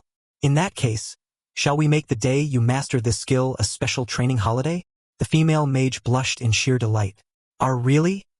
Indeed. On that day we shall host a feast of fried chicken and beer for everyone. Is it a deal? She cheered with exuberant joy. I would love nothing more. I will do my absolute best so we can earn our day of rest. A bead of sweat rolled down his brow as he wondered. It seems she treasures a day of rest far more than the fried chicken. Is training truly that grueling? Surveying the empty clearing, he murmured to himself. Well, that matters little. What truly matters is that she now has the drive to strive forward. A sudden, blinding flash of light swept across the azure sky. Standing at a distance, Kim Byongjin looked on in awe at the bustling construction site, where massive excavators tore through the earth. Whoa! He turned to query his superior. Representative, how did you manage to secure a place like this? Uga crossed her arms, offering a casual smile. I purchased it from my grandfather. I intend to build the headquarters of Ubec right here. She gestured toward the sprawling construction site. This will be the main office, and over there, the employee dormitories and apartments. Turning to Jin-hoo, Yu-jie said, I shall construct a bunker beneath every single building. Startled, he asked, A bunker? She gave a firm nod. Yes. She fell into quiet contemplation, recalling the words once spoken to her. Just focus on protecting your family. Yu-jie stole a steadfast glance at him. For a promise made must be a promise kept. A gentle breeze swept past, sending her long, silken black hair fluttering softly in the wind. Gazing out over the boundless open field, she thought to herself, and since he favors vast, open spaces, this will make the perfect training ground. Yu-jie turned to her assistant. Mr. Byung-jin, have you located the summoned beast I spoke of? The assistant nodded in affirmation. Ah yes. The shadow wolf you requested is right here. Kim Byung-jin scratched his head in confusion. But why this particular summoned beast? She folded her arms with a knowing smile, murmuring to herself that she already had the perfect recipient in mind for this gift. Inside a cozy barbecue restaurant, patrons dined merrily amidst a warm and lively atmosphere. Slices of succulent beef sizzled golden brown over glowing embers, sending up plumes of fragrant smoke as someone spoke. Hey, Ajin. This is incredibly delicious. Is it truly all right for us to be treated to a meal in such an exquisite place? Of course. Order whatever your heart's desire. A successful player truly resides in a league of their own. She beamed radiantly at her friend's glowing praise. Lowering her gaze to her plate, she thought to herself that all of this fortune was a gift brought to her by none other than her brother. A vast array of ancient runes and magical gear, ranked S, SS, and A with breathtaking attributes, shimmered into view within her mind's eye. These artifacts are of the highest caliber. Here is my business card. Should any exceptional ancient runes surface, please contact me first. Thanks to her brother, her clientele grew by leaps and bounds. Yet, she froze mid-breath as her friend's sudden inquiry cut through. Do you know of Baek Jin-hoo? Of course I do. His name is on everyone's lips these days. Word has it he recently shattered his own records once more. Heavens, at this rate, will he go on to challenge the world record itself? He is simply magnificent. Ajin gave a slight, proud shrug. He is indeed rather impressive. Her face instantly turned to stone as her friend leaned in with another question. He looks utterly handsome, doesn't he? He surely has a girlfriend by now, right? I'm so envious. Ajin, are you really that hungry? Handsome? Not in a million years. Or are there two different Baek Jin-hus that I'm unaware of? What on earth are they babbling about? Does Baek Jin-hoo even use social media? Since he's under UGS agency, surely he'd be on her following list, right? Let me look him up. Suit yourselves, do as you like. Suddenly, her friend's eyes widened in sheer disbelief as she stared at the phone screen and gasped. The screen displayed the list of accounts that UGA was currently following. Isn't this your account, Ajin? Why on earth is UGA following you? Wait, what? In a flurry of panic, she stammered. You must have seen it wrong. While swiftly snatching the phone to inspect it herself. There, stark and clear upon UGA's profile, was the status indicating she followed her account, leaving her utterly dumbfounded. Her jaw dropped. She had only ever followed the star as a fan, never dreaming that she would be followed back, let alone when it had even happened. Breaking into a cold sweat, she reasoned in her mind. Since I am his sister, she must have followed me back merely out of polite courtesy. She could only stammer in flustered embarrassment under the intense barrage of her friend's curiosity. Her friends erupted in a clamorous interrogation, prompting the cafe staff to come over and ask for quiet. They simply could not fathom how she could be acquainted with a figure of such immense stature. Right at that moment, the phone in her hand vibrated, signaling an incoming message. Ignoring her friend's relentless prodding, she hurriedly said, Wait, let me just check this. The message from UGA read, Are you Ajin? She stared blankly at the screen as her heart practically went on strike to bid her farewell. As she read the next line asking if she was free tomorrow, her eyes widened to their limits, leaving her completely speechless. A sudden, startled cry escaped her lips, echoing through the cafe and catching all her friends off guard. Outside, the bustling cityscape unfolded with towering skyscrapers reaching toward the clear blue sky. A sleek, luxurious black sedan gradually decelerated, gliding to a halt along the curb right before her. Ajin stood frozen in place, her hands clasped anxiously over her chest as a familiar greeting reached her ears. UGA beamed with a radiant smile, offering a playful wink as she invited her into the car. She agreed instantly, her eyes shimmering with admiration. The sleek vehicle quickly set off, gliding smoothly through the bustling streets. Seated inside, the young girl could not conceal her nervous tension, her hands tightly and self-consciously clasped. "Are you hoping to meet my family?" she inquired timidly. The female director gave a calm nod of confirmation, noting that Jean, who had been far too busy of late. Ga shared that she had wished to send a gift under the company's name, but her brother had flatly declined. Hearing this, she was deeply moved by such thoughtfulness and could not help but admire the cool sophistication of the beautiful representative. She thought to herself, rather than using a courier, the fact that UGA journeyed all this way in person proves she must care deeply for my brother. A pang of jealousy flared within the younger sister's heart. That brother of mine truly does not deserve such extraordinary grace from someone so magnificent. Keeping her focus on the road, UGA inquired thoughtfully, "Do you think your parents might be troubled by my sudden, unannounced visit?" Jean replied cheerfully, "Not at all. I told my parents to stay home today so I could introduce someone special to them. My parents still have no idea how famous my brother has become." "How has your brother been lately?" "I don't know. Is he eating well?" I don't know. I can't help it. I mean, at least he must still be breathing." This girl. Seriously? I'm telling the truth. When it comes to being carefree, they must be the champions of the world. The luxurious car came to a halt before the apartment building. The elevator ascended to the 5th floor. With a bright smile, the young girl opened the apartment door, welcoming her guest inside. "Mom, Dad, I'm home." Before them lay a neat and cozy living room, though it was somewhat narrow and modest. In her mind, UGA could not help but recall the vast, opulent kitchen of her own home. A gentle smile graced the female director's lips as she felt the warmth of a true family residing within these walls. "Welcome home, Jean. And who is this guest you mentioned would be visiting today?" "Oh my. Hello, dear. Jean, do you truly have a friend this beautiful?" "Oh, Dad, really?" Placing a hand gently over her heart, the female director bowed to the parents with a polite and elegant smile. "I am UGA, from Ubec." "Ubec?" YOEA. The daughter hurriedly nudged her parents' shoulders toward the living room, preparing to explain. Upon the small wooden table, a piping hot cup of coffee sent up curls of steam, setting the stage for a tense conversation. "Our boy Jean Hu is actually such a famous player? And you are the representative of Jean Hu's agency? And she is from the Daesung group?" "Yes, that is correct. I have come to visit you today as the representative of Ubec. To think such an esteemed guest would grace our humble home with her presence. Heavens above, is this truly what I look like on a normal day?" Mirror therapy complete. The unexpected call from their guest startled the father, his face flushing crimson with embarrassment. Tilting her head slightly, she looked at the two parents and made a solemn, responsible vow. Jean, whose parents were utterly astonished, beads of sweat forming on their brows. The father stammered, Take care of us?" She offered a polite smile and placed a document bearing the Ubec logo upon the table. "Would you mind taking a look at this?" As they opened it, shimmering glimmers of light emanated from the pages. UGA explained, "Ubec will provide comprehensive support for everything. This includes a security detail, a new residence, living expenses, and medical care." The figure of 10 million won struck their eyes, leaving them both dumbfounded. "A monthly living allowance of 10 million won?" The father asked with a trembling voice. "Is this truly real?" UGA nodded in confirmation. "Indeed it is. I hope you will accept it without any hesitation." Beside them, the younger sister sat with her mouth agape in sheer disbelief.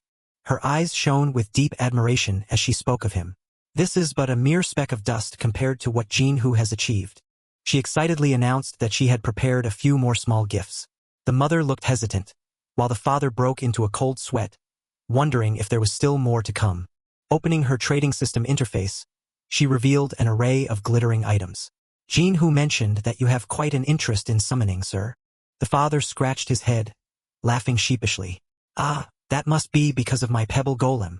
Swiftly tapping the virtual screen to activate it, she said, "That is why I have prepared a golem for you as well." Suddenly, a radiant burst of azure light erupted in the middle of the living room, drawing everyone's gaze. Emerging from the brilliant light was a golem composed entirely of diamond blocks. It was a B-rank diamond golem. The little golem flexed its muscles playfully.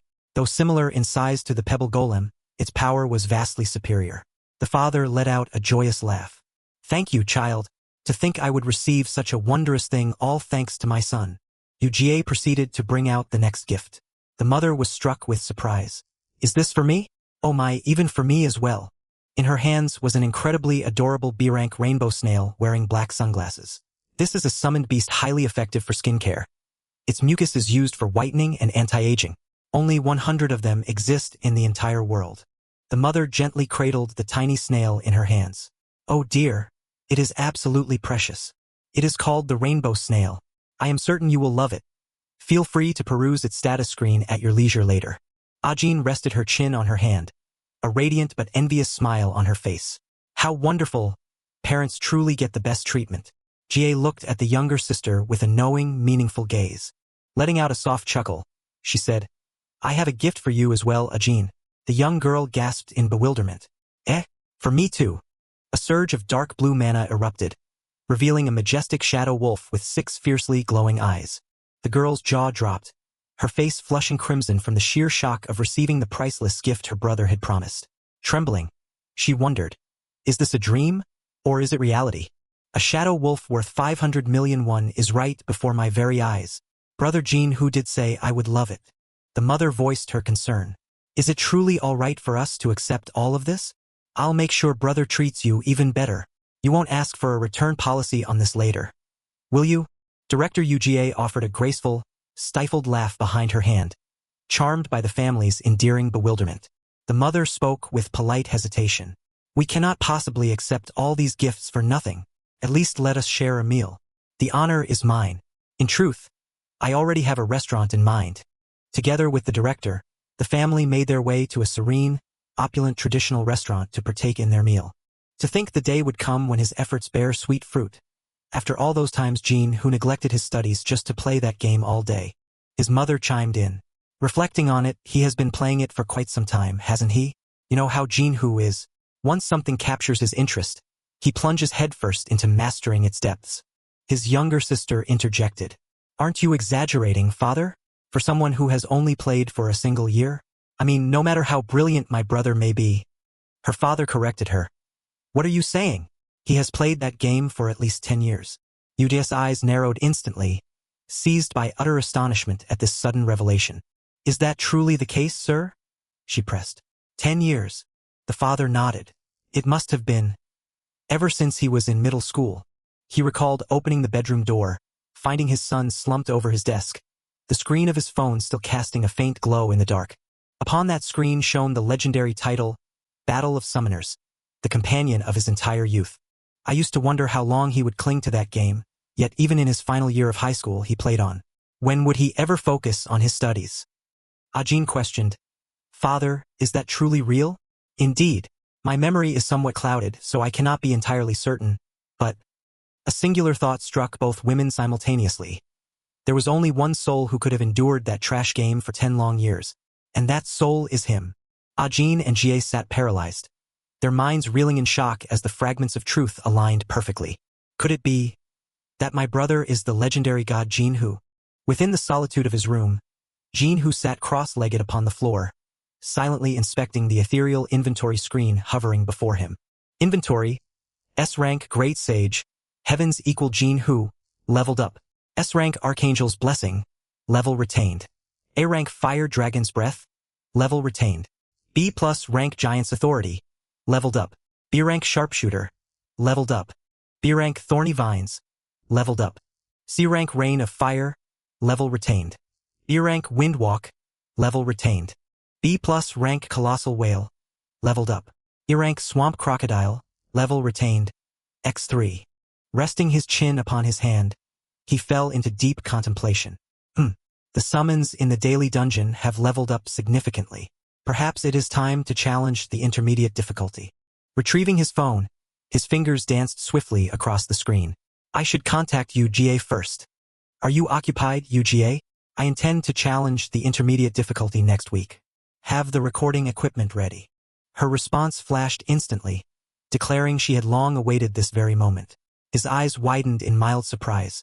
Wow! She read the message instantly. She did not even pause to question whether it was feasible. She messaged back, instructing him merely to don his gear and purge the dungeon just as before. They had already mapped out the entire promotional campaign for Baek Jin Who's exclusive video package. Beholding the massive discount tier prepared for loyal patrons, he could only offer a helpless smile. When in the world did she find the time to prepare all of this? Smiling as he sent his affirmation, he thought to himself. Then again, she is more than capable of managing the marketing on her own. Sounds like a plan, he wrote. After all, she is someone I can truly trust. Ajin hugged the shadow wolf tightly, crying out in excitement. Brother, guess what Uj did? Our wolf is the absolute best. Isn't it? She made all of this happen. Jin-Hoo could only nod with a smile. The female director sat sipping tea in the living room of Jin-Hoo's home, her demeanor poised and elegant. He thought to himself, I heard about this from my sister, yet I never expected her to come to our house in person like this. She even promised to take special care of them. He smiled in quiet relief, silently contrasting her genuine sincerity with the government's hollow promises. She truly is worlds apart from the government. Jin-Hoo gazed at his phone, his eyes filled with immense satisfaction. I am truly glad I joined Ubek. A week later, within the intermediate dungeon, a massive explosion reverberated, shaking the entire space. The system announced the successful conquest of the dungeon with a clear time of 6 minutes and 27 seconds. He crossed his arms, looking at the reward interface in satisfaction. Excellent, that takes care of Monday's intermediate dungeon. He received 250 guild experience points. Lately, it seemed a barrage of articles about him were being published, their headlines desperately searching for the identity of Baek Jin-Hoo after his record of 4 minutes and 22 seconds. Yet, he paid them little heed, wishing only to focus on grinding dungeons. He cast a subtle, searching glance to the side.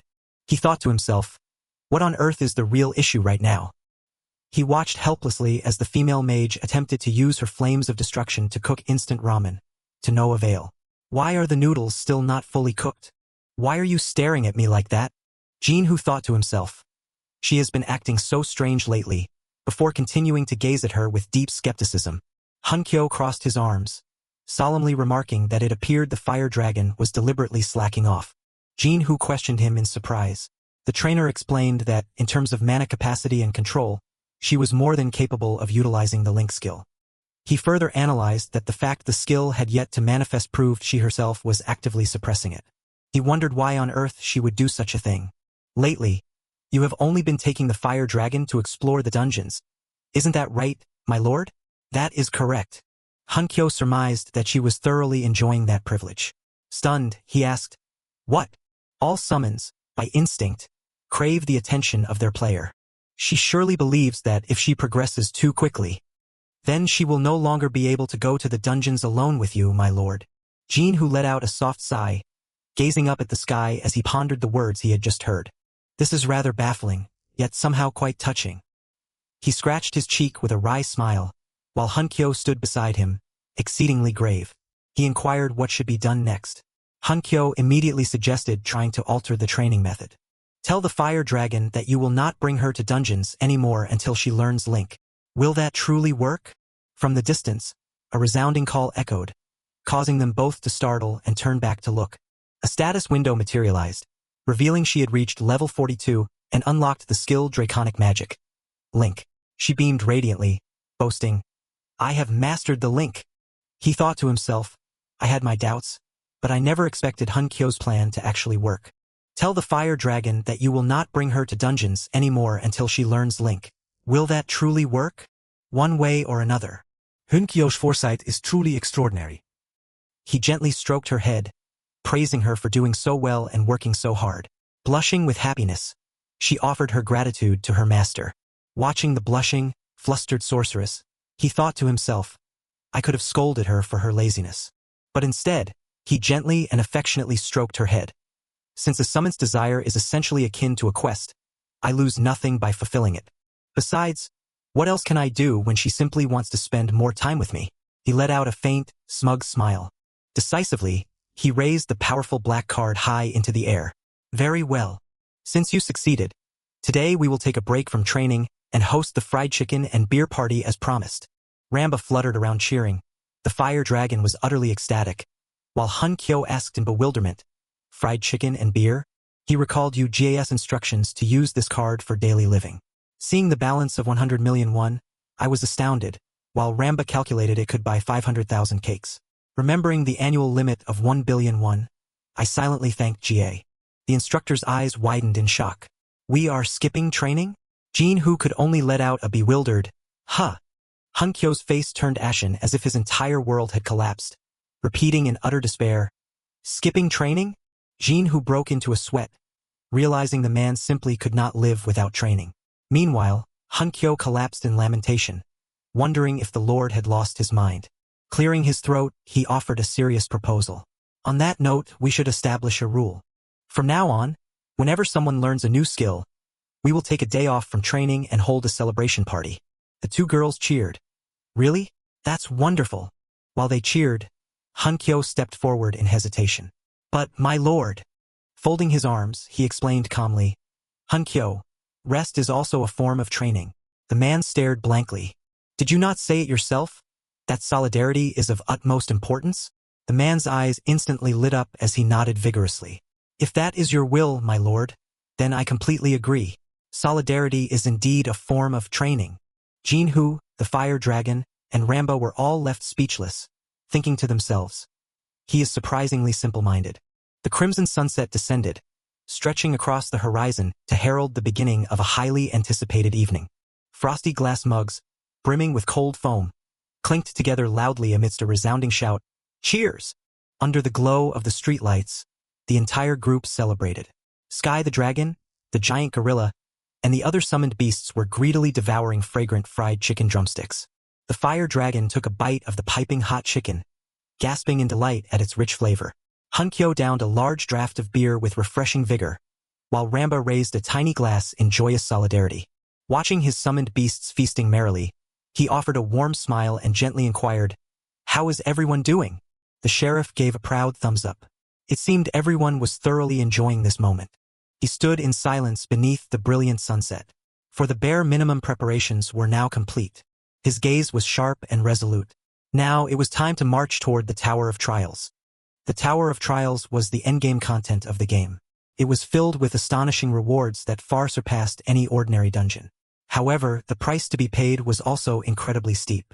This place possessed a maddening difficulty that had already claimed the lives of countless players. A veritable graveyard. In the meeting room, Yu-Jie gasped in astonishment. "What did you say?" She broke out in a cold sweat, staring at him in utter disbelief. "Are you already planning to enter the Tower of Trials?" He nodded nonchalantly. "Yes, I only plan to challenge myself up to the 10th floor. I heard that the top rankers of our country have already climbed to that level." "That is true, but the reality is far more brutal. Too many lives have been sacrificed just to reach that milestone. Even the rankers who were fortunate enough to survive called that place hell and swore they would never return." She anxiously asked if he was absolutely sure he would be all right. He calmly replied that, in any case, he had already planned to start at this time from the very beginning. Beholding his composed expression, she was filled with silent admiration. To think he could remain so serene while preparing to step into such a perilous place. He must indeed be the legendary god Jin-Hoo. She swallowed hard to suppress her excitement. Since he has climbed all the way to the 100th floor, the first floor must be nothing but a joke to him. I must calm myself and pretend to know nothing until he chooses to reveal his identity on his own. For he truly dislikes flaunting his power, and has even requested that this remain a secret from his family. She gazed at him with eyes shimmering with admiration, promising that she would always wait for his return. He casually added, leaving her astounded, "I will not be wearing combat gear this time, either." Surprised, Jie asked if he intended to sell the strategy information for clearing the tower, but he resolutely declined. Special-grade summoned beasts were clearly essential for the Tower of Trials to overcome its grueling challenges. But the next crucial factor was communication. The fact that ordinary summoned beasts were mute posed an immense obstacle to clearing the tower. Yu-Jie gently rested her hand on her chin, deep in thought. "Aside from information, I have plenty of other things to sell, so for now, I should prioritize Jin-Hoo's wishes above all else." "Very well. Do whatever makes you feel most comfortable, Jin-Hoo. Thank you for your understanding." Yu-Jia gently clasped her hands together with an enigmatic look. To call this a mere transaction would feel somewhat strange. She gazed directly into his eyes, her expression turning solemn. "But, may I also ask a favor of you?" Jin-Hoo stared at her blankly, caught entirely out of nowhere. "A favor." "The national team selection matches will take place in 2 months. You mean the qualifiers? Do you mean the national selection tournament to qualify for the World Championship?" Yes, precisely that. If you are chosen, you will be able to compete in the grand tournament at the end of the year. You have qualified to participate in the tournament matches. He crossed his arms, falling into deep contemplation before voicing his doubt. Don't you have to be affiliated with a guild or headquarters to participate? Since UBEC isn't an official guild, I thought it would be impossible. But it is indeed possible if you have a letter of recommendation from an assemblyman. In truth, Assemblyman Park Chong-suk has been making bold claims. He challenged his rivals, saying that if they were so confident, they should produce a national representative of their own. Jin-Hoo narrowed his eyes, calculating. I feel I could easily breeze through the qualifiers. However, confronting world rankers with my current stats would be a formidable challenge. A knowing smirk played upon his lips. Then again, that is only a matter of the present. There are still 8 months until the year's end. If Park Ryong can master the Devour skill in that time, I, too, can stand against the world rankers. Yu Jia clapped her hands in delight, offering encouragement. If you are chosen as a national representative, you will receive an immense amount of support. The government is currently sparing no expense to invest in high-tier players. Oh, is that so? In any case, I do need resources to summon another special-grade subordinate. How much support are we talking about? It varies from year to year, but they will certainly provide you with quite a few high-grade summoning scrolls. Jin-Hoo's eyes widened in astonishment at this invaluable revelation. If you perform exceptionally, you might even receive an ultimate summoning scroll. An ultimate summoning scroll is, quite literally, priceless. All right, then I shall give it a try. Yu Jia sprang to her feet in sheer excitement upon hearing his answer. Really? Thank you, Jin-Hoo. Their hands clasped together in a tight, trusting embrace. Jin-Hoo fell silent, gazing at her with a hint of bewilderment as their hands remained entwined. Yes, the two gazed deeply into each other's eyes. Raging flames erupted around the glowing crimson mana stone, embedded atop the ancient magic staff, unleashing an overwhelming torrent of ultimate fire energy. 1 week later, deep within a desolate dungeon, Jin-Hoo stood with folded arms, watching the fire dragon holding her staff amidst a heap of smoldering monster carcasses. How goes it? Have you grown accustomed to the link? Flustered, the fire dragon blushed and stammered, yes. She hesitated, her glowing crimson eyes shimmering with bashfulness and anxiety, not daring to meet her master's gaze. Master Jin-Hoo, there is something I wish to tell you. Jin-Hoo turned around, asking in surprise, what is it? Truth be told, she gripped her magic staff tightly, her hands trembling with nervousness. I pretended that I couldn't master the linking skill, simply because I wanted to clear dungeons with you. I am truly sorry. I am sure the others also wish to spend time with you, Master Jin-Hoo. Jin-Hoo stood frozen in silence at the incredibly adorable and unexpected confession from his summoned beast.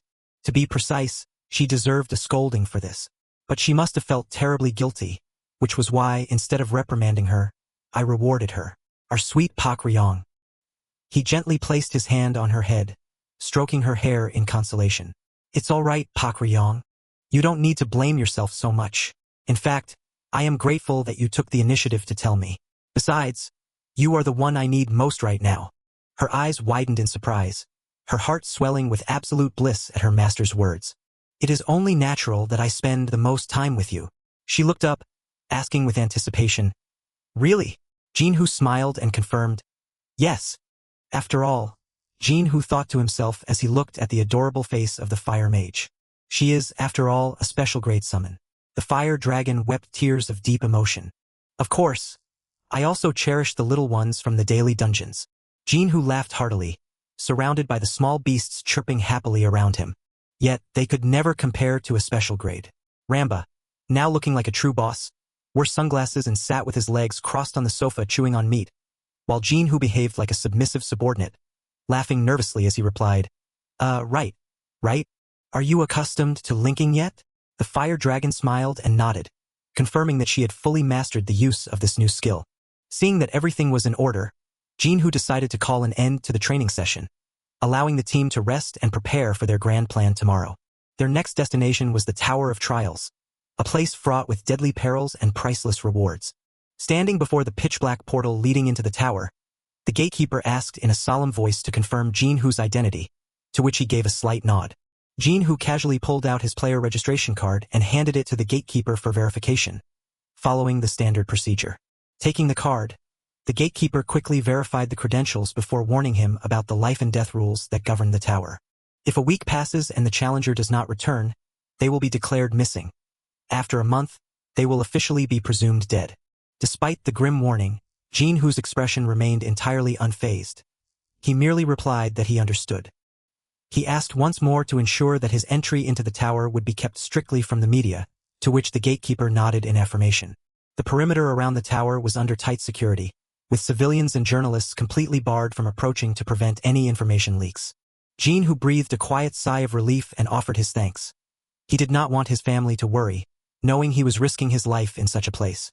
In his mind, the radiant smiles of his parents and his younger sister, Ajin, flashed by, the very people he sought to shield from the anxieties of this cruel world.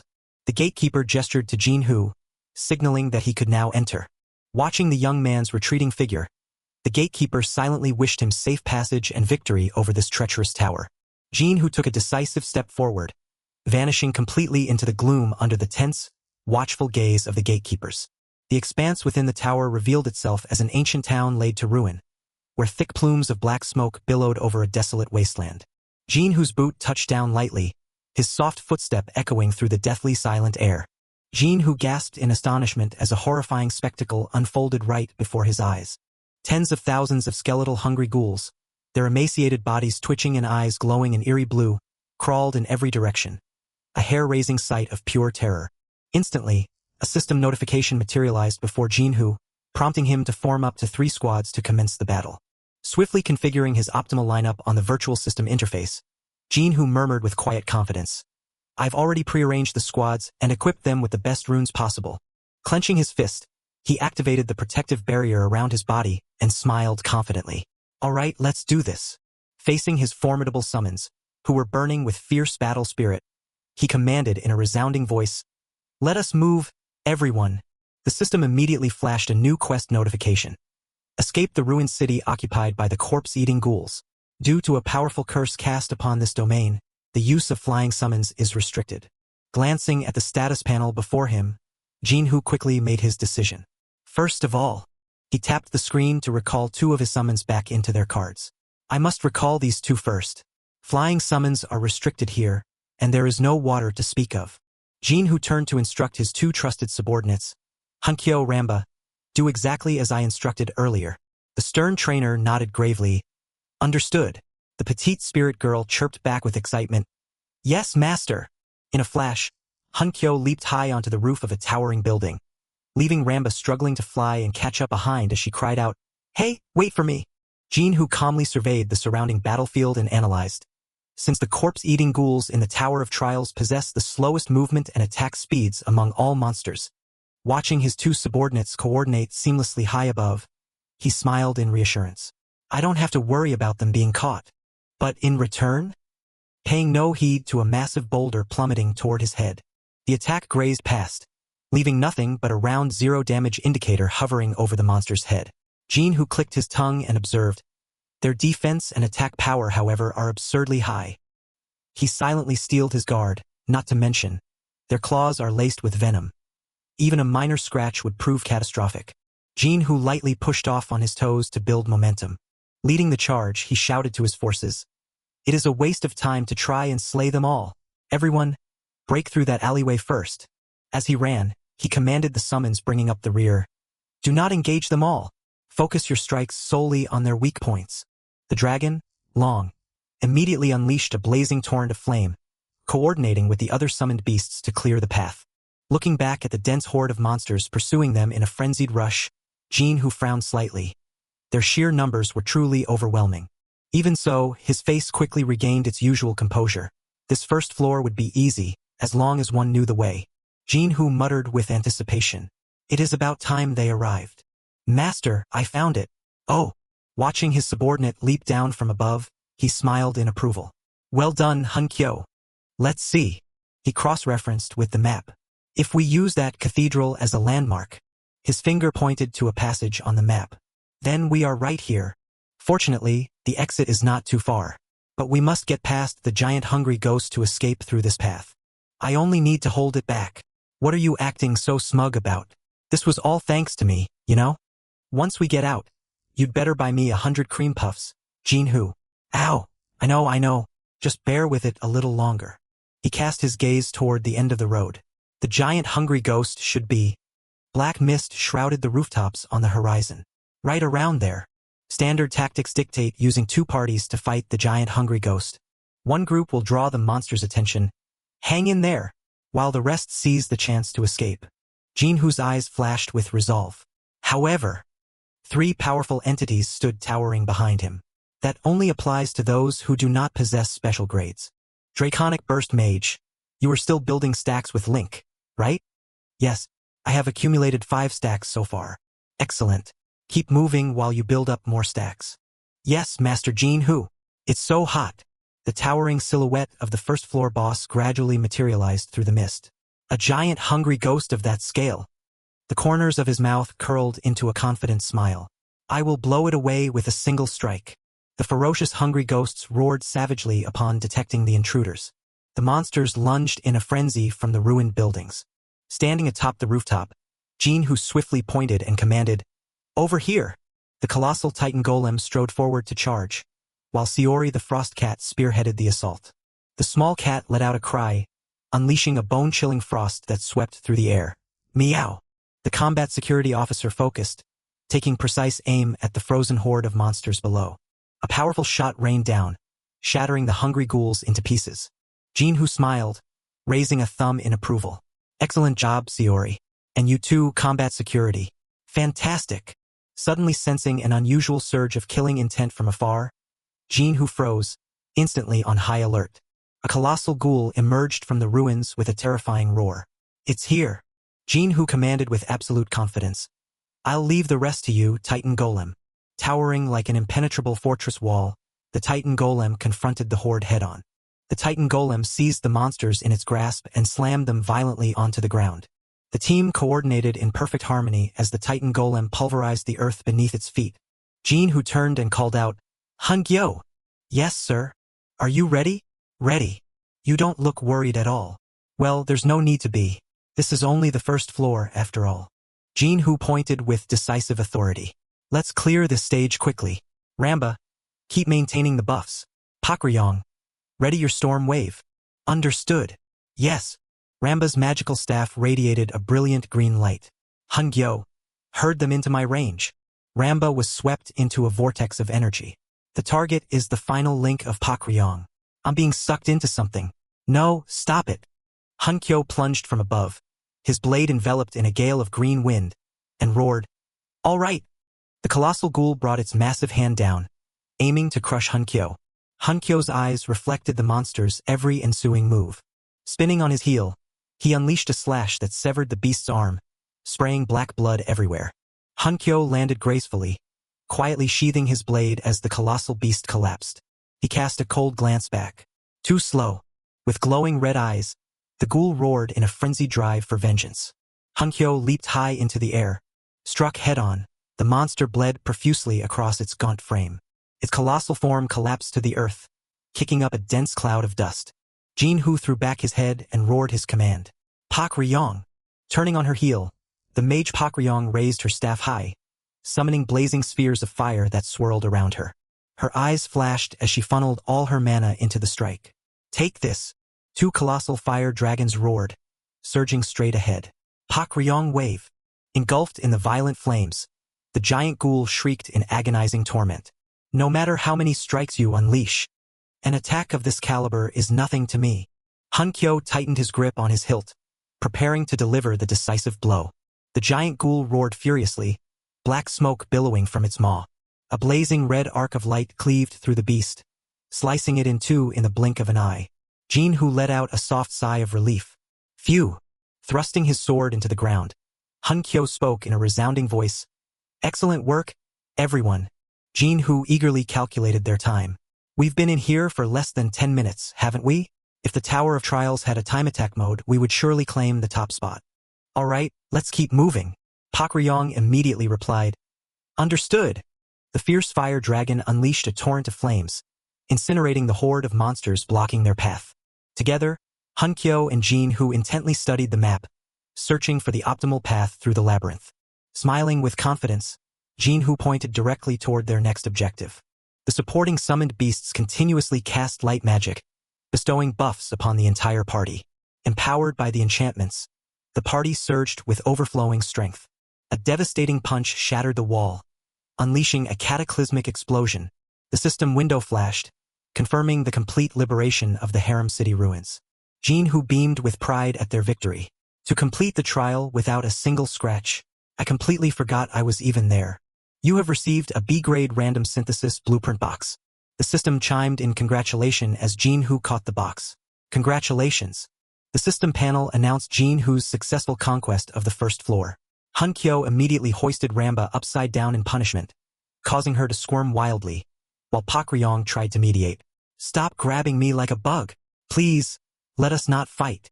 Hey, everyone. Jinhu signaled for their retreat. Well done. Let us head back. Hunkyo stood dazed, holding a shell-shocked Ramba, while beside them, Pak Ryong's eyes went wide with sheer astonishment. The party replied in unison, yes. A pitch-black portal manifested before the grand lobby, guarded by 2 sentries clad in dark suits. Huh? Is someone emerging already?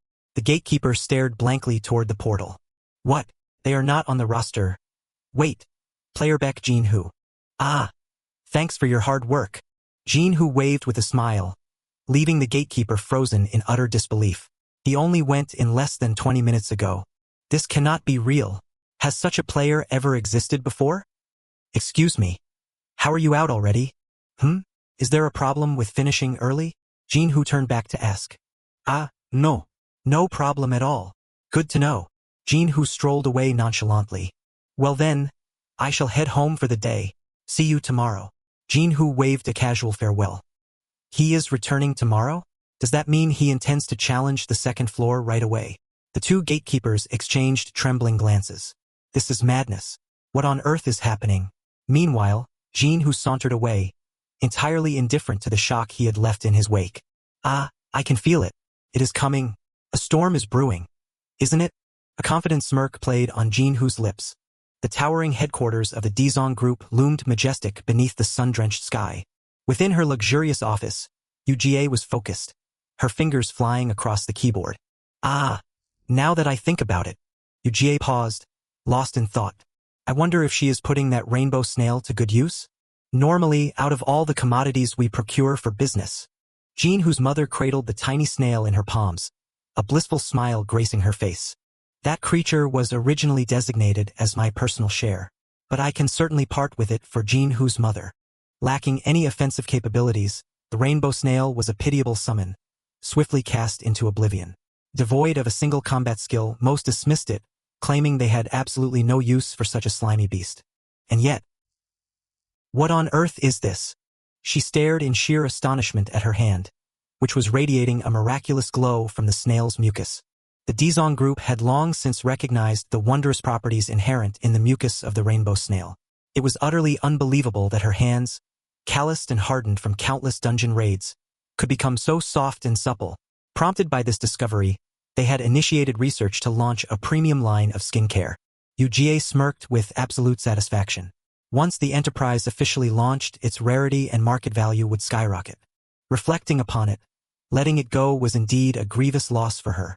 Yet it was entirely acceptable. After all, it was a fitting tribute to the woman who had given birth to the great and divine Lord Jinhu. Within the apartment building where Jinhu's family resided, a sudden, blood-curdling shriek pierced the silence. The father rushed into the room, frantic and out of breath. What happened, my dear? Gazing into the mirror, the mother was struck with utter disbelief. The wrinkles where she had applied the secretion, had they completely vanished? Beside her stood the little rainbow snail, sporting dark sunglasses and puffing out its chest in a display of supreme pride.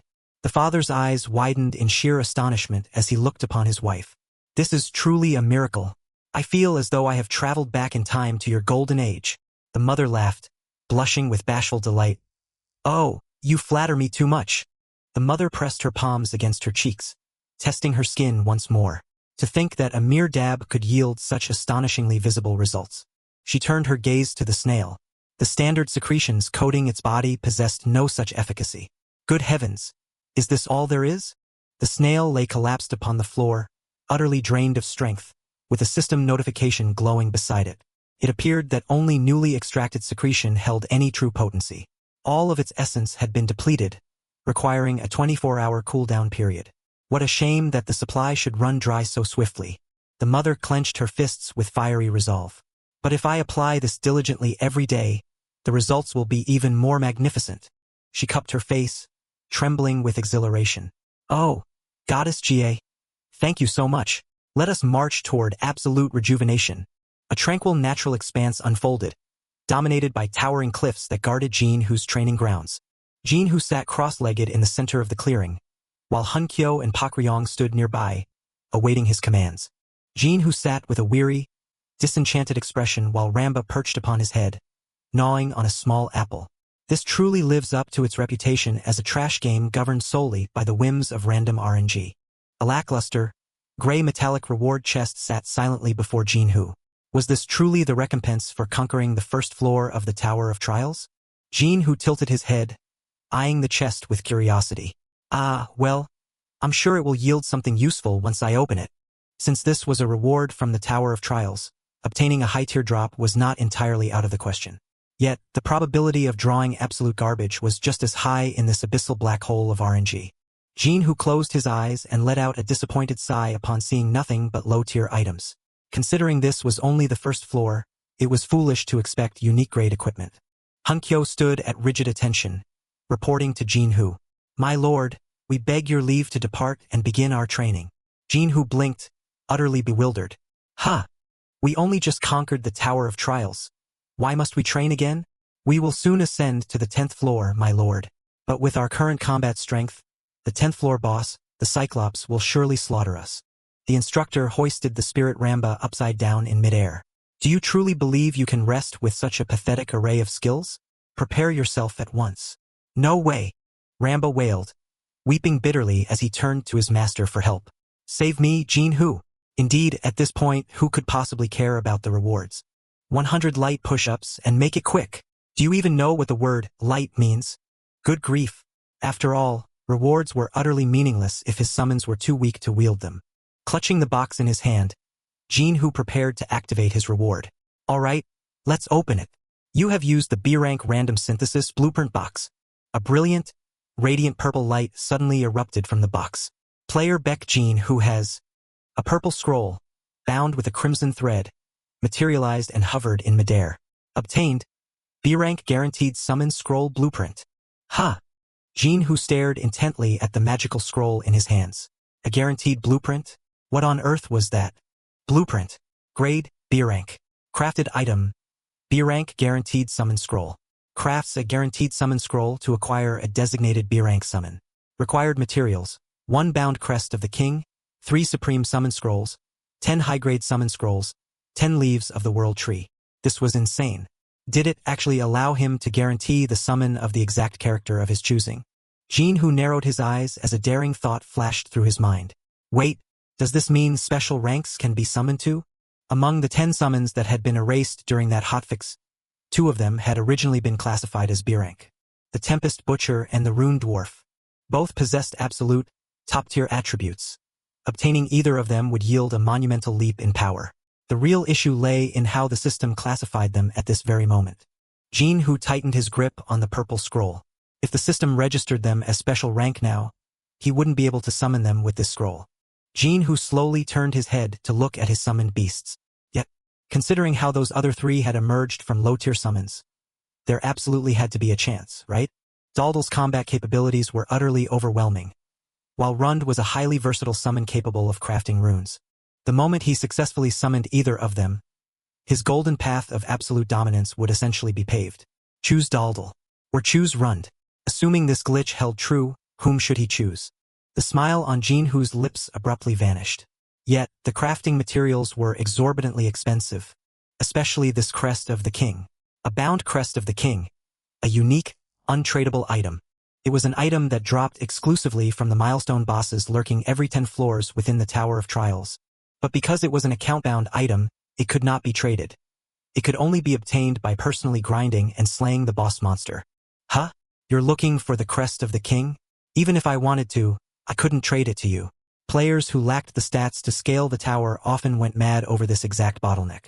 Jin, who sat with his arms crossed in deep contemplation, his eyes locked onto the purple summon scroll resting on the ground.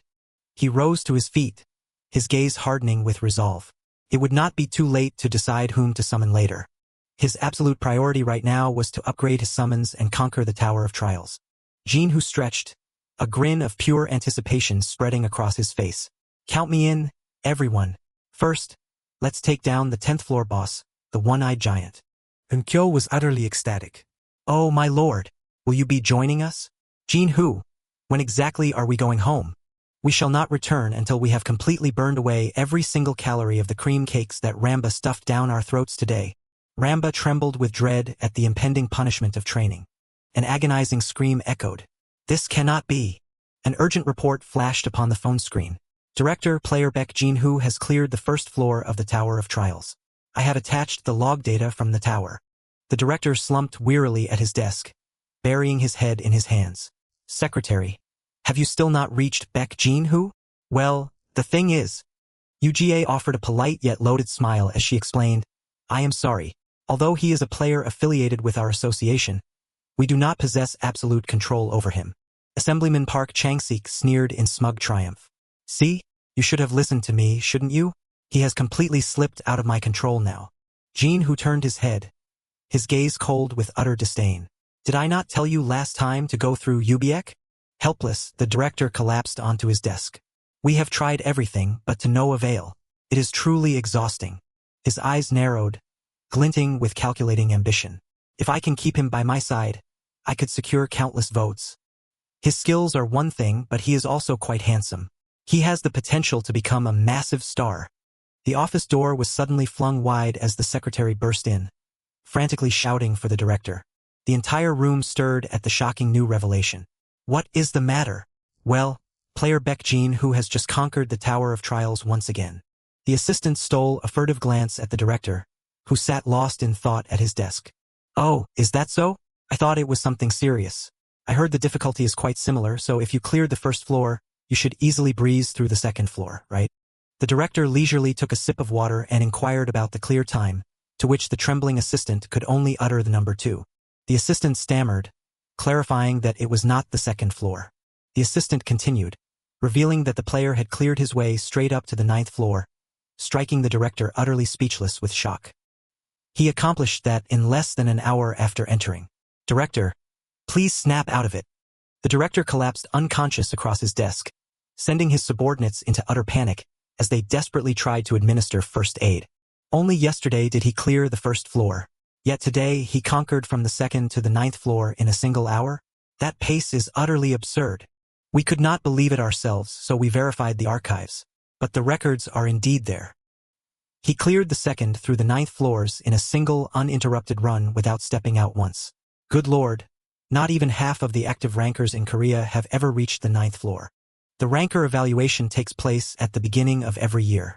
But with a record like this, it is practically equivalent to already having secured a spot on the leaderboard. The director lay sprawled on the floor, his face completely pale and blank, his lips mindlessly murmuring the name of Baek Jin-hoo over and over. He drives me mad with yearning. For heaven's sake, director, pull yourself together. The noisy office scene slowly faded away. Baek Jin-hoo lay exhausted upon the bed, having spent every ounce of his strength to conquer the 9th floor of the Tower of Trials in a single breathless run. Well done. You all should rest today as well. Muttering that he would check the rewards tomorrow, Jin-hoo drifted off to sleep, while Ramba cheered in sheer delight at the prospect of rest. Hovering in the air, Ramba let herself drop with a sigh of relief, finally liberated from the grueling training. Before Ramba could even savor her joy, Hunkyo loomed directly behind her, his eyes glowing with an oppressive aura as he demanded to know if they were indeed resting. Hunkyo instantly grabbed his 2 comrades by the scruffs of their necks to drag them back to training, declaring that even if the Lord was resting, their own respite was far from earned. Fuming at the sight of Hunkyo standing before her, Ramba demanded at the top of her lungs if he intended to force the squad back into training despite Jin-hoo's permission to rest. Before she could finish, a hand clad in black leather armor clamped tightly over her mouth. Hunkyo's voice turned grave. The Lord is asleep. Lower your voice. Floating in the air, Ramba grumbled that Jin-hoo had granted them the day off. Hunkyo let out a soft sigh, his expression stern as he called her name. Ramba. When we hunted the giant ghoul on the 7th floor, was your attack speed buff not delayed? Ramba flinched as he pointed out her mistake. And when we faced the ghoul lord on the 8th floor, you took a brief respite in the midst of battle. Ramba's face drained of color as she stammered, asking how he could have possibly noticed. Isn't that a bit too harsh? How can a spirit wave her magic staff all day long? Do you not realize that your half-heartedness could cost the Lord his life? Ramba shot back. That is an absurd assumption. You are more than capable of taking down someone like the Ghoul Lord even without my buffs. The Lord will continue to ascend the tower, and the difficulty will rise accordingly. Do you intend to make the same mistakes then? Ramba froze, her face overwrought with dread and regret. Hunkyo turned his gaze to the fire dragon, causing her to startle in sheer terror. And fire dragon. Twice on the 5th floor, once on the 7th, and twice on the 9th, your fire dragon wave missed its mark, did it not? She bowed her head in contrition. Yes, I am sorry. Everyone makes mistakes. But to know your fault and willfully ignore it without correction is a grave transgression. Therefore, both swallowed hard in sheer terror. It's here. It has finally come. The cold-hearted instructor placed a red cap embroidered with the word instructor onto his head, adjusting his sunglasses with a steady hand. The gleaming metal referee's whistle swaying about his neck heralded the onset of the nightmare. Today will be another day of high-intensity training. The booming shout extinguished any sliver of hope the two girls had of resisting. By now, resistance was utterly impossible. Hoa Long and Ramba wept in utter despair, desperately crying out for their master to save them. Meanwhile, Jin Hu, deep in slumber, suddenly felt the air grow strangely warm. Why is it so hot? The morning sunlight filtered through the lush green canopy, weaving an atmosphere of serene peace and comfort. Lost in thought, Jin Hu stared intently at the system interface. His inventory was filled with an array of rewards. The rewards from the Tower of Trials look quite promising, don't they? These 10 essences of light are currently a rare commodity in the market. Other players will surely clamor to purchase them at exorbitant prices. Alongside them are 3 invaluable, highest-grade summoning scrolls that any summoner would yearn to possess, and even a highest-grade lightspeed rune. At the sight of this treasure, his thoughts immediately drifted to Ramba, who lay collapsed on the grass after the brutal training session. A graduation rune is a unique rune that allows a summoned beast to unleash 100% of its latent power. Once all 6 graduation runes are equipped, the beast's development is complete, and this highest-grade lightspeed rune is one of the crucial pieces destined for Ramba. I just need to enhance this to its maximum potential and equip it to Ramba. Since things have progressed to this point, enabling her to graduate first will trigger a massive surge in her power. The system announced that player Baek Jin, who had used 2 locked highest-grade rune selection tickets to acquire 2 highest-grade lightspeed runes. Clutching the runes in his hand, he calculated silently. From this point on, I only need to gather 3 more of the same kind to complete the set. I'll use the universal Polish once I've gathered all 6 to break past the maximum stat limits. Suddenly, a searing wave of murderous intent surged from behind, leaving Ramba trembling under Hunkyo's stern gaze and Hoa Long's raging flames. Since he already had an outstanding trainer, Jin Hu put away his intermediate skill book selection tickets. Even so, these skill books command a high price on the market, so I'll store them in my inventory for other uses down the line. With swift movements across the screen, he smiled in satisfaction as he finished organizing his essential items. I've made up my mind on what to sell. Now, it's been a while, hasn't it? Should I drop by and see my little sister, Ajin? His sister's beaming, joyful face flashed in his mind. Inside the bustling grand hall of the player's exclusive district, people were talking and trading in animated murmurs. Just as Jin Hu stepped inside, he froze, a soft gasp of surprise escaping his lips as a familiar voice drifted from the crowd. In a corner of the hall, Ajin stood chatting merrily with a girl whose face was completely concealed by a mask and a low-slung cap. Catching sight of her brother, Ajin spun around, waving radiantly as she called out Jin Hu's name, causing her companion to turn in surprise as well. Jin Hu stared in astonishment as the girl pulled down her mask.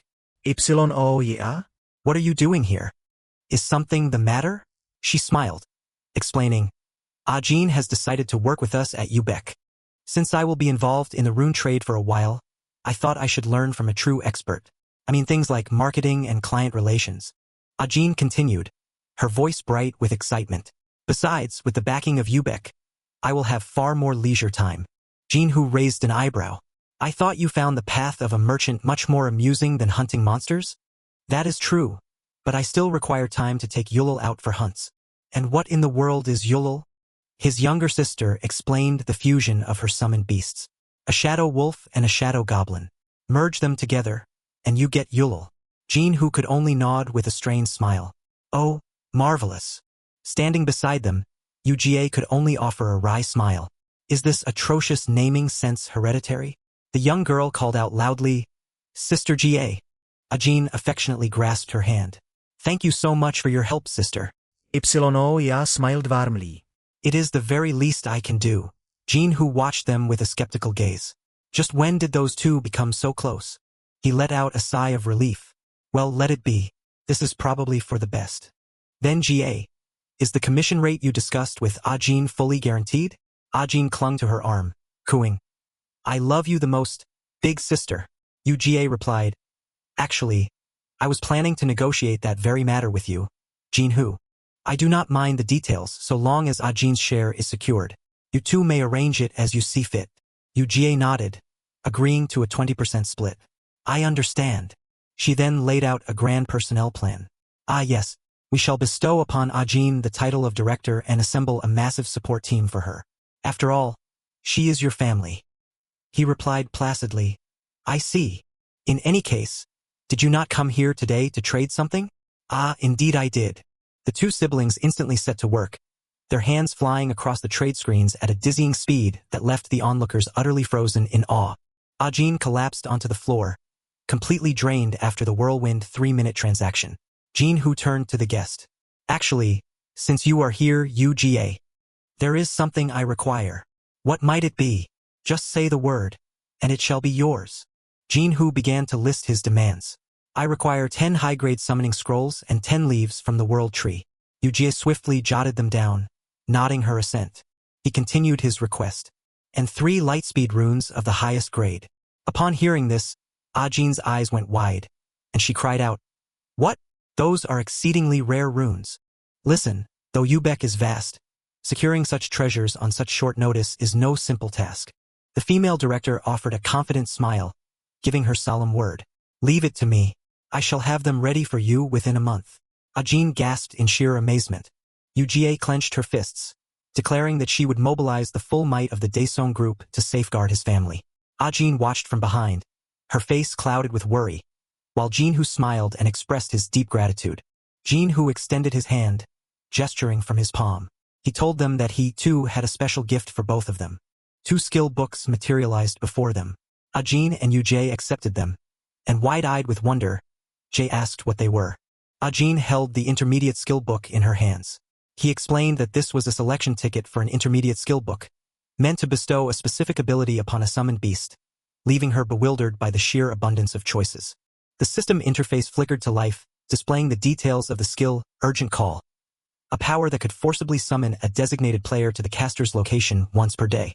Uga pressed the skill book against her chest, her face flushing with deep emotion as she listened to his warning. He told them that as his renown grew, danger and trouble might follow them. Thus, if they ever found themselves in peril, they must summon him at once. With a gentle smile, he urged them to learn the skill immediately and bind him as their designated target. Ajin eagerly agreed, declaring she would teach it to her shadow goblin, while Jie was quietly moved to her core, realizing he had embraced her into the circle of those he swore to protect. Jie cradled the skill book close to her chest, her expression radiant with sheer happiness. She thought to herself that all her painstaking efforts and meticulous care had finally borne fruit. Jinhu pressed the confirmation button on the system interface. A notification flashed, confirming that Ajin and Uga had designated him as the target for the urgent call skill. He smiled softly. And so, it is set. Uga beamed with a brilliant smile as she thanked Jinhu. Meanwhile, Ajin clutched her shadow goblin close, playfully teasing him that she would summon him incessantly the moment anything went awry, warning him not to grumble when she did. Looking down at his own palms, he vowed to grow even stronger to protect them. He let out a chuckle at his sister's mischievous banter, before pondering silently that perhaps he should grant this skill to his parents as well, for their safekeeping. The scene shifted to a colossal cargo warehouse, where automated conveyor belts whirred in ceaseless motion. A worker gaped in sheer astonishment, letting out a breathless gasp at the spectacle unfolding before his eyes. Glistening blocks of stone surged forward with incredible speed, carrying a towering stack of crates as they dashed across the ground. The diamond golem, bearing an impossibly high stack of crates, navigated the winding aisles of the warehouse with swift agility. Two workers stood conversing. One marveled in awe, confessing that no matter how many times he witnessed it, the sight never ceased to amaze him, while the other nodded in hearty agreement. Jean, whose father beamed with immense pride as he listened to his co-worker heap praise upon him for raising such a filial son. The diamond golem swept past the weary laborers like a gust of wind. The co-worker chuckled, remarking that even if he were to clone himself 50 times over, he would still pale in comparison to this magnificent golem. The co-worker then turned to him, questioning why on earth he would employ such an incredibly expensive summon for mere manual labor instead of selling it for a fortune, leaving him utterly bewildered. Perched upon the high scaffolding, Jean, whose father raised his voice to proudly boast about the diamond golem's renown across various construction sites, particularly after it had braced falling debris to save the lives of fellow workers. Jean, whose father stared with wide-eyed shock when his co-worker asked if he wasn't squandering a treasure worth over $1 billion on mere construction labor. His mind went entirely blank, leaving him to mutely murmur the figure, $1 billion! He let out a startled cry, his fingers trembling violently as he scrambled to type a search query into his phone to verify the claims. The screen illuminated with an article detailing the diamond golem, listing its average market value at a staggering $1 billion. Stunned, he wondered if his eyes were playing a cruel trick on him. He stood there rooted to the spot, gripping his phone with white knuckles as his mind began to drift, lost in the sheer magnitude of that colossal sum. He envisioned his family overcome with joy as they moved into a lavish, high-rise luxury apartment together. The fantasy deepened.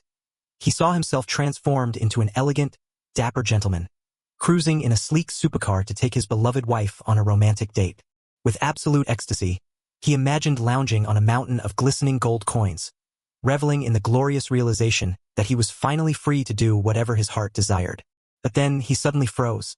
A far more grounded, practical thought flashed in his mind, and a look of solemn gravity washed over his face. At long last, the moment to fulfill his ultimate lifelong dream had arrived, to establish a business of his very own. He dreamed of standing in the kitchen of a fried chicken restaurant named after his beloved children, lovingly preparing mouth-watering, golden-crisp meals with his own hands. Snapping back to reality, he stood there giggling and grinning to himself, leaving his co-worker utterly baffled by his sudden behavior.